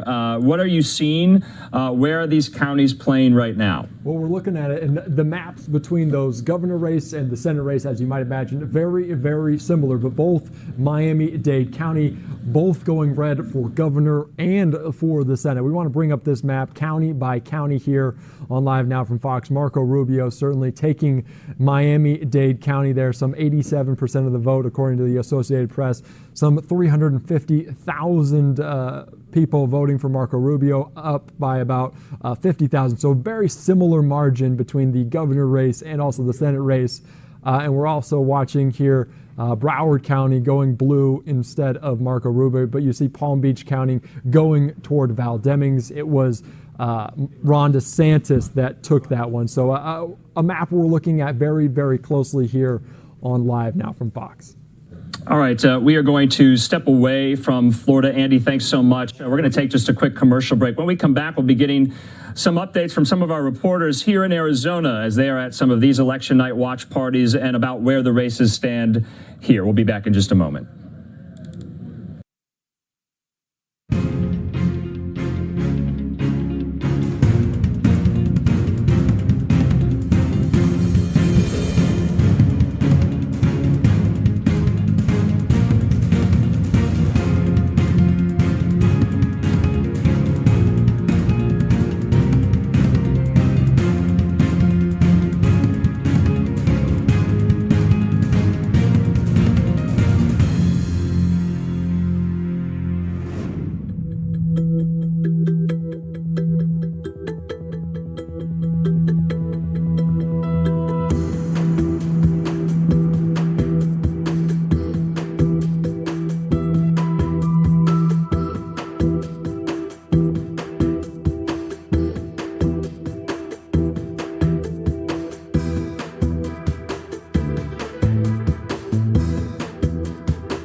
And welcome back here to Live Now from Fox on this election night. I'm Andrew Kraft. I want to thank you for being with us, for choosing Live Now, for all your election night related information, results. We do have results that we want to get to right now. Take a look at this. We were just talking about the Florida Senate race. The Associated Press has now called both the Florida governor and Senate races, and of course, Marco Rubio there with a very sizable lead against his Democratic challenger, Val Demings. So Marco Rubio will now win another 6-year term to the U.S. Senate. So Republicans keeping that seat red.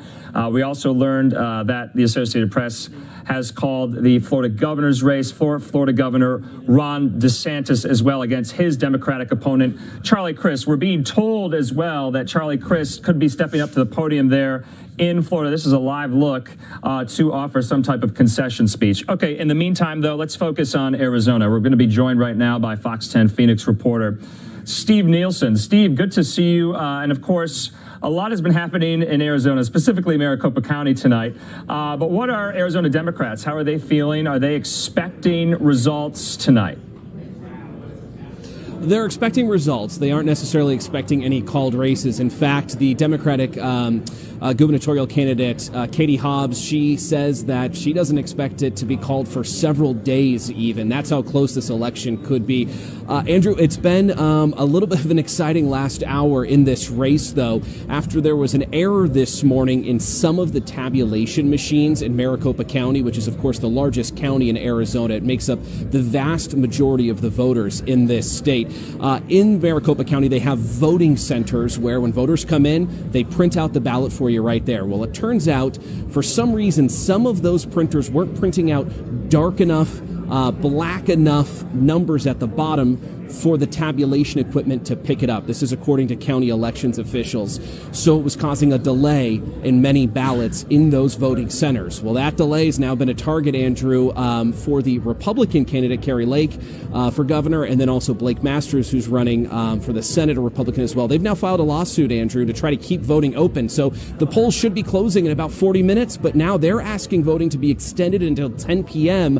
They have filed that in Superior Court. We expect a decision soon. It has to be soon since polling's closing soon. So we'll see if this night drags on a little bit longer than we thought it was going to. But either way, we're not expecting any races to be called for governor tonight. Yeah, Steve, we just want to put up this tweet from a Washington Post reporter, Yvette Wingate Sanchez, to what you were alluding to, that Maricopa attorneys for top Republicans asking a judge to require county officials to extend voting times by 3 hours until 10 p.m. tonight. Is that going to be happening? Have judges here accepted that request? Have we heard anything about that? We expect to have a response from a judge, we've been told, at least before 7 o'clock. At local time here, it's 6:20, a little after 6:20. So we should, worst case scenario, hear an answer in about 30 minutes on that. Theoretically, if the polls close, you can't really reopen them. So we would need to have a quick answer on this. Pretty late breaking news to have, and already a pretty eventful and vicious news cycle that's happened in the state of Arizona. So we'll see how this plays out, Andrew. We could be a much longer night than we even anticipated. Yeah, of course, we spoke with Maricopa County officials earlier in the day. They didn't think those delays or errors necessitated extending some of these voting times. Obviously, Republicans in Maricopa disagree. Steve Nielsen, thanks so much. We'll check in again when the party there gets a little more crowded. Thanks, Steve. Sounds good, Andrew. Thank you. Okay, right now we want to focus yet again back on Florida. Democratic Congresswoman Val Demings just taken the podium, conceding to Florida Republican Senator Marco Rubio. Let's take her remarks right now live here. Our communities is and always should be our top priority as public servants, and I will never, ever forget that. To my family, you all know how I am.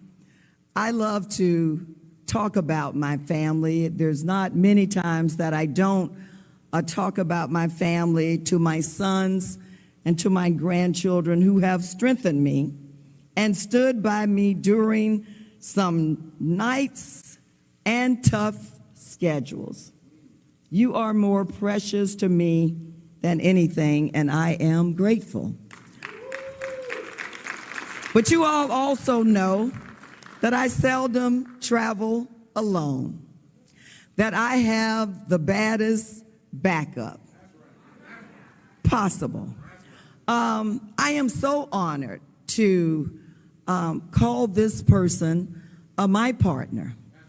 You all know him as Orlando's former police chief, Orange County's former public safety director, Orange County's former sheriff, and current mayor of Orange County, my husband, Jerry Demings.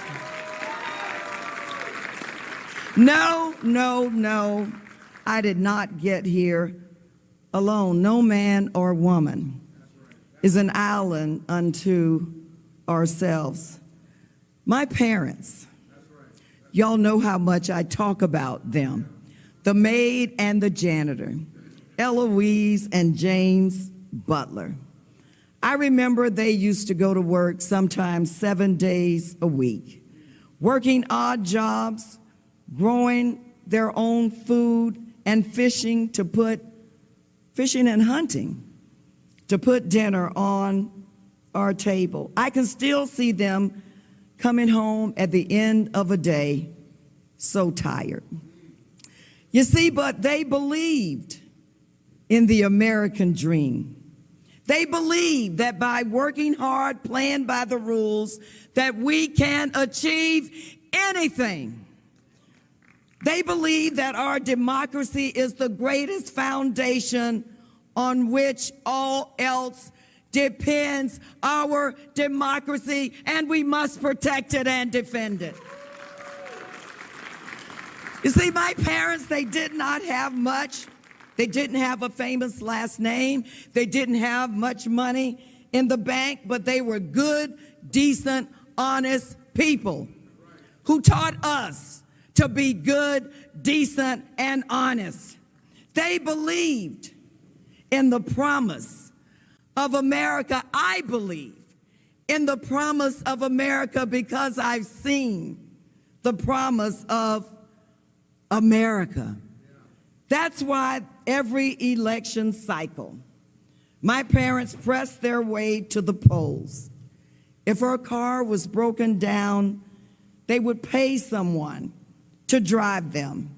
If they had to work at the end of their day, they would press their way to the polls. You see, they understood that their vote counted as much as the richest man and woman in town. That's what living in a democracy is supposed to be about. They knew, my parents, that the safety or prosperity or future depends on our democracy. Today, you all know that our constitutional rights are under attack. Costs are way too high, and working families are wondering if they can still believe in the American dream, wondering if our democracy can still deliver the safety and prosperity on which we all depend. In the coming years, American democracy, it will be tested. This is going to be the great challenge of our lives, possibly one of the greatest challenges our nation has ever faced. But I am here tonight to tell you that yes, even tonight, I still believe in America. And I still believe in our democracy. So I also know we still have a long way to go before we fulfill the ultimate promise of America. That's why I ran for the Senate, because we can never stop striving to form that more perfect union. No, it's not easy. It's never been easy, but nothing ever worth it is ever easy. But I came tonight to tell you it's worth the fight.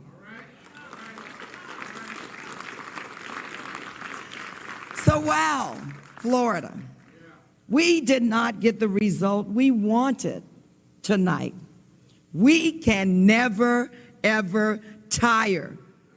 We can never tire of doing good.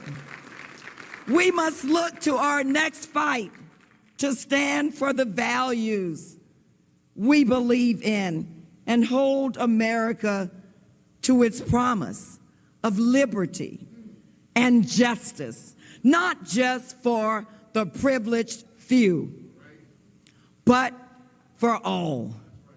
We have much work to do to protect our fundamental constitutional rights. No, this election might be over, but that fight is not over.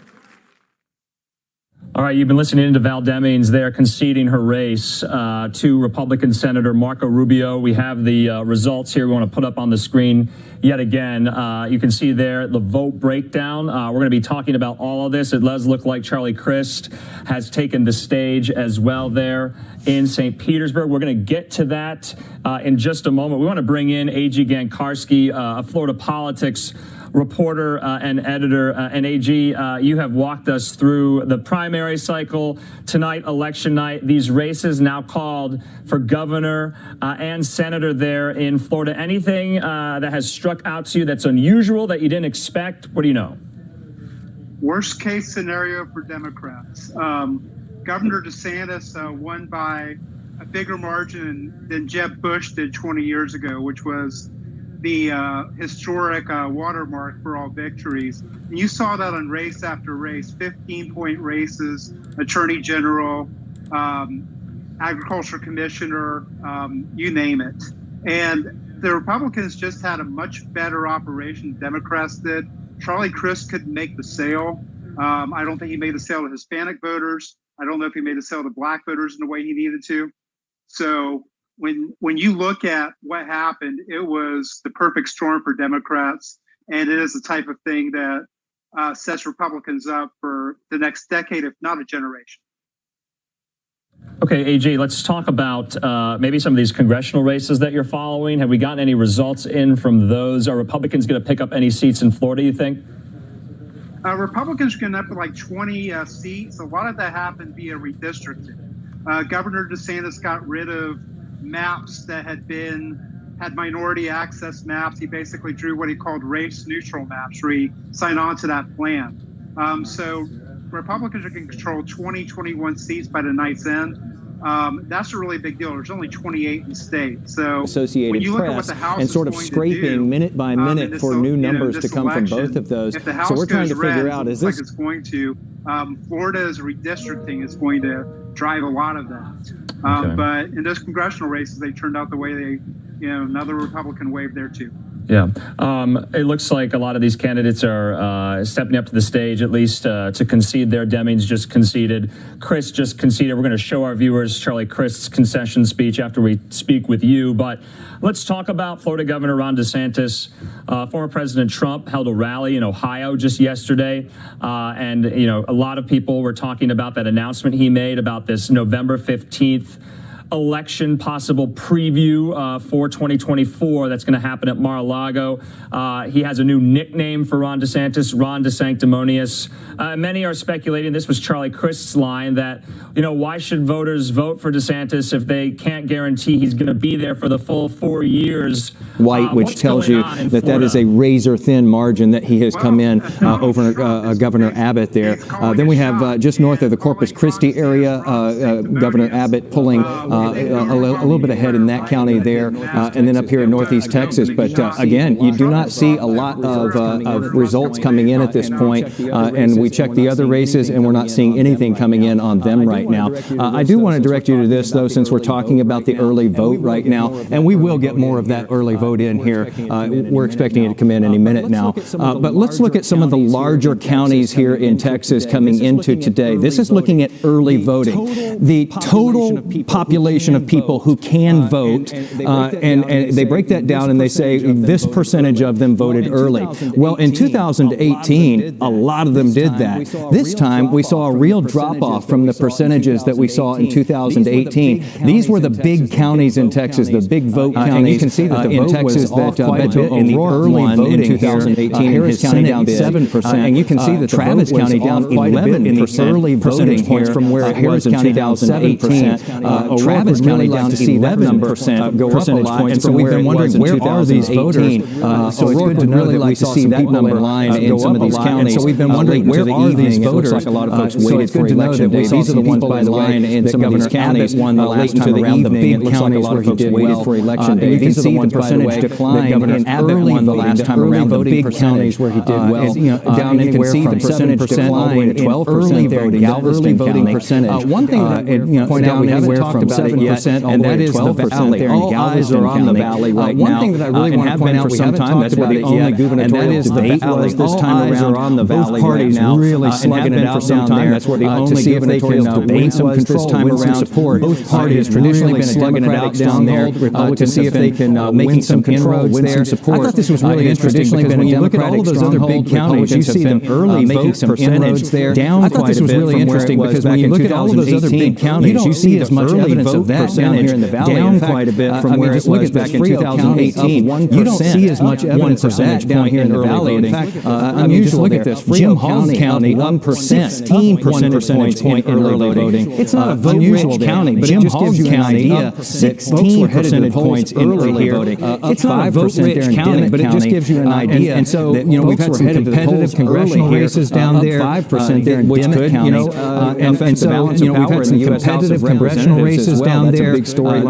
could, affect the balance of power in the U.S. House of Representatives. But again, the Valley is looking like they really turned out. Curious to see what election day turnout was like down there, and really hoping, Jason, really turned out. Some of those numbers in what election day turnout was like down there, and really hoping, Jason, that we get some of those numbers in. Send me anything from election day, from early voting. I'll take any of it at this point. Just a note to our viewers, if you're trying to figure out where these numbers are, it's not necessarily unusual. We have computers talking to computers here, at least in this case, trying to figure out where these numbers are. It's not necessarily unusual. We have computers talking to computers here, at least in this case, when a television station or other media outlet is trying to essentially scrape the numbers. There's nothing that we've heard of that's going on that would delay these numbers.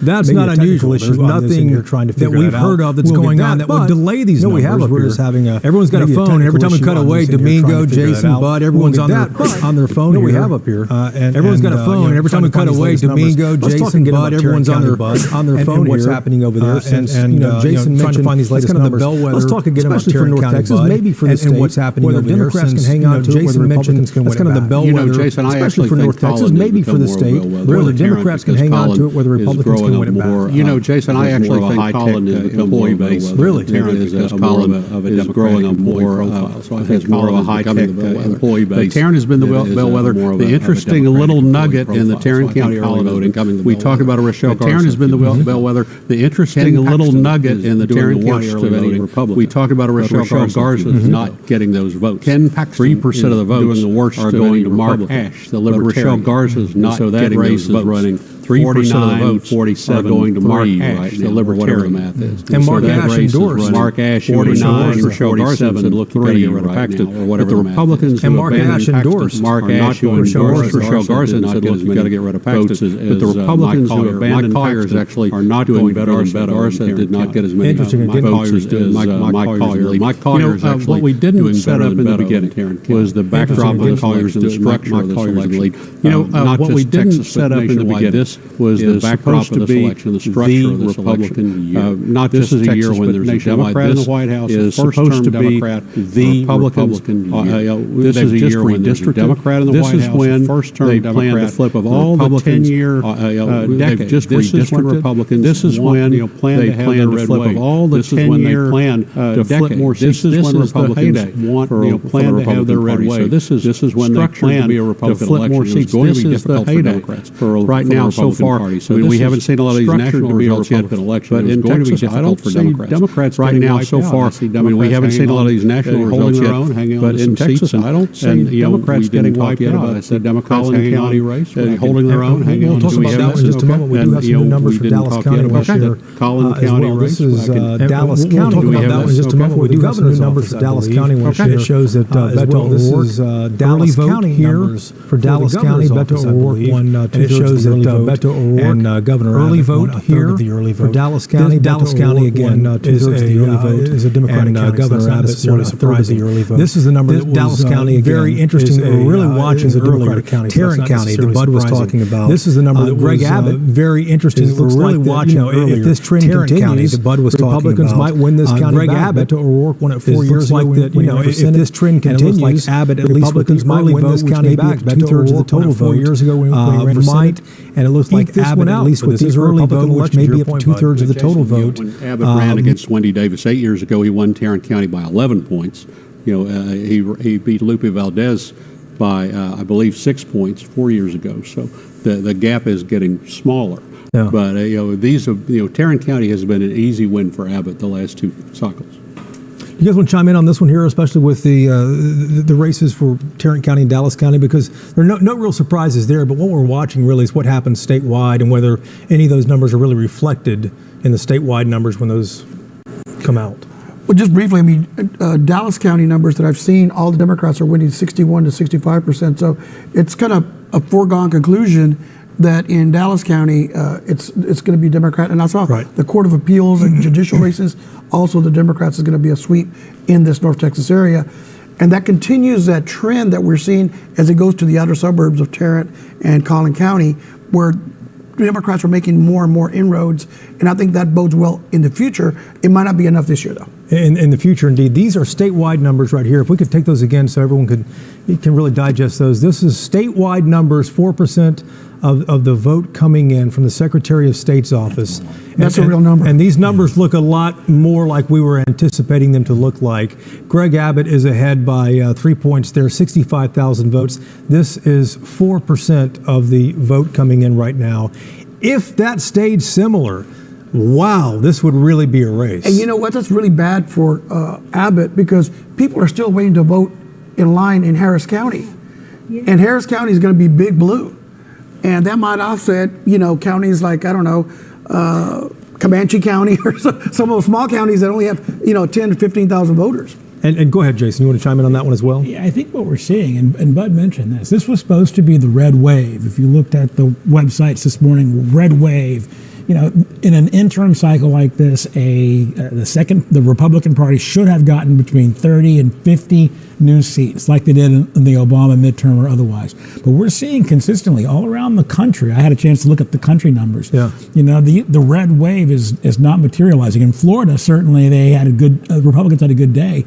But if you look at the races that we've been watching on television for the last month, everything from Oz and Fetterman up in Pennsylvania, and Hassan up in New Hampshire, and Indiana won. All these ones that were supposed to be bellwethers. And in Georgia. And in Georgia.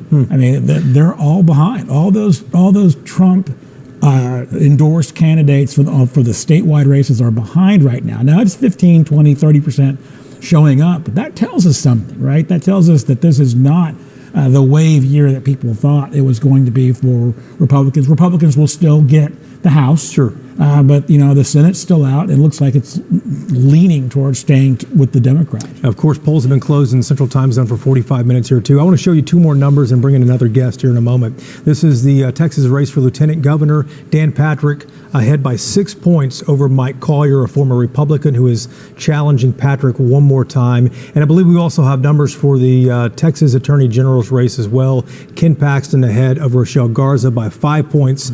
So far from what we've seen, the closest race in these early numbers with 4% reporting is still going to be the governor's race. It's still very early here, guys, but I did not expect it to be the governor's race to be so close and the other races to have a little more of a gulf between them. But hold that thought just for a moment. I want to bring in Ian Mitra. He's the senior managing editor of the Texas Tribune, and Ian is one of the pros we go to all the time down there in Austin. Ian, let's talk about statewide what we're seeing. We haven't discussed on this streaming coverage so far what's happening in South Texas with the 3 congressional races down there. What are you guys seeing in those races? Because they were all 3 Democratic at one point. Republicans picked off 1, and they're hoping to get 2 more tonight. Right, and obviously, the districts have been redrawn through redistricting, so that's impacting as well. We've seen some early returns, in Texas 28, where Henry Cuellar is the incumbent from Laredo. His opponent, Cassie Garcia, seems to be having an early lead. Obviously, it's very early, a lot of votes to be counted, but that is something significant for the incumbent. And also in Texas 15, Monica de la Cruz has opened up an early lead on her opponent, Michelle Vallejo. Obviously, this is and then in the third race down there, Vicente Gonzalez, who is an incumbent but has moved over to challenge Myra Flores, who was elected in a special election, the Republican. We haven't seen any specific results yet there, but that's going to be a tight race. These are all races that it's an area that Democrats have traditionally fared well in, but obviously issues like the economy, border security have seemed to really kind of resonate with a lot of voters there in terms of giving Republicans a lot of confidence. And Republicans have had confidence, Ian, obviously, but I'm curious whether they thought that they would be running away anymore with it so far, 45 minutes after polls closed here. Yeah, well, there's still a lot of votes to be counted. I think they're still feeling confident. I mean, Greg Abbott is in McAllen for a reason. I think is because they feel confident about how they're going to do in South Texas. But the races are tight, or a little bit tighter now. But there's still a lot to be counted. But I think it's it's still early in the evening, but a long ways to go. Yeah, indeed. So, we talked to Cliff Tatum. He's the elections administrator for Harris County a couple of weeks ago in Inside Texas Politics. They have 2 counting machines for 782 precincts, polling locations in Harris County. He said they anticipate just there in Houston to be counting up until 2 a.m. This was before a judge allowed polls to stay open an extra hour. Right. How late are you guys anticipating that it might be tonight before we get a clear idea of which way things are going?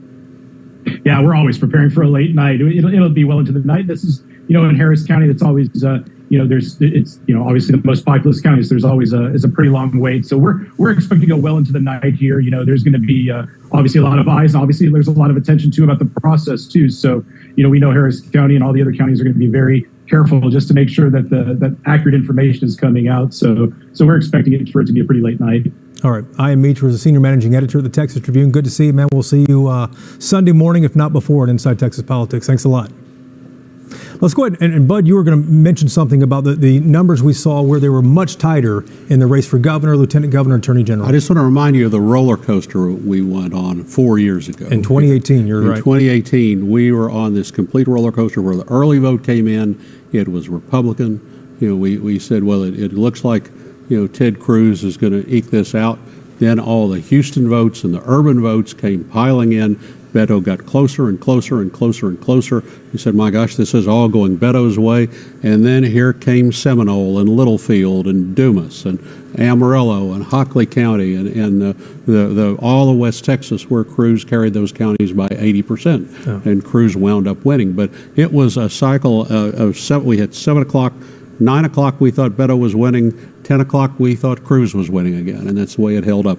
But it was, we're looking at the same kind of seesaw tonight with these results. And we can't get ahead of ourselves on that, too. Guess what works? We found out. Control-Alt-Delete clearly works, I think, to reset some computers around here. But we reset the computer over there with Wheeler. He's finally smiling again in studio, and he has a colorful board to talk about there, Jason. Show us what you got. You joke about it, Jason. I did hit refresh, and it was shortly after that. I don't know if that's what it was, but we hit refresh, and here we go. We've got numbers here. Bud was just talking about, and that's a great point, what I like to call the warehouse full of red boxes out here in the Panhandle in West Texas. You see them just stacked one on top of the other, and by the end of the night, this all goes red. And this is what Democrats are up against in these urban centers, trying to counteract all of that vote from these smaller counties that comes in Republican favor. And you see the splits on this: 90% to 9, 88% to 12. 12, 94-5. I mean, it's never kind to Democrats in this part of the state here.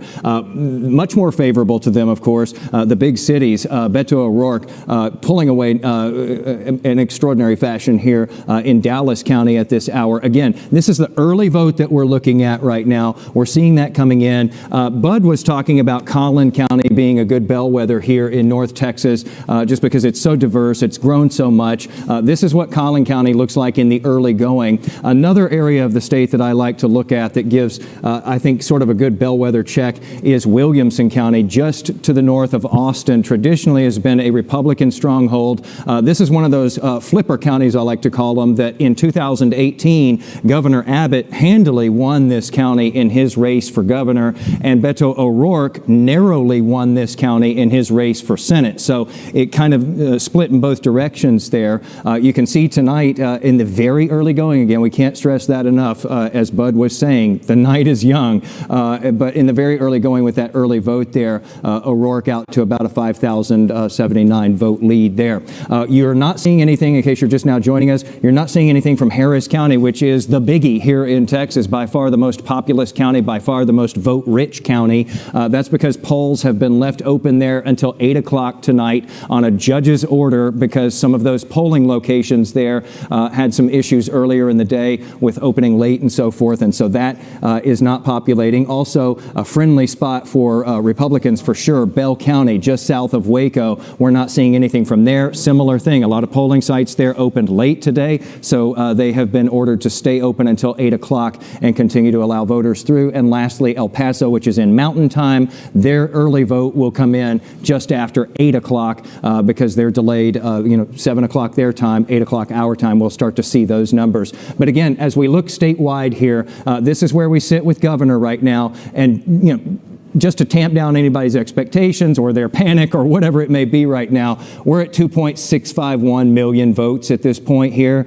Early voting in Texas, there were more than 4.5 million votes cast. So we're seeing a portion of the early vote, and that doesn't even take into account what we've seen at the polls today. So, as we were saying, the night very young here. But this is where we sit with governor, 52-47 at this point. Lieutenant governor, 50-48. That has tightened up considerably from just a few minutes ago. And as we've said, the polls, going into today had kind of been suggesting that we would see a tighter race here. This is a rematch between Patrick and Collier from 2018, that we would see a tighter race here than what we're seeing in the governor's race. And the tightest race, I think a lot of people have expected to be this one, the Paxton Garza one. But right now, anyway, he's got a 5-point spread there that he's leading by 109,000 votes or so. But again, and then with this one, an odd one, because I was showing you the Dallas County vote just a moment ago for the governor's race.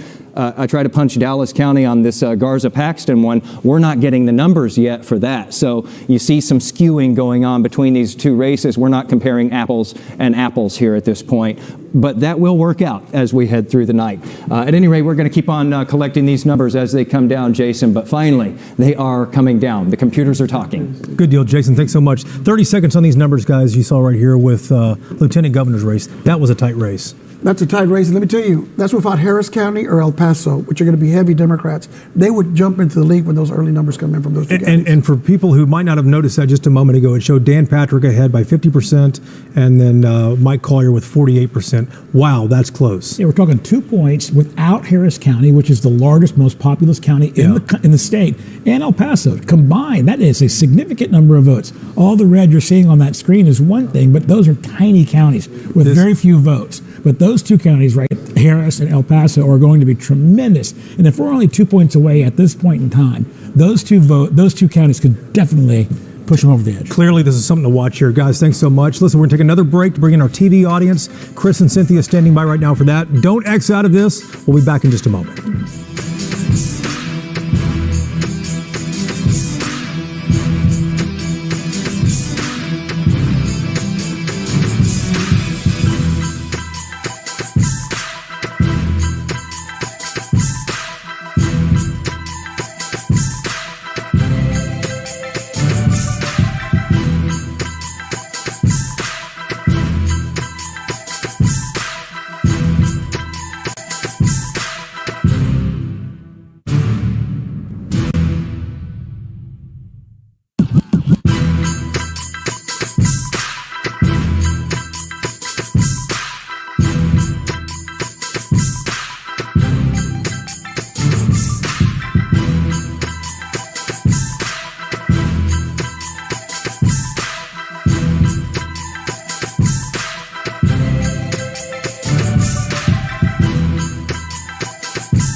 We hope you're enjoying ABC News coverage. We have turned our studio around for election night and our online digital show, and we're going to drill down on what's happening here in Texas and the numbers starting to come in. I'm Chris Lawrence. And I'm Cynthia Izaguirre. Most polls closed about an hour ago, except for the state's largest county, Harris, near Houston, which closes in just a few minutes, and we're already getting some results. We begin with the governor's race between incumbent Governor Greg Abbott, running for a third term, and Democratic nominee Beto O'Rourke, hoping to become the first Democrat to lead Texas in 27 years. And this is where we sit right now. Governor Abbott sits on top with 52% of the vote. This is with 5% of precincts reporting at this hour. Let's bring in Y'all-itics host Jason Wheeler for a closer look at these numbers. That's looking pretty close there, Jason. It is, but we are still in the very, very early going here, Cynthia, as you all were mentioning there just a moment ago. We still don't have Harris County Democrats really looking forward to what they're seeing coming out of there. Again, the polls open until 8 o'clock there tonight. Also, Bell County, very friendly for Republicans. We're not getting that. Those polls also open till 8. And out in El Paso, the polls open till 8 as well. But again, here's the totals right now. Abbott ahead, 52 to 47. That's 2.8 million votes, though. Just so you can keep this in mind, in early voting, there were 4.5 million votes. All we're looking at right now is the early vote here, and it's just a portion of that. So still a lot of vote to be counted, Chris and Izzy. All right. Thank you very much, Jason. We're going to send you back to ABC programming. But again, if you want a deeper dive into the statewide and local races, you can always follow along with our Texas election special online. And if you have a Roku or Amazon Fire Stick, you can watch us on the WFAA Plus app. We'll see you again here in about 30 minutes.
All right, welcome back to WFAA's streaming election coverage for the 2022 Texas midterm. We want to kind of reset where things are right now. It's 8 o'clock. Polls just closed in Harris County. Polls have been closed in the rest of the state, essentially, except for Hudspeth County and El Paso. They have been closed for an hour here now. We've kind of been going through some of the early numbers, but let's bring back in our panel here and tell you the new panelists we have. But remind our viewers, we have Bud Kennedy, the columnist at the Fort Worth Star-Telegram, longtime contributor to WFAA's Inside Texas Politics.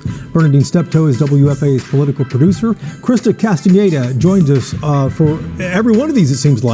We appreciate you coming in, longtime Democratic activist in the state. And Wade Emmert is a number of things, a former general counsel for the Republican Party of Texas, former chairman also of the Dallas County Party, yeah. Republican Party as well. So thanks, guys, for being here. Before we get into some of these numbers with you guys, I want to first go out to our reporters we have across the state. Let's start in McAllen with the Greg Abbott campaign. Teresa Woodard is with him right now. And Teresa, it sounds like the party is already underway there. Yeah, Jason, the party definitely underway here in McAllen. In fact, we just got a little break in the band. It's a young group of teenagers, actually, who they were having play at this watch party at a place in McAllen, a nice venue. You can hear they're cranking up the sound as we speak. But yeah, tonight is all about the end to this months-long race that we have been watching between Greg Abbott trying to win a third term as Texas governor versus Beto O'Rourke, who's trying to keep that from happening. Here at the watch party, we've seen a lot of supporters who've sort of been trickling onto the dance floor. They're having a great time. But you also know that they are watching these numbers. Someone on your panel earlier called it a seesaw, and I think that's a pretty good indication of what we're experiencing tonight. We have not heard any big cheers or any big sighs or anything like that. And as of right now, when I reached out to the governor's campaign spokespeople in the last few minutes, they told me it's just too early for them to weigh in and have any comment about what they're seeing. Now, I will tell you, I've been watching the governor's Twitter very closely tonight. He has not been tweeting anything but congratulations to other candidates across the state who other Republican candidates across the state who he believes have won. You know, there is definitely some symbolism in where we are. We are in McAllen. This is Hidalgo County. We are 7 miles from the Texas border. Anybody who has been paying attention in the least could tell you that the governor has made border security, immigration, safety in general, his top issue of this campaign. And so having the watch party here really does send a message that will continue to be one of his top messages if voters do send him back to Austin for a third term. One more important and interesting note about where we are here in Hidalgo County. So in 2014 and 2018, Greg Abbott lost this county. So in both of his previous races for governor, he lost this county. Donald Trump also lost this county in 2016 and 2020. However, in 2020, he almost doubled the amount of votes that he got from 2016. So clearly there has been some change, and the McAllen mayor got up earlier on stage and welcomed everybody, and he talked about seeing this change in Hidalgo County and across South Texas, and he's hoping that that change is reflected in the results that we see tonight. Also on the border tonight is Democrat Beto O'Rourke, and our colleague WFAA's Morgan Young is watching the O'Rourke campaign from El Paso. Morgan? Yeah, hey, Teresa, we are here at Beto O'Rourke's election night watch party. And much like Teresa was saying about Governor Abbott's party, it is a party. We've got a DJ here instead of a band. And people are starting to trickle in here. We're seeing supporters come. We have not seen Beto yet. We spoke to someone from his campaign who said he should be here in the next couple of hours. And, you know, I know that during this show, we've been talking about, you know, the potential for this race to be so close and how competitive it's been. And I think we could really see that in how Beto has really approached even just the past couple of days. You know, when we caught up with him in Dallas today, he said he was in Dallas County because he wanted to target any voter who had not made their decision yet. He even told us when we asked if he would have done anything differently with his campaign that, hey, if all of the voters who typically go to the polls are the ones going to the polls, they weren't confident that they would get this victory. But he said that his campaign has been targeting new voters. They've been targeting young voters. They need people who have not voted before to vote. And that is what they were really relying on to get a victory here. And that's something that they've really been targeting this entire time. It's why they've been on college campuses. It's come across in their messaging. And, you know, we covered this campaign in March for the primaries. We were actually in Tarrant County, which was a strategic move at that time as well. And we asked him, you know, hey, what are we going to see differently for your campaign going toward November? And he said, we're going to be more aggressive. We're going to take those hits. And we've really seen that. He had already been talking about the power grid at that time, blaming those failures on the governor. And what we didn't know at that time is that there would be a tragedy in Uvalde. That has turned to him really calling for gun control, putting that on the governor as well. Roe v. Wade has been overturned in that time, and he's been really calling, you know, for change to Texas's abortion laws and really using those as highlights in his campaign and hoping that those issues can really drive that momentum toward his efforts to target young voters and, again, new voters. So, of course, we'll see how that turns out here tonight. He should be here in the next couple of hours. But, again, we are here in El Paso on the border, like Teresa is, and he should be here soon. Back to you. All right, Morgan, thanks so much for that. You know, they've been watching the tweets from Beto O'Rourke and from Greg Abbott. We're also watching what you guys share with us as well. And I want to ask you, you know, you were kind of bouncing around, Sean, a moment ago on what Beto O'Rourke was doing. Morgan just said we'll hear from him here shortly, and you saw him online. Yeah, and I guess they haven't heard from him because he's been in the car. He was live streaming. He was driving? live streaming. I think somebody was in the passenger seat filming, which is a good idea. Don't use your phone and drive. But I think it was about 30 minutes ago. It looks like the live stream ended, so I'm assuming he arrived to wherever it is that he's going. But yeah, he's live right now. It looks like he is there greeting people that are in attendance. But yeah, let's turn this around here too for our. So yeah, so this is a live feed on O'Rourke's. This was live. I think this ended. So this just ended a little bit ago. Go ahead and make it a full screen. Him driving earlier was right here. Okay. But this right here. So he's arriving there with some of his campaign staff. Yes. To El Paso, and of course, Beto O'Rourke was in San Antonio. He was in Houston and Dallas today before flying back there about 6:30 this evening. Have you heard from anyone else watching this stream? Any thoughts, questions, concerns that they've shared, or are you just... A lot of it's just supporters and people that oppose him just making comments. Yeah. Gotcha. I haven't heard much else of people asking questions or issues that they've had. And you guys are also hearing from Clay Jenkins, the Dallas County judge, who we were trying to get a feed up a moment ago. What did Judge Jenkins say when he addressed his supporters? He addressed his supporters about 30 minutes ago. He was talking about his overall plan for the next 4 years. Did he claim victory? He didn't quite claim victory, but he was happy with the polling results. So he talked about improving access to mental health care, improving the broadband, rapid housing for the homeless, lower crime rate, and the local economy. So. Gotcha. And of course, Clay Jenkins was running against Lauren Davis. Yes. Clay was running for a third term as the Dallas County judge as well, too. Interesting there, too. And Deb, Sonia, keep us updated, too, if people are chiming in. Just curious to see what they have to say for that. Let's flip back around. I'm going to put my buddy Jason right on the spot as he's holding a laptop right in his hand here.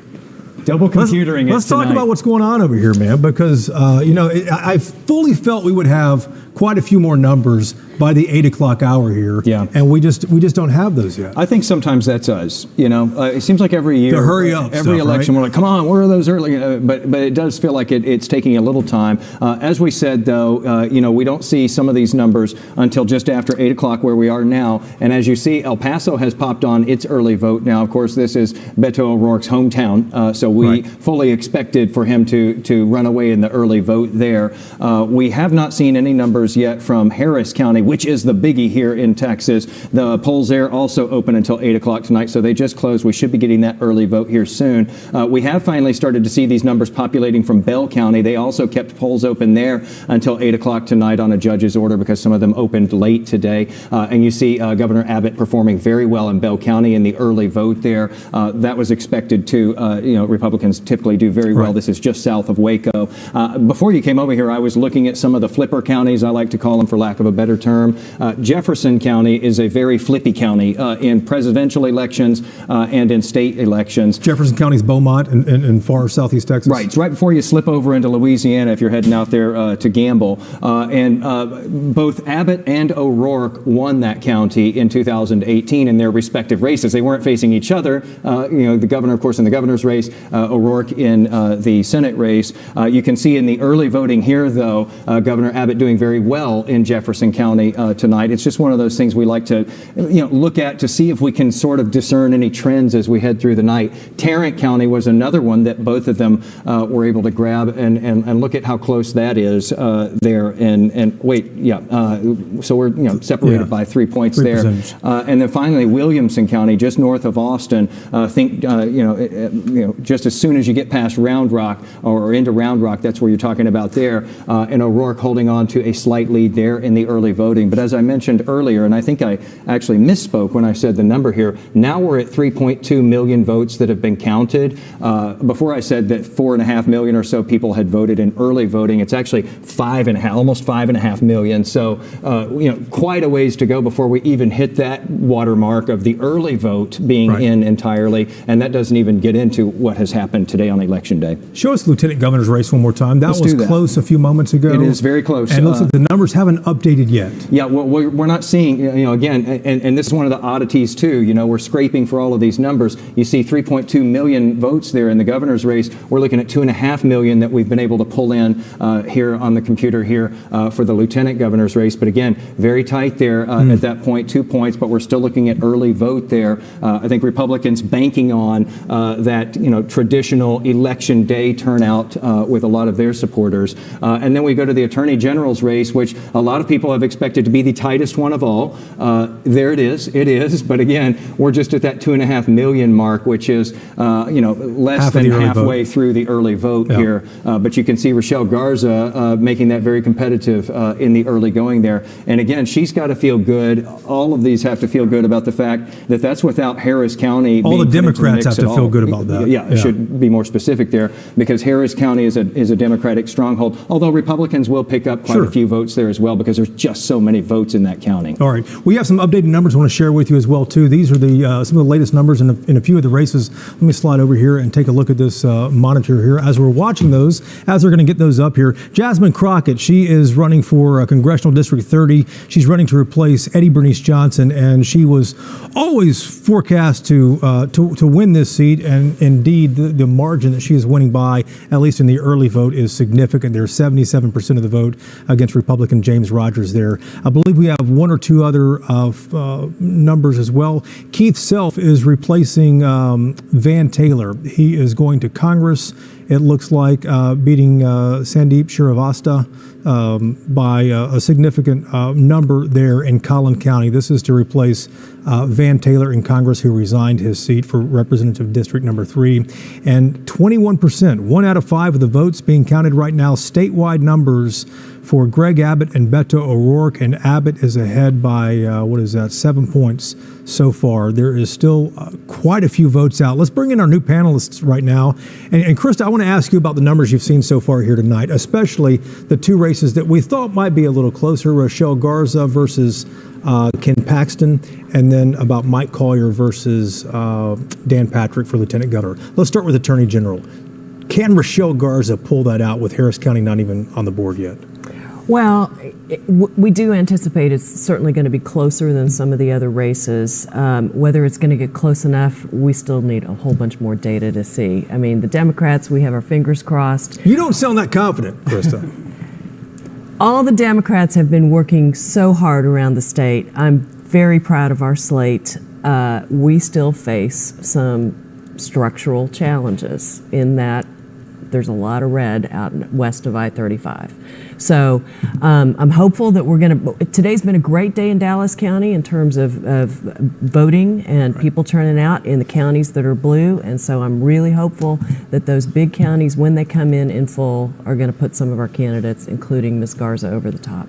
Wade, are you surprised that the numbers for Republicans aren't any higher than they are with the early vote? No. In fact, I'll give you a more definite answer than Krista could or would. Abbott's going to win by at least 8 points. Patrick's going to win by 6 to 7 points. And Paxton's going to win by 4. We're looking at early voting numbers, and while it's great to talk about, look how close they are, they're not going to be as close as all these numbers start coming in. You can look at Ken Paxton's race, and I think of the 3 statewide races I just mentioned, his is going to be the closest. But, I think part of the issue is not just the statewide Democratic structure or lack thereof. I just think Garza was not that great a candidate against Ken Paxton. And so I think she had some issues that left an easy or a more obvious attack for her that costs her in some of the votes. So Paxton's going to win by 4. The others are going to win as well. It looks closer right now because we just haven't seen all the votes yet. And with Harris County still out, though, with Harris County's numbers, they just closed 15 minutes ago. With those numbers still out, Harris County traditionally been a Democratic stronghold there. Is that not concerning at all to you? I think Harris County will probably vote Democrat overall. I'm not disputing that. Right. I'm saying at the end of the day, after all the votes are counted, you're still going to see the Republicans on top. Maybe not as large of margins as historically they've had, But I think you're still going to see those big three still win. And let me ask both of you guys about those margins too, because that's been the big question here. When and if a blue wave might ever sweep over the state. We've talked about it for 20 years that I've been in Texas. It's never happened, at least in the 22 years that I've been here. The margins are getting tighter. At some point, things are really going to be tightening up. We talked earlier about how Greg Abbott won by 24 points when he first ran in 2014. He beat Lupe Valdez by 13 points, a no-name candidate. And now if it's a single-digit race here, at some point those two lines are going to come together, aren't they? Math says they would. Yes. I mean, we're continuing to build. I mean, the state is growing. We've got a lot of transplants from blue states that are coming to Texas. We are, Dallas-Fort Worth, one of the fastest growing areas in the nation. A lot of those voters are going to be blue voters. And so, yes, at some point those lines are going to converge and cross. Look, Republicans are fooling themselves if they think a Democrat can't win in Texas. But it's not going to be because of a blue wave. It's going to be because Democrats have found a candidate that is a Second Amendment Democrat, that is relatively conservative in fiscal policies, and that presents him or herself very well.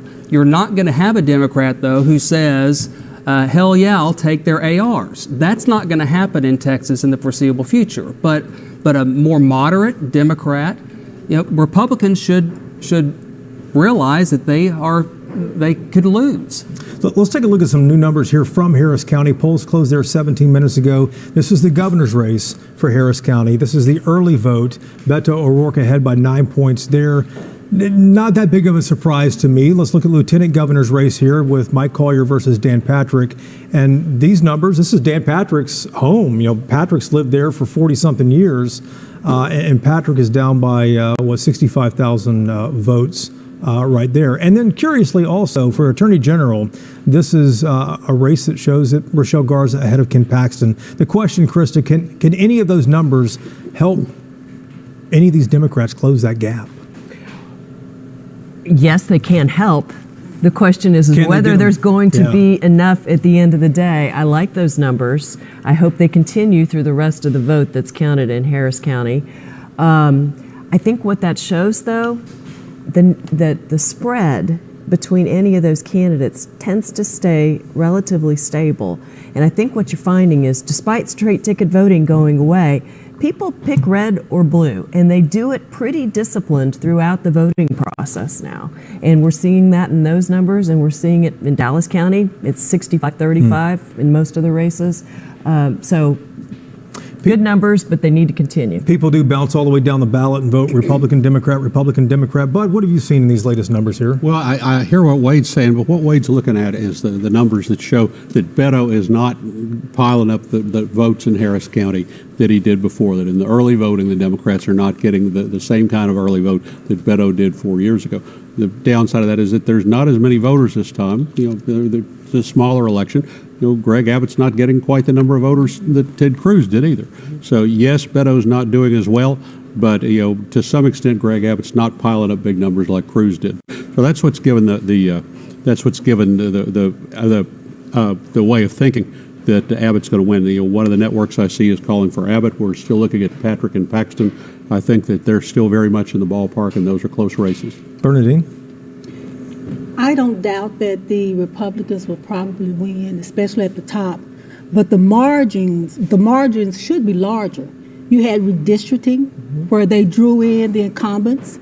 They had the best types of redistricting that you could ever imagine. The voting laws changed.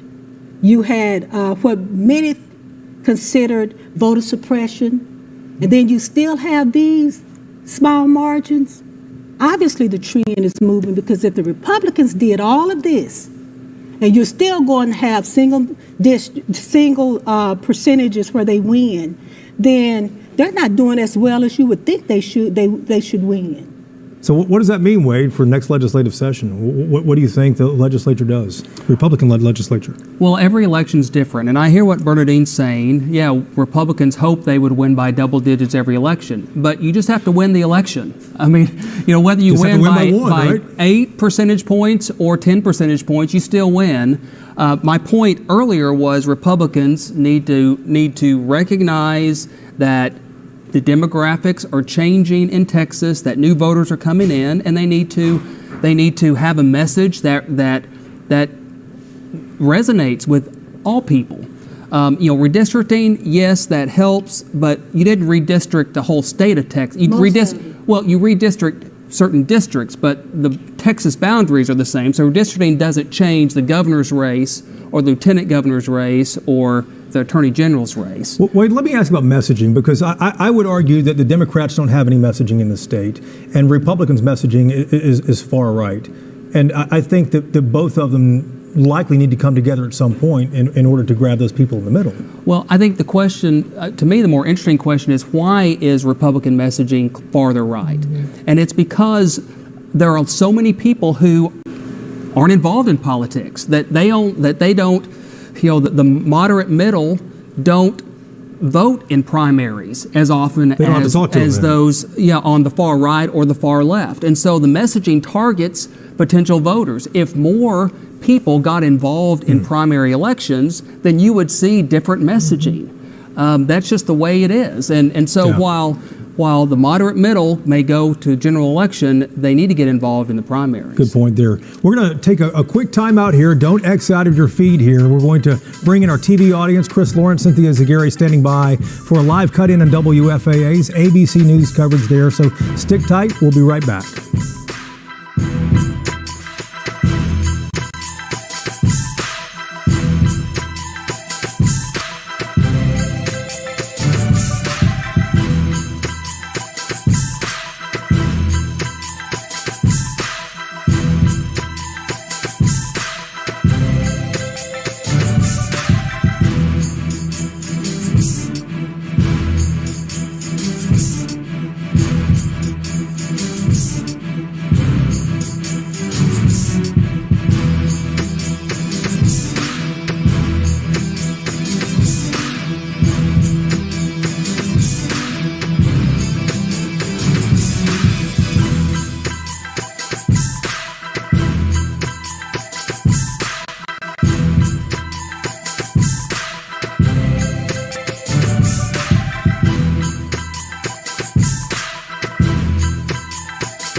And we hope you are enjoying ABC News coverage of election night. I'm Cynthia Zaguirre. And I'm Chris Lawrence. Dallas and Tarrant counties have just surpassed their voting totals from the last midterm in 2018. And we're going to be scrolling live results there at the bottom of your screen. Let's dive into the statewide races with our Y'all-itics host, Jason Wheeler, and senior political reporter, Jason Whiteley. Any surprises, guys? Yeah, we're 90 minutes after polls closed, Cynthia, across most of the state. And what's interesting are two races that we thought might be a little close. Yeah. And 90 minutes after polls have closed, they are. It's the Lieutenant Governor's race, Mike Collier versus Dan Patrick, and the Attorney General's race, Rochelle Garza versus Ken Paxton. Yeah, but we like to say over and over again that we're looking at just a little of the vote right now compared to what is still out there. Republicans very much banking also on the fact that same-day voting typically benefits them here in Texas. Here's where we stand right now, though, as we look at the governor's race. About 4 million votes counted.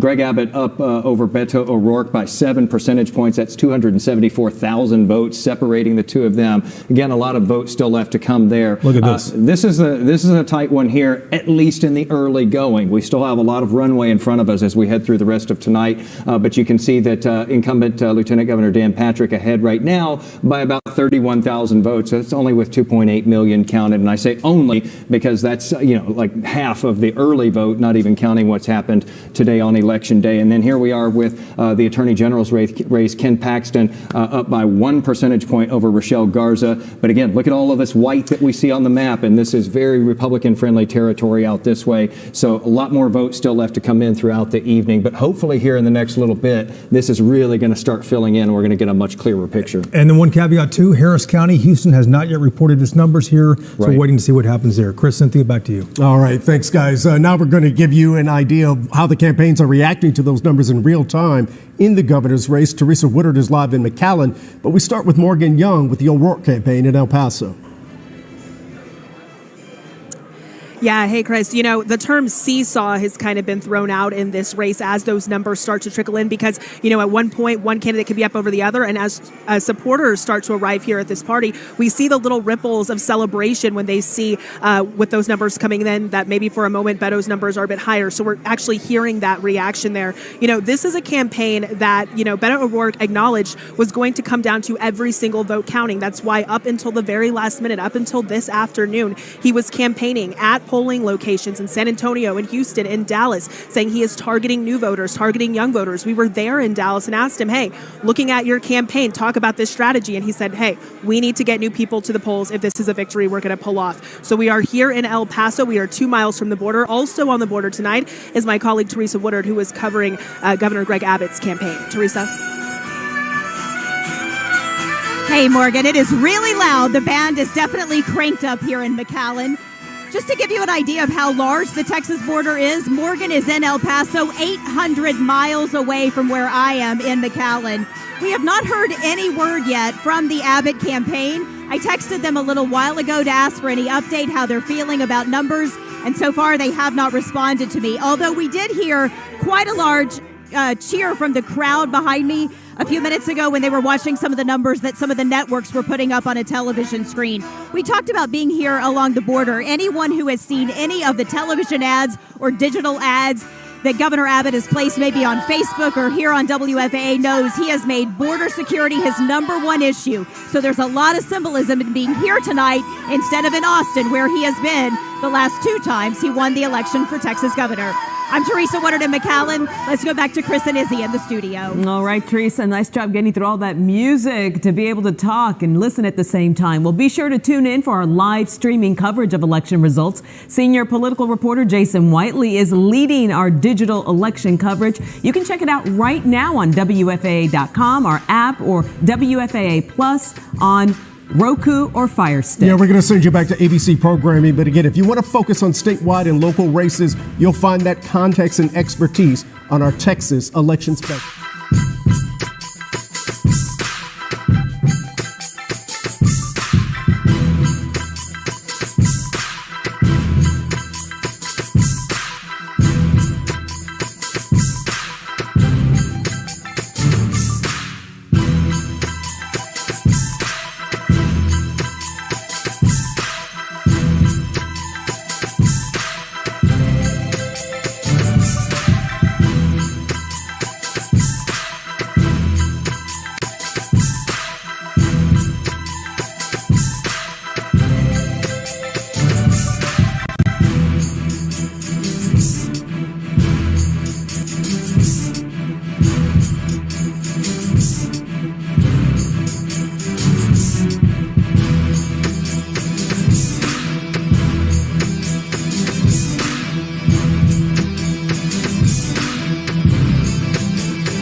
All right, welcome back to WFAA's midterm election coverage for the 2022 cycle. Let's start with some numbers here. I'm with Jason Wheeler, my Yellowticks co-host.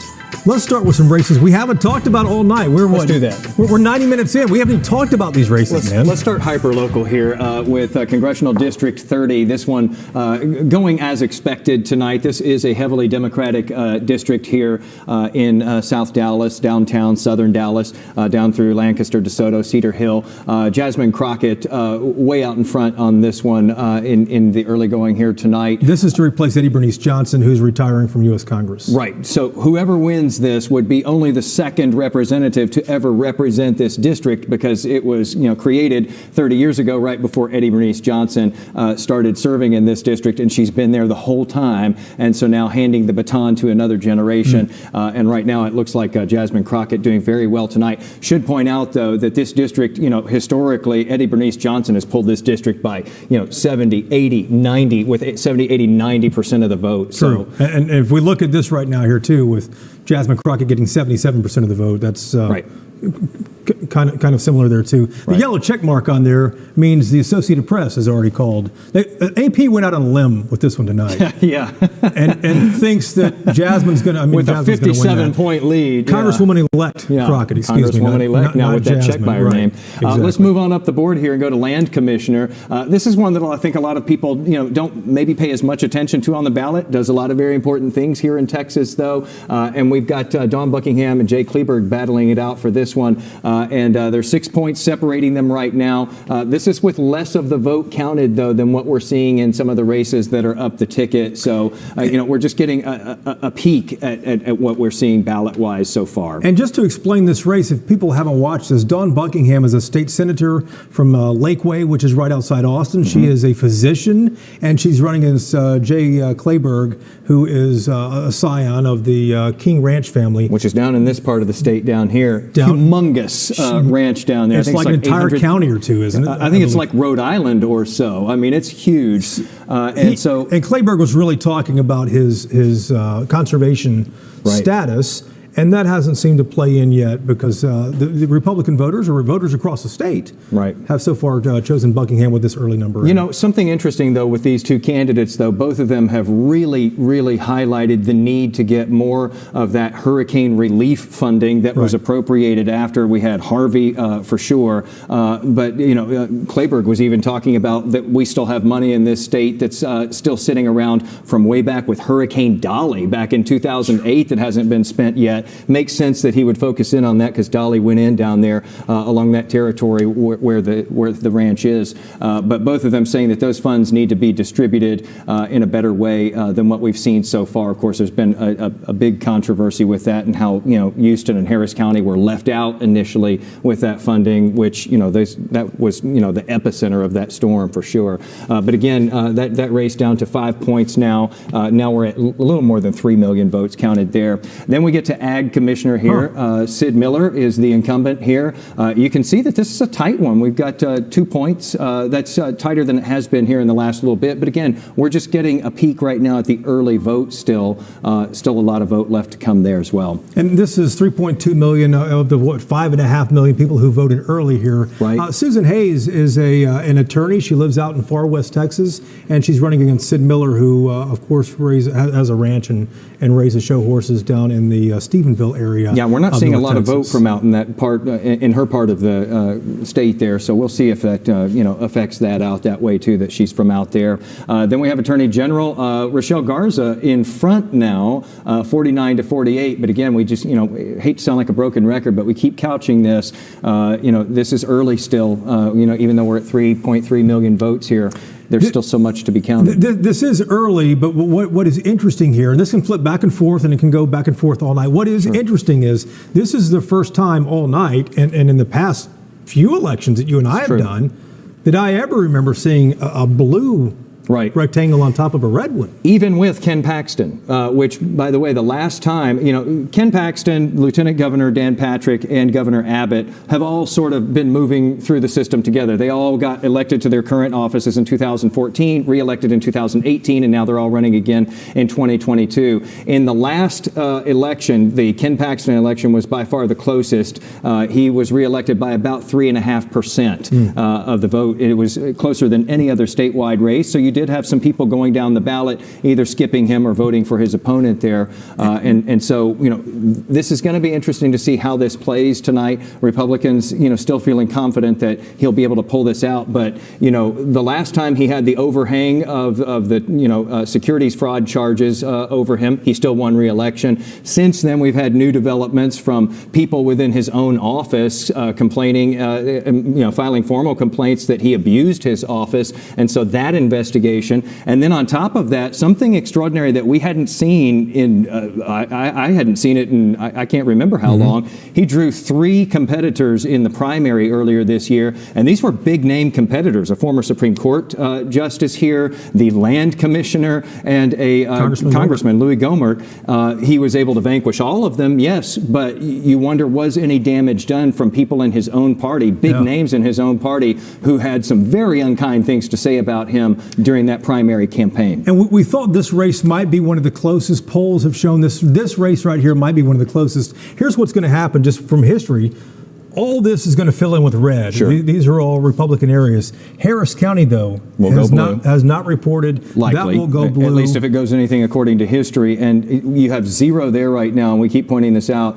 Harris County is the heavyweight here in Texas, by far the most votes of any county in Texas. And then Fort Bend County just to the southwest as well. So there's still some more blue to fill in the map, and a lot of red that's going to fill in on this map here. I think that we are either really, really early in the night with vote counting, or something very crazy has happened, though, when you're looking at a race like this and you see Brazoria County going for the Democrat. That doesn't happen. And so that just gives you an indication that we're looking at a sliver of the vote right now. I would not expect that to stay that way through the night. If it does, we've got a much more interesting election than any of us had planned for. All right, Jason, let's get up to Ariel Placencia. She's watching some of the national races, because this is not just a midterm in North Texas. This is a midterm all across the state, and some huge races nationwide, Ariel. Yep, that's exactly right. And I've got some of those numbers for you. So we'll start with some of those gubernatorial races. These are projected GOP wins. Kay Ivey in Alabama, Ron DeSantis in Florida, Kristen Nunu in New Hampshire, and Mike DeWine in Ohio. Again, those are projected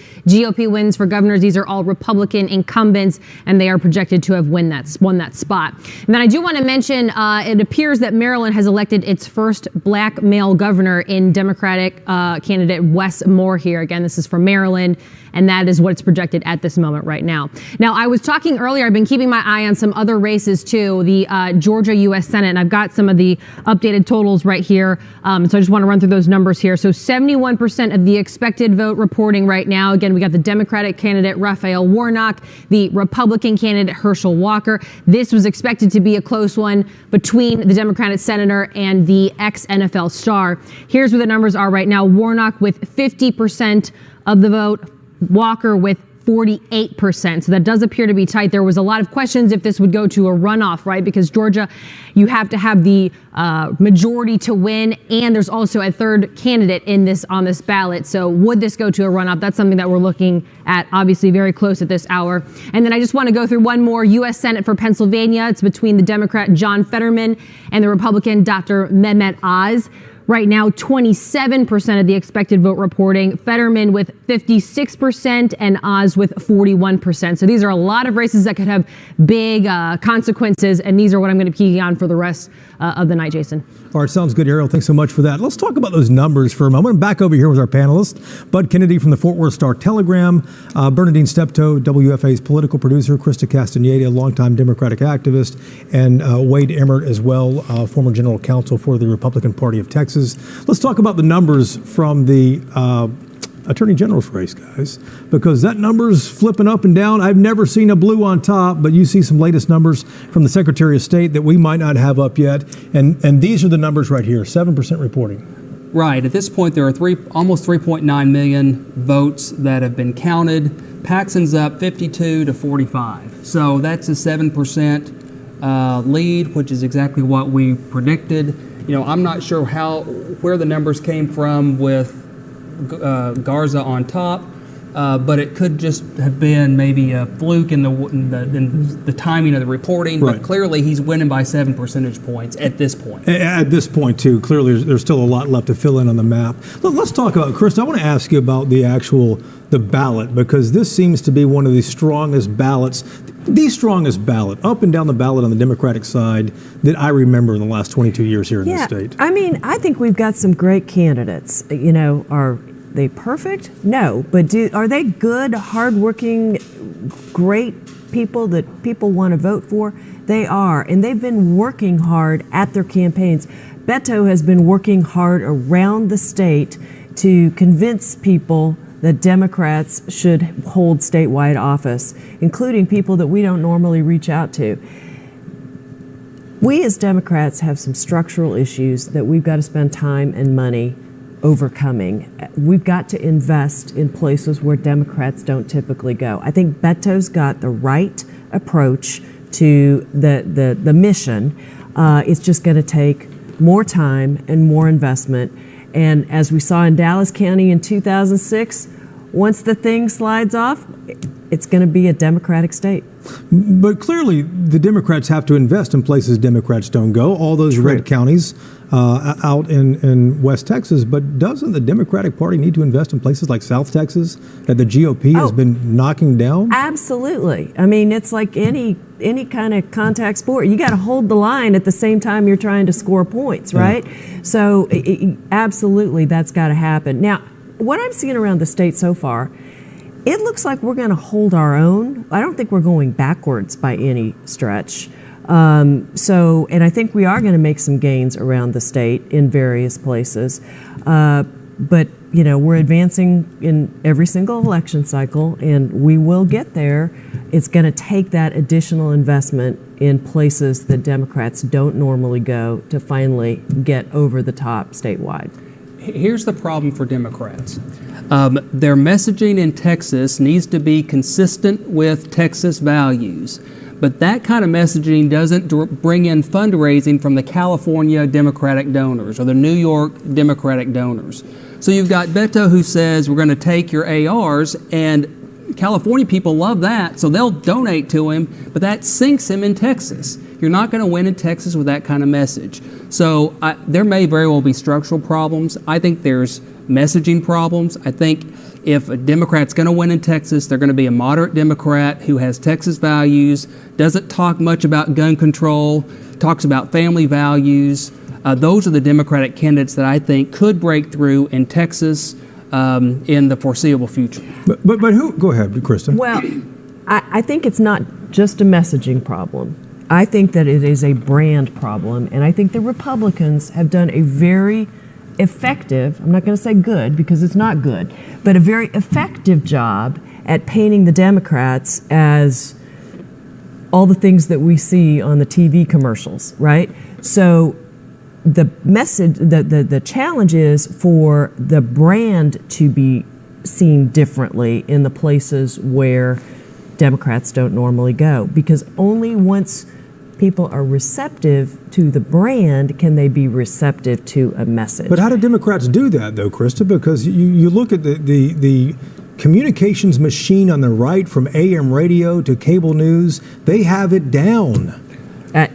The equal time doctrine, is that what it used to be called? It's what it used to be called before Congress abolished it. That, I would posit, is the number one thing that has taken down our democracy. If our democracy is failing, it's for failure of that doctrine. Look, the problem is not AM radio. The problem is Democrats wanting to defund the police. Yes, that plays well on TV because people are against it. I mean, if you want to change the messaging and the brand, then change the messaging and the brand. Texas values. No more defunding police, no more gun control, and you might have a candidate who has a shot statewide. This is like our old Flashpoint segments, isn't it, guys? Jason, the Democrats always long for the days of Ann Richards. But you remember during Ann Richards' campaigns, what did she do? She shot a gun, hunted dove, and she led prayer. She's a Southern Baptist who knew how to shoot a gun and lead a prayer. To Wade's point. No Democrat since then has been seen, hunting or leading prayers. And so that's part of a winning campaign for a moderate Democrat who was really a hero to the party in her time. There's some flaw in what Krista's saying, because that's assuming that the Democrats will keep the suburban women that they're getting in this election. And this election has some real things going in the Democrats' favor. The blizzard, the blackouts, Uvalde, and the emphasis on guns. There are so many things going the Democrats' way. The abortion decision. There's so many things that just wrapped up suburban women and awarded them to the Democratic Party this election. But there's nothing saying that the Democrats are going to keep those voters cycle after cycle. On the other hand, Republicans have made their inroads into South Texas, which used to be the Democratic stronghold, and the Republicans have been able to gain ground there. I'm not trying to agree too much with Wade here, but I tell you, the numbers show that if Republicans win 40% of the Latino vote across the state of Texas, they will consistently win statewide elections. They'll be close, but they'll win if they win 40% of the Latino vote. Anyone who thinks that the Latino vote is monolithic on any issue or in any perspective in any place is, in my opinion, thinking wrongly. The Latino vote is diverse in Texas, just like it's diverse everywhere, but there are particular issues that resonate in particular places. And the rural-urban divide applies as much to the Latino vote as it applies to every other demographic. So I am not convinced that it's going to go all one way or all the other way when it comes to any particular segment. Let's talk about trend some more. I've always said that the Democrats do need to improve on their messaging, and I think that Wade indicated a very good example. Defunding the police. That was not how the Republicans came out and said it's what the Democrats intended. So it's just that the Republicans know how to hijack the Democrats' issues and turn it to benefit them. I like that phrasing. Yeah. So, but let's get back to trending. What's happening now is the Republicans have just as big a problem as Democrats, because they're a win is a win. I agree, a win is a win, but they're winning less and less by larger margins. So eventually. Go back to 2006 when Dallas County went Democrat. I mean, the previous election cycles, the Democrats kept saying, we're going to take Dallas County. And what did the critics say? It'll never happen. Right. Well, in 2006, it went totally Democrat, and Republicans have never been able to get a stronghold into it since. And that's what's happening in Texas. The Democrats need to improve their messaging, but the Republicans do too.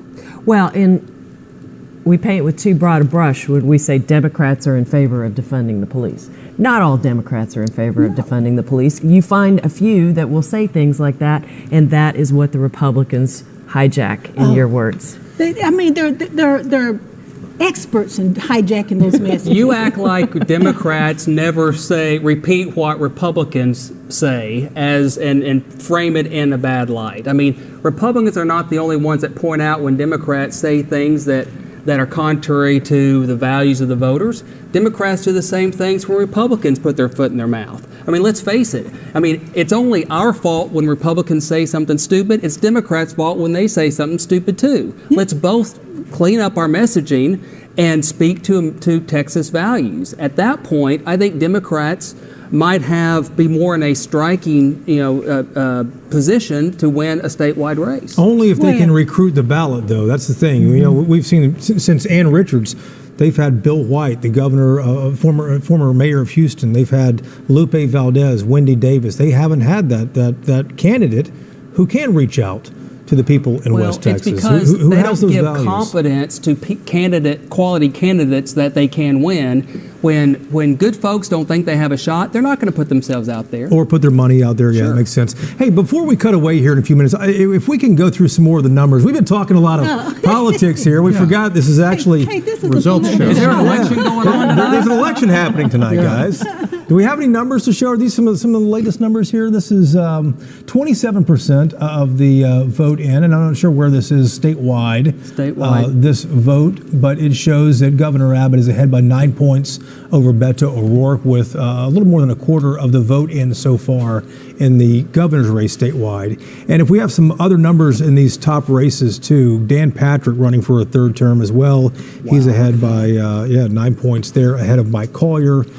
That's with 7% of the vote in. I think that there may be some updated numbers. We'll see if we can get in a moment. And again, 7% of the vote in here too, Ken Paxton and Rochelle Garza. I think that vote has tightened up considerably since then. But these numbers are still coming in across the state. Polls have been closed in Harris County, in Houston, in El Paso, and Hudspeth counties for about 51 minutes now. So we do expect a number of other votes to be trickling into that statewide totals that we have seen so far as well.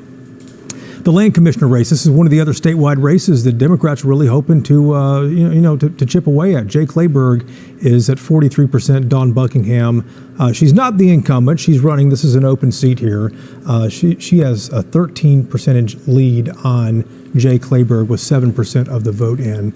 And the ag commissioner, if we have that, the agriculture commissioner in the state, that's Susan Hayes. Sid Miller. Versus Sid Miller. We might have that one coming up here, and this one too is 7%. We all got caught up in this conversation, guys, and we need to update some of these numbers here to talk about these numbers. The biggest surprise, we're 2 hours into this since the polls closed, Bud. Biggest surprise, biggest headline so far. Well, Democrats holding on. I mean, there's no red washout of all the Democrats. I don't even see maybe a couple of seats that have flipped, but Democrats have flipped a couple too. Democrats are holding on in Tarrant County to a commissioner's seat, winning a House seat in Collin County. The numbers are not piling up against the Democrats. Democrats are holding on to what they have, which was never expected in this cycle. This is the election cycle where Republicans expect to have a wave, wipe everybody out. Whether a Democrat in the White House, the first cycle of redistricting, Republicans should win everything. It's not happening. Inflation, what it is as well too. Bernadine, biggest headline. What do you think? Yeah, the issues worked in the favor of the Republicans, but here's my take. This is Republican. I don't think anyone expected a Democratic sweep, but the Republicans are not having that good of a night. Mm-hmm. I mean, they're not sweeping out Democrats. Democrats are holding their own, and I think honestly, the Republicans knew that the races would be this tight, because if you look at Abbott, if you look at Patrick, they campaigned harder than I've ever seen them campaign. Matter of fact, they haven't had a campaign before, really. Well, you had Abbott in North Texas, and going to the churches and shaking hands. So I think most of that, we're going to have a landslide. That was rhetoric, because I do not think that the Republicans actually thought that they were going to have these double-digit wins. It doesn't show it. Krista, from the Democratic standpoint, biggest headline do you think tonight? I agree with Bud. We're holding the line on what's happened the last couple of cycles. It's not a red wave, and that's good news for Democrats. And Wade, a win is a win. Well, I don't understand when you say it's not a red wave. Republicans already control every statewide race. What more do you expect us to do? I mean, we're winning by 8 percentage points, 9%. That's not close. That is not a close election. So I think Republicans are having a good night in Texas. It remains to be seen if it translates nationally. They talk too much. That's the problem. Who talks too much? The Republicans talk too much, talking about how we're going to have this double-digit win. And we're talking too much as well, too. Okay. Hey, we're going to stand by just for a moment. Don't X out of your window here as you watch our streaming coverage of the 2022 midterm elections in Texas. We're going to cut away for a quick update for our TV audience. Chris Lawrence, Cynthia Zaguirre standing by right now.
And we hope you are enjoying ABC News coverage of election night. Polls have closed across the state of Texas, and the votes are being tallied now, with early results scrolling at the bottom of your screen. It's going to be a long night for election workers, especially in Harris County, where a judge ordered all polling locations stay open an extra hour due to problems with voting machines in several areas. Tonight, we will be able to watch live feeds of those votes being tallied across the state, starting with this live look at the room in Collin County.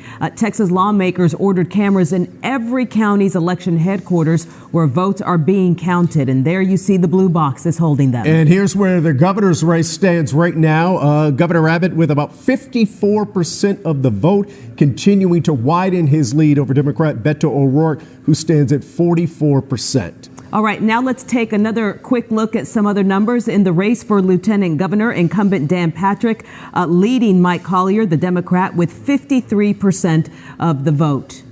And Chris Sadeghi is in Houston with more from both camps tonight. Chris?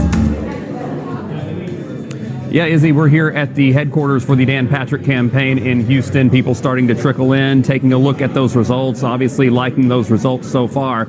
Lieutenant Governor Dan Patrick facing Democrat Mike Collier, just as he did 4 years ago. Collier is watching tonight's proceedings over in Austin, watching with the Texas Democrats. The matchup 4 years ago between these two in 2018 was a close race, 51% to 46%. Patrick took that one. As we look at those numbers right now, that lead has widened, or that margin has widened. So that could be an indication of how voters feel about the job Patrick has done in the legislature. Let's send it back to you guys. Chris and Izzy in the studio. All right. Thanks so much, Chris. We're going to send you back to ABC programming. But if you want to keep that focus on statewide and local races, you'll find that context and expertise on our Texas election special online. It's going on for another half an hour. Now go to WFAA.com or go to our social media channels to watch that live feed. We'll see you again in about 30 minutes. Good night.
All right, welcome back to WFA's live streaming coverage of the 2022 midterm election. Let's get you caught up on some of the local races in North Texas that we have been watching. The first is the Dallas County District Attorney's race. This is incumbent John Creuzot running for a second term. The early vote is in. This is what 2/3 probably of the total vote, we're told. He is significantly ahead, by 20 points ahead of Faith Johnson, who is challenging him again in the same race that we saw 4 years ago. To Tarrant County in Fort Worth, where the judgeship, the county judge seat, is open right now after Glenn Whitley is retiring as a Republican over there. Tim O'Hare ahead by 6 points of Deborah Peoples. He's ahead by 22,000 votes with 71% of the precincts reporting there. William Joy is out there with the O'Hare campaign, and I believe he's talking right now to the Rick Barnes, the chairman of the Tarrant County Democratic Party. William, what is he saying to you there? Yeah, Jason, I'll bring in Rick in just a second. Real quick, I want to give you an update on those numbers. You know, Tim O'Hare, he grew his margin just slightly in that election day voting, outperforming early voting, which might be expected. Republicans doing better on election day. I want to point out something real quick, though. What's fascinating about the Tarrant County numbers is those margins. That's what really we're looking at. Tim O'Hare, certainly with that 6-point lead, as you're talking about right now. But if the phrase, as goes Tarrant County, so goes Texas, is true, then the races that are the most fascinating are that lieutenant governor race, which is just a 1.5% margin here in Tarrant County, and the AG race, just a 2% gap. But what's also interesting is the race for governor and the race for judge are almost identical. And that's why I want to bring in GOP Chairman Rick Barnes. I'm curious, when I was talking to voters outside polling places today, I heard a lot about abortion, a lot about immigration, inflation. These are all national issues. Surprisingly, I heard no one talk about property taxes. To what degree do you think voters are voting for county judge versus voting for governor when they're going to the polls? Well, I think the reality is we got a packed house here tonight. We're really excited about our returns. We know that we're going to win these local seats, but we also know we're going to win statewide. And the beauty to that is we have an opportunity for the two to work together, move the entire state forward. And as the state goes, so goes Tarrant County. Or as Tarrant County goes, so goes the state. We're in a prime position to move everybody forward through this election, and we're looking forward to that. What do you think has been resonating with voters? I mean, there's a lot of talk about the Democrat message versus the Republican message. What do you believe is resonating in Tarrant County? Well, the economy is huge. People are really worried about the economy and where they're able to go financially. They're also worried about the border and what's going on with the border, but they're also worried about making sure that Tarrant County remains a red county. Just tonight, we've determined yet again that we're the reddest urban county in the entire country, and that's big for Tarrant County voters. We're going to continue to move that needle forward and continue to reelect people in those offices. You say that, but in 2018, Abbott won the state by about 13%, won Tarrant County he did about 6% better statewide than he did in Tarrant County. Right now he's doing about 4% better statewide. Is the gap shrinking a little bit in Tarrant County? Well, it's an urban county, and the reality with urban, you have a lot of voters out there that aren't necessarily lined up with the rural mindset that a statewide has an opportunity to go be a part of. And so in our rural county, we know what we got to work with. We know the two big cities, Fort Worth and Arlington, and we work closely with all those from the beginning of school board elections to citywide elections and then to our countywide elections. And tonight showed us that we're ready to win those elections and move forward. I want to talk real quick about the Precinct 2 race. That was a race you guys put a lot of time, effort, and money into. Right now, that one also remains very, very close. What are your thoughts, and why is that important to voters? Well, we're still watching Precinct 2 because we know that's an important one for us, but in a lot of ways, that's a corner of our county that a few years ago was changing a whole lot, and we put a lot of time and energy into it for the past 2 years, and I think we're going to see as a result of today's election, the Andy Wynn's going to win that race, and then we'll be able to have a commissioner's court that has 4 Republicans and 1 Democrat on that court, and that's very important to Republicans in the county. One thing that we're clearly seeing, as you heard me talk about with the AG's race, Lieutenant Governor's race, there are a lot of voters splitting their tickets. They did it in 2020. John Cornyn won this county by a good margin, but obviously Biden won this county. What do you make of the split ticket voters here in Tarrant County? Well, Abbott winning our county is huge. I think we've turned back the cycle, back the other direction. We saw that for 2 cycles in a row with Cruz in 2018 and then with the president in 2020. We're going to see a win tonight across the county, and that's going to catapult us forward to 2024 when we're going to continue to see those results. We know how to work with our new citizen, and we know that what their needs are out there, and we're answering those questions that they have. If we can address the elephant in the room, or maybe the elephant not in the room, Glenn Whitley didn't endorse Tim O'Hare. That was obviously a lot of talk. Were Republicans, conservatives going to maybe run away from him because of the way that primary race went, very combative with Betsy Price. But right now that margin is right on par, even slightly outperforming the governor's margin here in Tarrant County. What do you think explains that? Why were Republicans rallying around Tim O'Hare, and even less so than the governor and lieutenant governor? Yeah, well, first of all, Tim O'Hare is an outstanding candidate.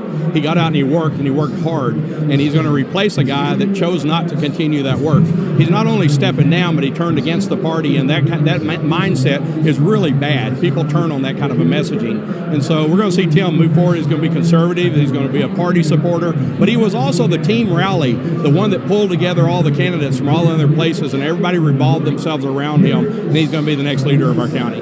In your speech, you talked about looking ahead to 2024 and that, the next step starts tomorrow. What are the next steps? What are the next targets for the Tarrant County GOP? Well, the first next step is figuring out who's going to be the next presidential candidate. I think there's lots to be said for where we're going. We also saw DeSantis won tonight, and he's going to be a big part of that conversation as we look forward. The president, Trump, has told us that next week he's going to be making an announcement about where he's headed. Once we know where we're headed, we'll be able to know where to go next. But we're going to live in this win for a little while. We're going to enjoy it for a week or two, and then we're going to get headstrong, getting ready for 2024. Last thing I want to talk about real quick. I had mentioned that national issues seem to be what we're driving people out, or at the very least statewide issues, right? Not so much county. What should be the county priorities for Commissioner's Court, for the judge, in your mind moving forward? Well, I do think that the economy is huge on a lot of people's mind. The fortunate thing for us in Texas is that Texas economy is still very, very strong, but the rest of the country is dependent upon Texas to guide that. We're the sixth largest. If we were a country, we'd be the sixth largest country in the world when it comes to our economy. So we got some great things going on, but people are tired of not being able to go to the store and get what they want. They're tired of high gas prices. They're tired of what the Biden administration is causing to this country, and we're about to let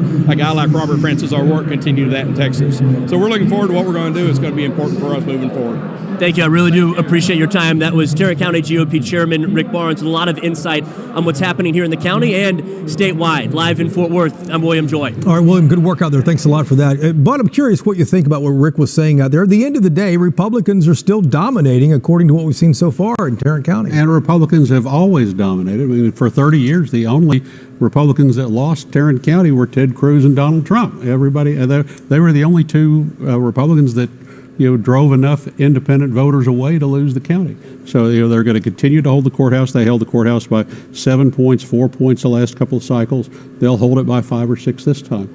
He talked about, but look at what's happened in Tarrant County. There's so much focus on Tarrant County being a bellwether county. If you save Tarrant County, you save America. The Patriot Action actually says that. Look at all the groups that put work into Tarrant County for Republicans. Patriot Action Focus, the cell phone folks, the True Texas Project, the work they do, Jonathan Stickland, the Wilkes-Dunn money, the libertarian efforts. You have all this Republican effort focused on this one county and trying desperately to keep it in the red column. They've nudged it up a couple of points this time. They have Tim O'Hare as, he called him the leader of the county. He's the presiding official at the Commissioner's Court, but we'll see how much he uses that pulpit from here. And Wade, it is a tremendous investment that the GOP, or not the GOP, but the conservatives have made in Tarrant County. Why Tarrant County, though? Well, I don't think it's just the investment. I mean, you can't take away what Tim O'Hare has accomplished. I mean, he ran a primary against what everybody would say would be a popular mayor in Betsy Price and beat her pretty soundly. So the Republican voters in Tarrant County are there and have been there. To me, it's not a criticism to say Republicans are investing in an important county. Maybe Democrats should invest in some counties. Maybe they would win some of these other races. I mean, they are investing in Dallas County and others, but that's not a criticism to say you've got Republican workers wanting to hold in Tarrant County. I do think that Tarrant County is, as a large county, it's important for one to remain Republican. I mean, if nothing else, I think it's good optics.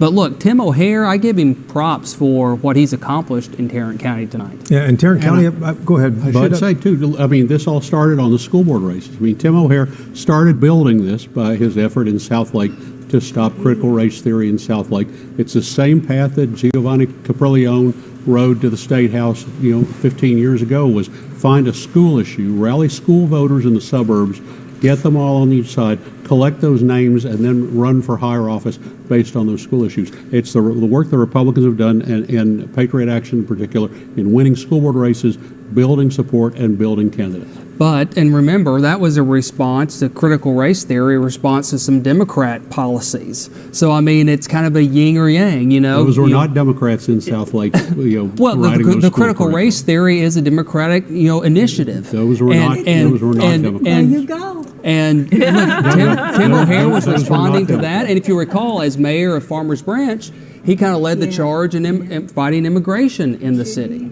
Yeah, and Tarrant County remains, Bud, as you and I have talked for a long time, the largest Republican county in the state. The largest reliably Republican county in the state. And tonight reinforced that. Harris County has more Republican voters. Tarrant County, I think, will have the second most Republican voters. Well, speaking of Harris County, let's go to Ariel Placencia upstairs in our breaking news center. Ariel has been watching some breaking news that our Houston station, KHOU, is reporting about some provisional ballots and whether they will be counted for those people who cast them between 7 o'clock and 8 o'clock, like a state district judge said, right, Ariel? Yep, that's exactly right. And I mean, we've known that there were problems there all day. I mean, we told you a couple hours ago when they said that nearly half of the voting machines at NRG Stadium were down and were not working. So that in turn caused a lawsuit to be filed, and that's why those polls were open later than usual. Here's the tweet by the ACLU saying exactly that. Now, here's the issue that you were just mentioning, though, that the Texas Supreme Court has now said that any of those ballots that were cast during that later period, during that extra hour of voting, that they should be separated, that they essentially should be thrown out. The issue here are partners of the Texas Tribune saying that voters who got in line after 7 p.m. were required to cast a provisional ballot. The county already said that those would take more time to process. So here we are now with the situation. Let's take a live look at what's going on in Harris County. Again, we have these live streams for anybody who's just joining us now. A reminder that these are new thanks to a Texas state law that anywhere where ballots are being handled, you have to have a camera and a live stream that is available to the public. So you can go online and check this out yourself. And this is what we've been watching all night. This is what it looks like in Harris County. Again, we know that there were polling problems. We had an interview with the elections administrator. He said that there were maybe 30 locations that had problems. There was a controller that went down. That caused more issues and problems, just a trickle-down effect. And because that was slow kind of getting going, that's why they were extended an hour. But now we, of course, have this news from the Supreme Court that we'll be watching moving forward, Jason. All right, Ariel, thanks a lot. Wait, let me ask you. You and I first met 15 years ago at the Dallas County Elections Office when we were watching some race come in.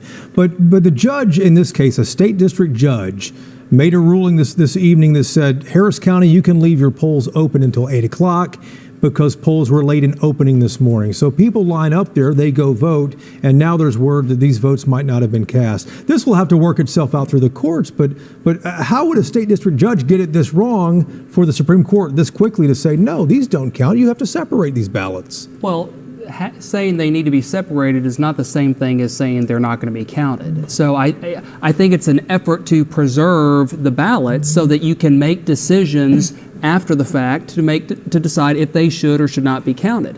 Look, I mean, it's not uncommon to hold polls open longer than 7 o'clock. That happens. So I don't know why they did, what specifically was the issue, and I don't know the specific issue about these ballots. But if ballots are cast outside the typical election process, they should be provisional ballots so that if there are challenges, they can be segregated and you don't have an incorrect vote at a location that's not compliant with Texas law. Some of those voters were in line at 7 and were eligible to vote. If the voting had ended at 7, their votes should be counted. Those should not be provisional votes. That's right. Yeah, I mean, saying they're in line at 7, if they showed up at 6 and are still in line at 7, I don't disagree with you. But if they showed up at 7 when the polls would otherwise have closed, then that's a different story. Splitting the hair on that, yeah, obviously, yeah, that makes sense. You might have to do that. Let's go to our colleague Adriana de Alba. She is out covering a number of the campaigns as well too. Adriana, tell us where you are and who you have with you there. Hi there, Jason. I am at the Tarrant County Democratic Watch Party this evening. And I'll tell you what, we just heard from the Democratic candidates. I'm covering Tarrant County Judge's race, and Deborah Peoples is not here yet. We expect her at some point tonight, but we have not heard from her. At this point right now, she is trailing Republican Tim O'Hare by about 5 percentage points. It's a difference of about 23,000 votes. Look, she has told us all along, time and time again, that she felt when it all comes down to it, this would be a close race. We know it's a hot race that we've been closely watching, but again, we have yet to hear from her tonight after seeing these early votes that have poured in. But I do have with me right now Tarrant County DA Democratic candidate Tiffany Burks. Now, Ms. Burks, I would like to ask you, how are you feeling at this point about the early vote in Tarrant County? Oh, I feel very good about the early vote. I'm very excited about it. To have Democrats come in out of the gate at 47% is a very good start for us. There are a lot of votes still out there that are going to be counted. And like you said about Deborah, it's going to be a close race and every vote is going to count. As a matter of fact, there are still polling locations right now with people in line still voting. And so it's going to be a close race. Now, we've talked a lot about the issues in Tarrant County, the local issues. How much of national politics that do you think are seeping into local elections this time around? I mean, we've looked at this big governor's race. Beto O'Rourke was able to win in Tarrant County a few years ago, and today, we're seeing this kind of back and forth. So, how close do you think this will be?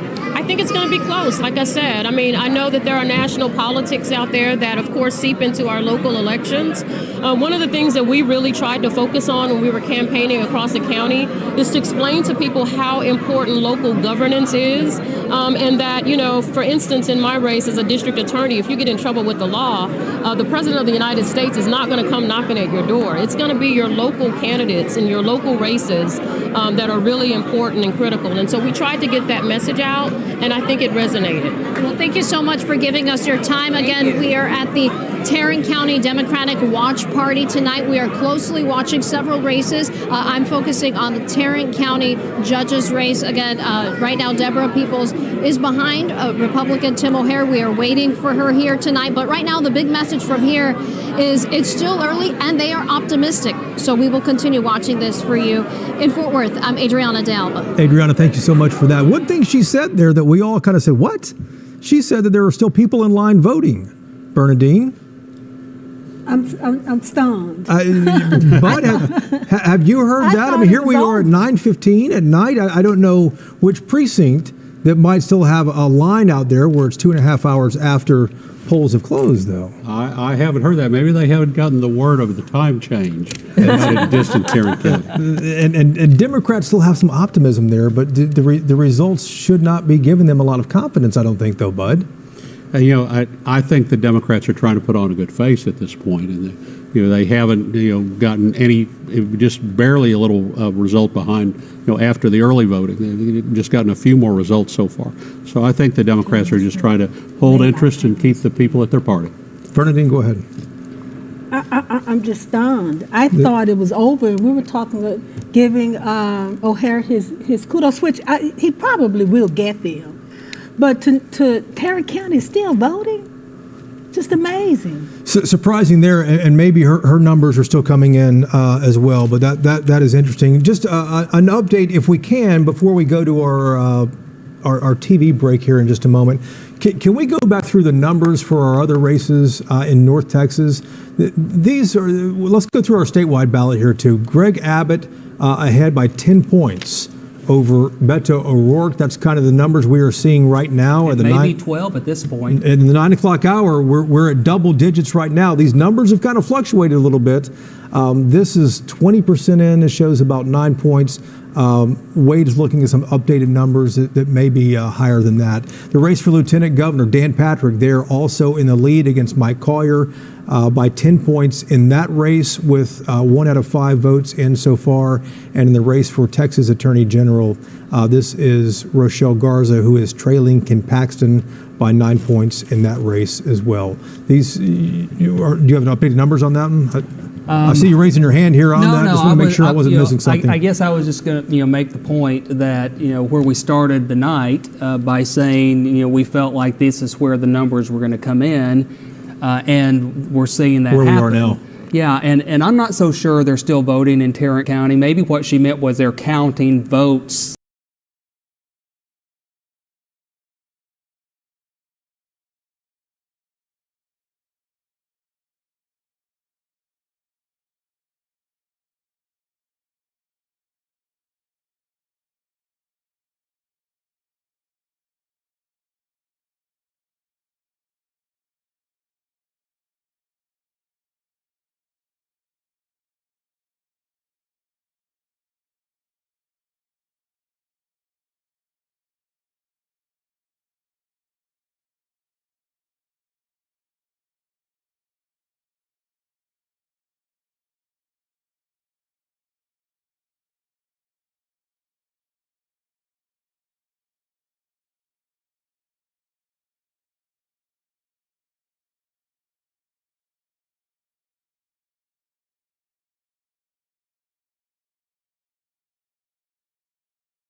him a couple of questions as those numbers come in. So we're going to hopefully be able to do that. And when we do, we'll let you know. We're going to send it back to you in studio.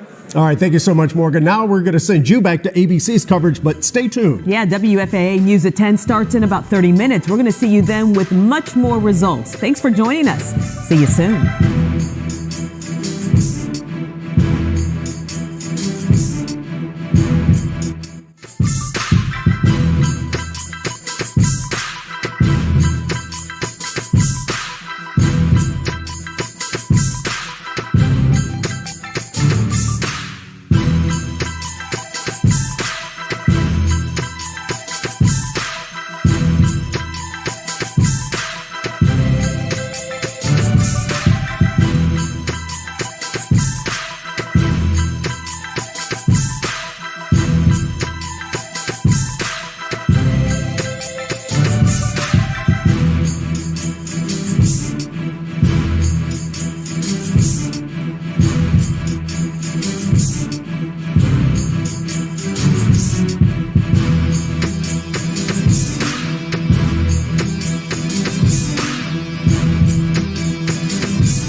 All right, welcome back. It's hard to believe it's been 2.5 hours since we kicked off this live midterm coverage here on WFAA for our statewide results.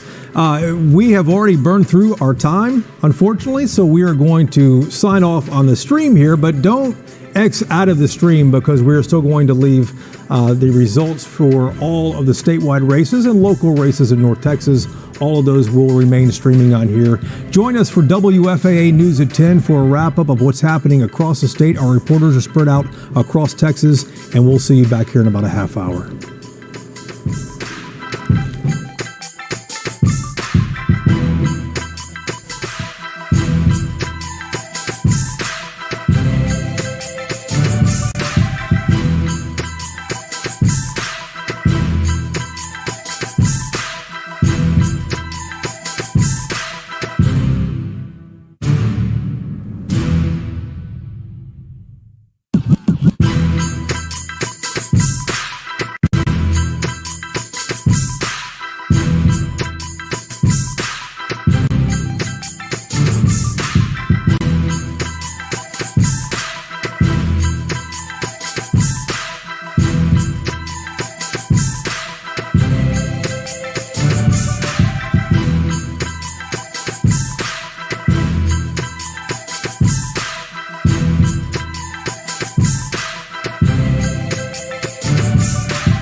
From North Texas to our nation's capital, it's election night 2022. The midterm election results are in. Who will win the race for Texas governor? I am running for re-election to keep Texas the #1 state. People want change right now after 8 years of Greg Abbott, 8 years of failure. And which party will take control of Congress? With Texans divided over issues like the economy, border security, and abortion, tonight voters have their say. Live from downtown Dallas, you're watching WFAA's Vote Texas coverage of the 2022 midterm election. As we come on the air, ABC News projects Governor Greg Abbott will keep his seat against Democrat Beto O'Rourke. Thank you for joining us. I'm Cynthia Seguirre. And I'm Chris Lawrence. I want to dive right into the numbers to show you why ABC has called the race. Take a look here. You can see basically Governor Abbott with about 55% of the vote, with about a third of the vote in, to Beto O'Rourke's 44%. Senior political reporter Jason Whiteley is here with a closer look at the numbers. Jason. Let's go straight to McAllen, where Greg Abbott is about to take the stage and accept this win tonight in McAllen. Let's take a look.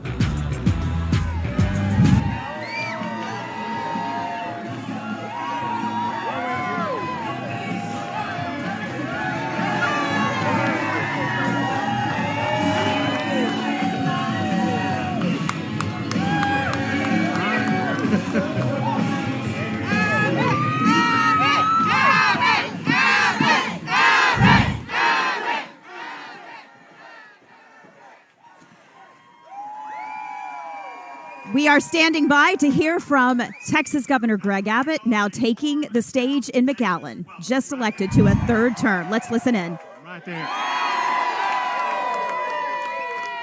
And to the mayor, I want to say it's an honor to be in your town to celebrate this incredible night right here in McAllen, Texas.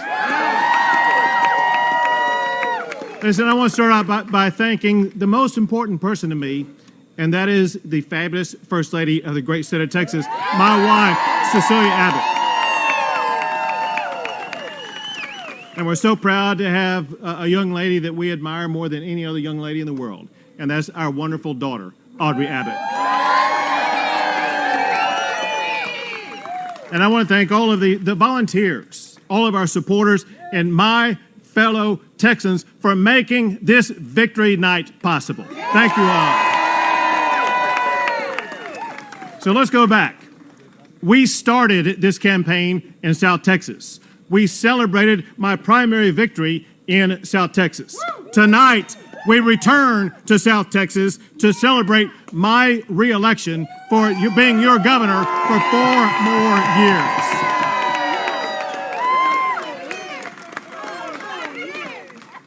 And to be clear about this, we planted our flag in South Texas.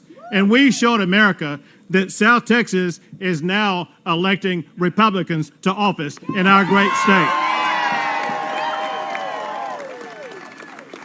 Right before coming out here, the numbers stayed the same, and I think they will stay the same. I'll be able to tell you something that's never been said before. The ground on which you are standing right now is now going to be represented for the first time by an Hispanic Republican woman, Monica De La Cruz.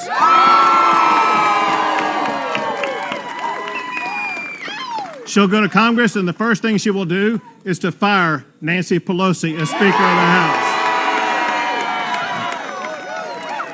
But it's bigger than that, because Republicans that we endorsed were elected from Nueces County to Cameron County, Hidalgo County, and all the way over to Terrell County on the border, and counties in between. So I want to say tonight, congratulations to the next generation of Republicans who were elected tonight. They will be tremendous representatives at whichever level they serve. So I ran this campaign for Texans to have safer streets, for homeowners who are burdened with skyrocketing property taxes, for our oil field workers who beg for me to protect their jobs. You've been listening to Texas Governor Greg Abbott, who is celebrating re-election for his third term as Texas governor, clearly sending a message that he is happy to be in South Texas and very happy with the results in South Texas. This will be his third term, but remember, this is a political career that began in Texas in 1996. He has been in elected office in this state for 26 years. It started as a Supreme Court justice, then he was Attorney General for 12 years, and now he's been re-elected to a third term as Texas governor.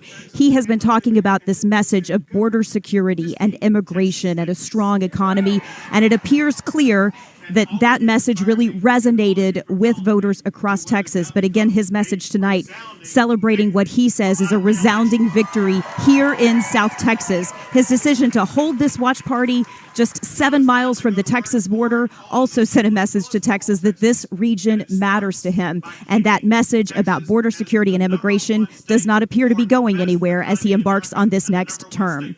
Now, his opponent, Beto O'Rourke, has been in El Paso tonight, his hometown, also a border town. Let's go to WFA's Morgan Young, who's been covering this campaign for us. Morgan?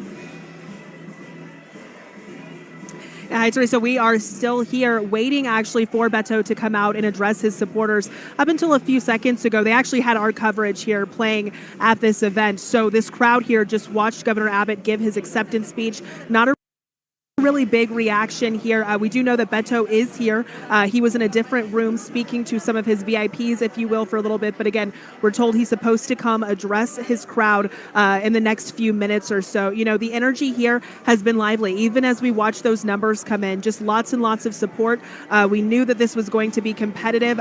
He ran his campaign saying today, even in Dallas, that he knew that every single vote would count. And he said, hey, we have to get new voters to the polls if we expect to have a victory, if we hope to have a victory. And now, of course, we have those results. So it's just a matter of hearing what he has to say to his supporters at this time. As soon as we have that, we will, of course, come back to you and show you what he has to say now that those results are in. But for now, I'm going to send it back to Jason Whiteley in studio. All right, Morgan, thanks so much for that. You know what's fascinating is the dissection of these numbers. Clearly a big win for Governor Abbott tonight, but let's head over to Jason Wheeler on the touchscreen, the big board here. And Jason, let's talk about the vote totals so far. We're 3 hours after polls closed. Yeah. What, 2/3 of the vote is in?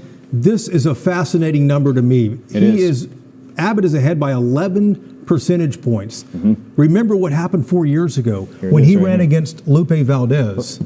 He won by 13 percentage points. The fact that Governor Abbott still defeated Beto O'Rourke by a similar percentage shows a lot of problems for Democrats. Because Lupe Valdez had name recognition here in North Texas, in Dallas County, where she was the sheriff. Beyond that, in most of the state, she didn't have a whole lot of recognition. Look at that, the lone blue county there here in North Texas, as well as the usuals down that way. But for someone with the name recognition of Beto O'Rourke to perform close to what Lupe Valdez did is pretty stunning, I think. Now, we do still have some vote left to be counted, quite a bit out of the Harris County area, almost all in from the Austin area, half of it from the Dallas area.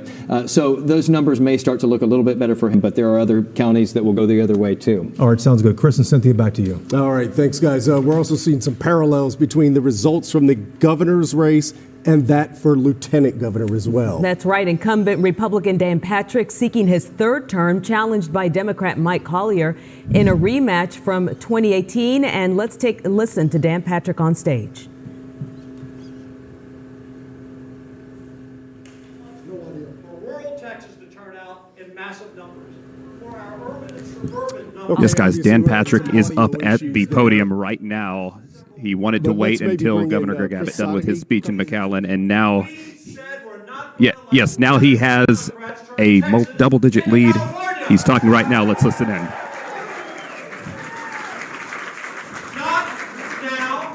Not another election cycle. Not ever. Nats. We are the America. Yes, guys, right now we're listening to Dan Patrick talk right now. He has a double-digit lead. He was waiting for Governor Greg Abbott to get done with his speech in McAllen, and it is up on the podium right now. It sounds like he is feeling comfortable, ready to declare victory himself in this lieutenant governor's race. Of course, he was taking on Mike Collier, same opponent from 4 years ago. It was a close race then. As of right now, he has a double-digit lead, and so it's looking like a much larger margin. So we're going to listen in more. Let's send it back to Chris and Izzy. All right. Our thanks to you, Chris Sadeghi. live in Houston. Let's have a look at the race for Texas Attorney General. The incumbent Ken Paxton seeking his third term ahead of Rochelle Mercedes Garza with 37% of the vote in. He's 55% to her 42%. And let's get to Matt Howerton. He's covering this race live. Matt, what are you seeing where you are? Yeah, Chris, right now it sounds like Ken Paxton is about to come out, and he's going to possibly speak here within the next couple of minutes. Political experts going into these midterms probably looked at Ken Paxton and said that he might be the most vulnerable GOP incumbent when it comes to statewide races, and that's really due to all the controversy that surrounds him. He is still under indictment for securities fraud. He's being looked at by the FBI after members of his staff told law enforcement that he used his office to help a political donor. Ken Paxton has refuted all of those allegations, but I think that political experts just thought that maybe going into this midterms that Ken Paxton had the most political baggage, but it appears that it does not matter right now because voters are clearly voting for Ken Paxton here. He has a double-digit lead against Rochelle Garza, a significant lead against Rochelle Garza. And speaking of Miss Garza herself, Jobin Paniker is in Houston right now for her watch party as we wait for Ken Paxton to come out here and speak to his supporters. Jobin? Yeah, spirits are still very high here at Rochelle Garza's campaign. She walked in about 30 minutes ago, walked into hugs from her mom, her dad, her husband as well. Rochelle Garza then took the stage about 10 minutes ago, thanked her campaign. Her message was very simple. She said, "It is still way too early to tell. This is still a very tight race." She thanked everyone on her campaign, and she said, "We've already won tonight because we made history by nominating a Latina." That's what she said on the stage. Now, she is asking for everybody to just be patient tonight. A lot of the people here at this event for Rochelle Garza still here, still spirits very high. They want votes. They want all the votes to be counted. I asked her soon after she left that stage, I asked her how she felt about Ken Paxton challenging all the votes here in Harris County after that 7 o'clock extension to the 8 p.m. She said, "It doesn't matter what happens. Every vote should matter." We're reporting here in Houston. I'm Jobin Paniker. In the polls leading up to Election Day, voters consistently said that their issues that they were most focused on were the economy and the border, and those were the issues that the Republican candidates grabbed a hold of and would not let go of. Along with crime, and there's much more than local and state races at stake tonight. Yeah, we're also watching the balance of power in Congress. Control of the U.S. Senate could depend on whether Pennsylvania's current Lieutenant Governor and Democrat John Fetterman or Republican Dr. Mehmet Oz. And in Georgia, the state that gave Democrats control of the Senate in 2020, incumbent Democratic Senator Raphael Warnock faces his Republican challenger, former Dallas Cowboys player Herschel Walker. Jason, the race for the Senate remains a true toss-up. Yeah, it does.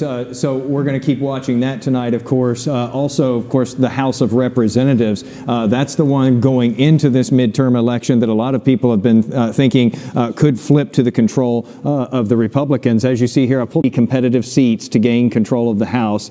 This is sort of that middle ground, those seats that they're fighting over there. Look at the map here. You barely see anything going on except these little dots of red where CNN is projecting that Republicans are flipping some seats there. Still a lot of seats left to go to figure out who ends up in control, though. And if I could just switch this real quickly, I will say that Texas has factored into this to some degree just because of what's going on down in the valley here. You've got 3 congressional seats that sort of go up in this direction towards San Antonio. They're skinny, narrow little districts here. Right now, a Republican has one of them. 2 Democrats also have seats down there. It looks like, at least at this point, a Republican is leading in one of those races, and Democrats are leading in 2 other ones, except they're sort of flip-flopped. But if that holds through the rest of the night, still some vote to be counted down there, that would basically cancel each other out, and these races down in South Texas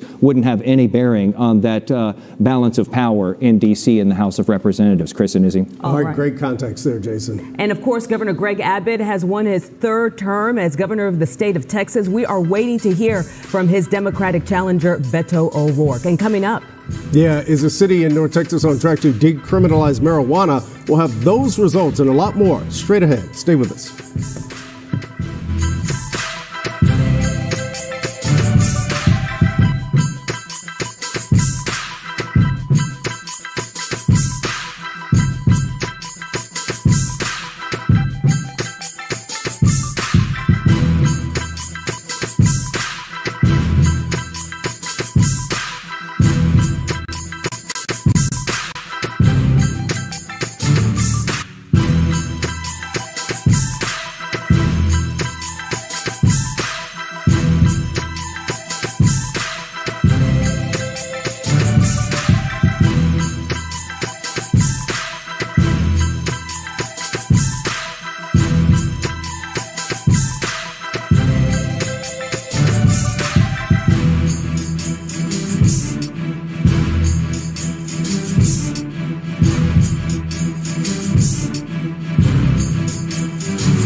give you the latest numbers in the race for a Texas Attorney General. That's right. Paxton seeking his third term, and he is ahead of his Democratic challenger with 55% of the vote this evening. In fact, we are waiting to hear from him at any moment. Yeah, 13 percentage point lead over Rochelle Mercedes Garza. Let's get to Matt Howerton live out there covering these campaigns. Yeah, guys, it's been a very interesting night, I think, leading up to these moments here later on in the evening, knowing what the results were going to be coming in this evening. A lot of people picked Paxton to be very close with Rochelle Garza when it came down to the results as they were coming in, but now we have a very commanding lead. We've been talking about all the issues that he's been facing over the last couple of years. I think a lot of political pundits, basically pontificated, said, maybe Paxton, this could be the year that he would face trouble in the polls, but that's not happening right now. His wife, Angela Paxton, who is a state senator, is talking to supporters. She's clearly going to win her race this evening, and we will get back to you once Ken does take the stage. He's going to take it here pretty shortly. Back to you guys in the studio. All right, thank you, Matt. We've been covering the statewide races. We got a lot of things happening locally as well. So let's take a closer look at Tarrant County, among the last counties in the nation dominated by Republicans. Yeah, tonight, Tarrant County voters will elect a new county judge for the first time in 15 years as current Judge Glenn Whitley retires. Republican Tim O'Hare is facing off against Democrat Deborah Peoples, and Tim O'Hare ahead in this race with 53% of the vote to Deborah Peoples' 47%. We want to go to William Joy covering these races. What are you seeing on your end, William?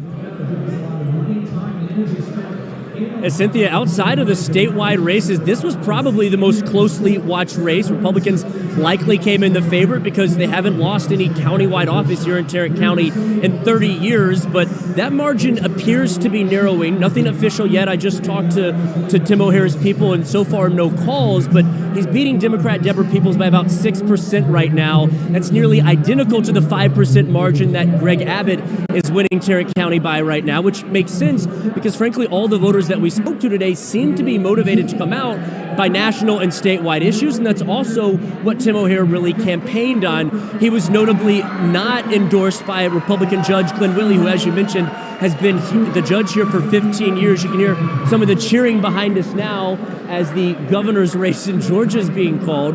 But really this statewide race, this countywide race has been important because it really shows just how close the margin is. Nothing official yet, but O'Hare on pace for about a 6% win here in Tarrant County. Cynthia?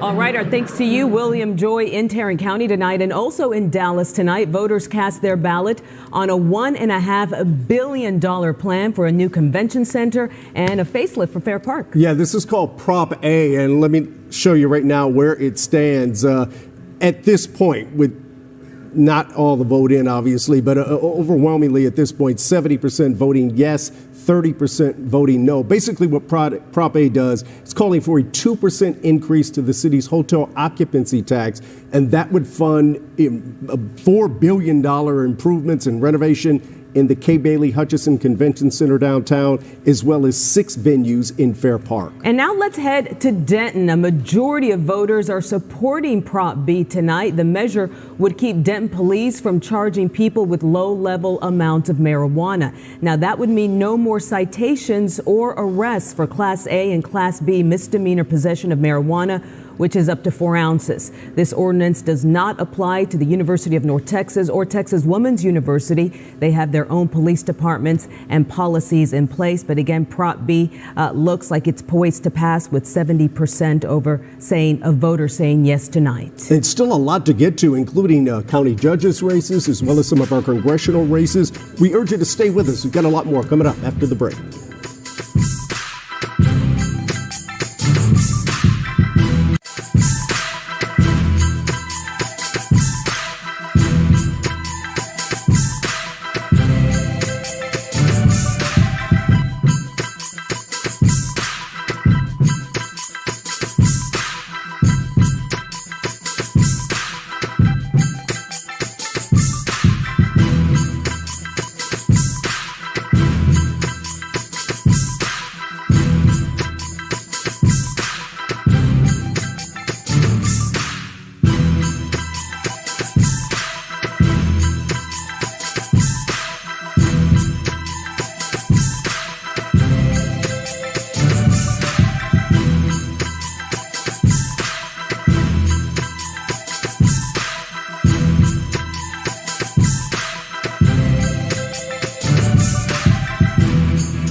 We heard from Governor Abbott at the top of the newscast. Now let's hear from Beto O'Rourke, who he defeated tonight. And the push that you give me day in and day out kept me going throughout this. So, Mom, I love you so much. We're all on your campaign now against this cancer. And my sister Charlotte, my sister Erin, Maximo, Patrick, this entire family, Brooks, Christine, Jimmy, Jane, all the family who came in from out of town. Love you all so much. For Amy, who, sometimes folks will say, it was so nice of your wife to give you permission to do this. And those of you who know us and know our family, they're Molly and Henry, they continued to be the impetus for this. We know that at some point or other, we will face their judgment for what we do or what we fail to do at a moment of truth like this one. And we wanted to make sure. All right, we've been listening to Democrat Beto O'Rourke. I'm going to send it over to the Politics hosts, Jason Wheeler and Jason Whiteley, for some insight and context on what's happened tonight. Chris and Cynthia, the question you have to ask right now with Beto O'Rourke is, what does he do next? He ran for Senate. He lost that race in 2018. He ran for president in 2020. He lost that. He came up short again tonight. At some point, Democrats even say there's Beto fatigue. What will he do next? I'm not sure if he's going to run for anything, at least for a while. I think what makes it even harder for him is not only did he come up short tonight, I mean, this is, a shellacking here for someone who is a known name in this state. Back in 2018 when he ran for Senate, it was a much closer race and there were lots of prospects ahead. I think, very much this is kind of a let's go back to the drawing board kind of result here, not only for him, but for Democrats in this state as well. That holds true as you go down the ballot here. I mean, this blows away, this lieutenant governor race also blows away the polling coming into tonight. Same thing for attorney general. This wasn't predicted that it was going to be this big of a blowout. And you think about that, let's go back to lieutenant governor. This is a guy on the Democratic ticket here who ran against Lieutenant Governor Patrick 4 years ago and, got within, 5 points. 5 points. Yeah. And he's a former Republican and spoke to Republicans and got the endorsement of Republicans and was a very conservative Democrat in this race. I do think that going forward after tonight, Democrats are going to be sitting down and going, what do we do from here? And before we go to break, I want to show the governor's race one more time here. The fact that Beto O'Rourke couldn't do any better than Lupe Valdez did 4 years ago is phenomenal indeed. O'Rourke is not going away. He is a tremendous fundraiser for Democrats. I just can't imagine we'll see him on a ballot for quite a while. We'll be back in just a moment.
are back with election night coverage here on WFAA. Keep watching the bottom of your screen for the latest election results. Yeah, let's take another look at another important race. The Texas Land Commissioner manages public lands, administers relief funding from natural disasters, and helps fund public education.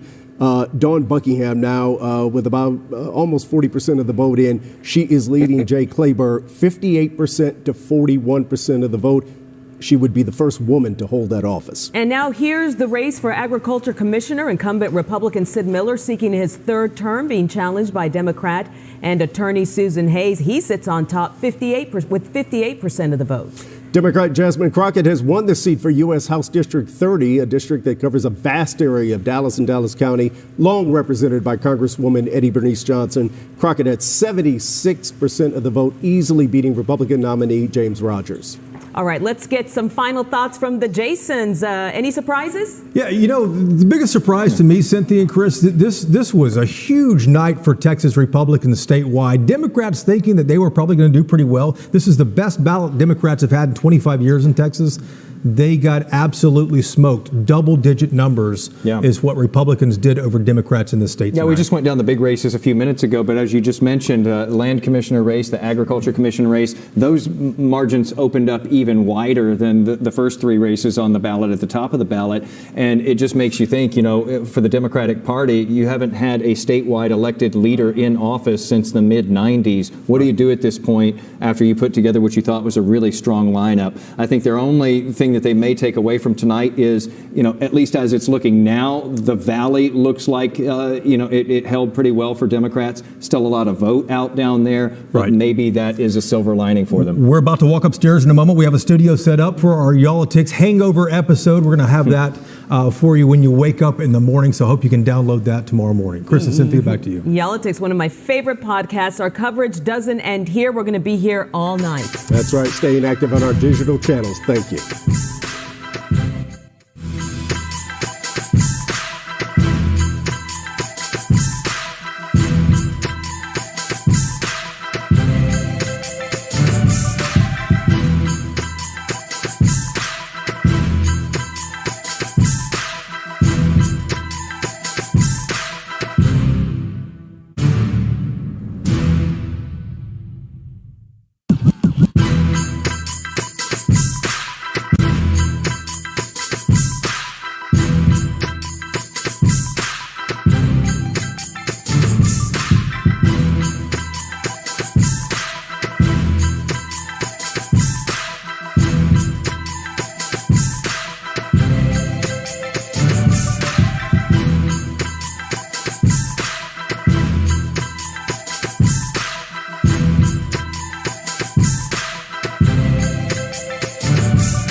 Hi, I'm Tan Parker. I just want to thank the people of House District 63 for all the years that you have supported me and my family when we've had the tremendous honor and blessing in life of representing Texas in the Texas House of Representatives. It truly has been an extraordinary experience, one that I've always treasured and one that I will never forget. I look forward to continuing to represent you in new ways, and I want you to know that my door is always open to you and your family, to your business concerns, anything taking place in your community, wherever we can assist you and serve in any way. Please never hesitate to contact me. Again, I just want to thank you for the tremendous honor and privilege of representing you over these years, and I look forward to doing so in new capacities in the years ahead. God bless, and may God bless the great state of Texas.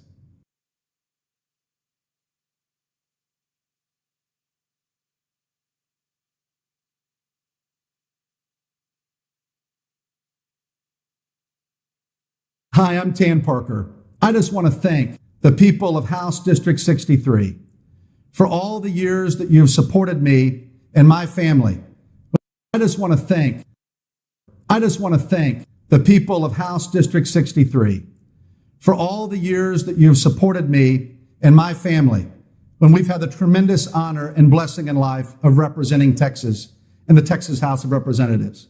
It truly has been an extraordinary experience, one that I've always treasured and one that I will never forget. I look forward to continuing to represent you in new ways, and I want you to know that my door is always open to you and your family, to your business concerns, anything taking place in your community, wherever we can assist you and serve in any way. Please never hesitate to contact me.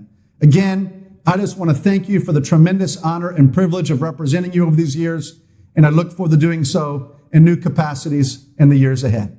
God bless, and may God bless the great state of Texas.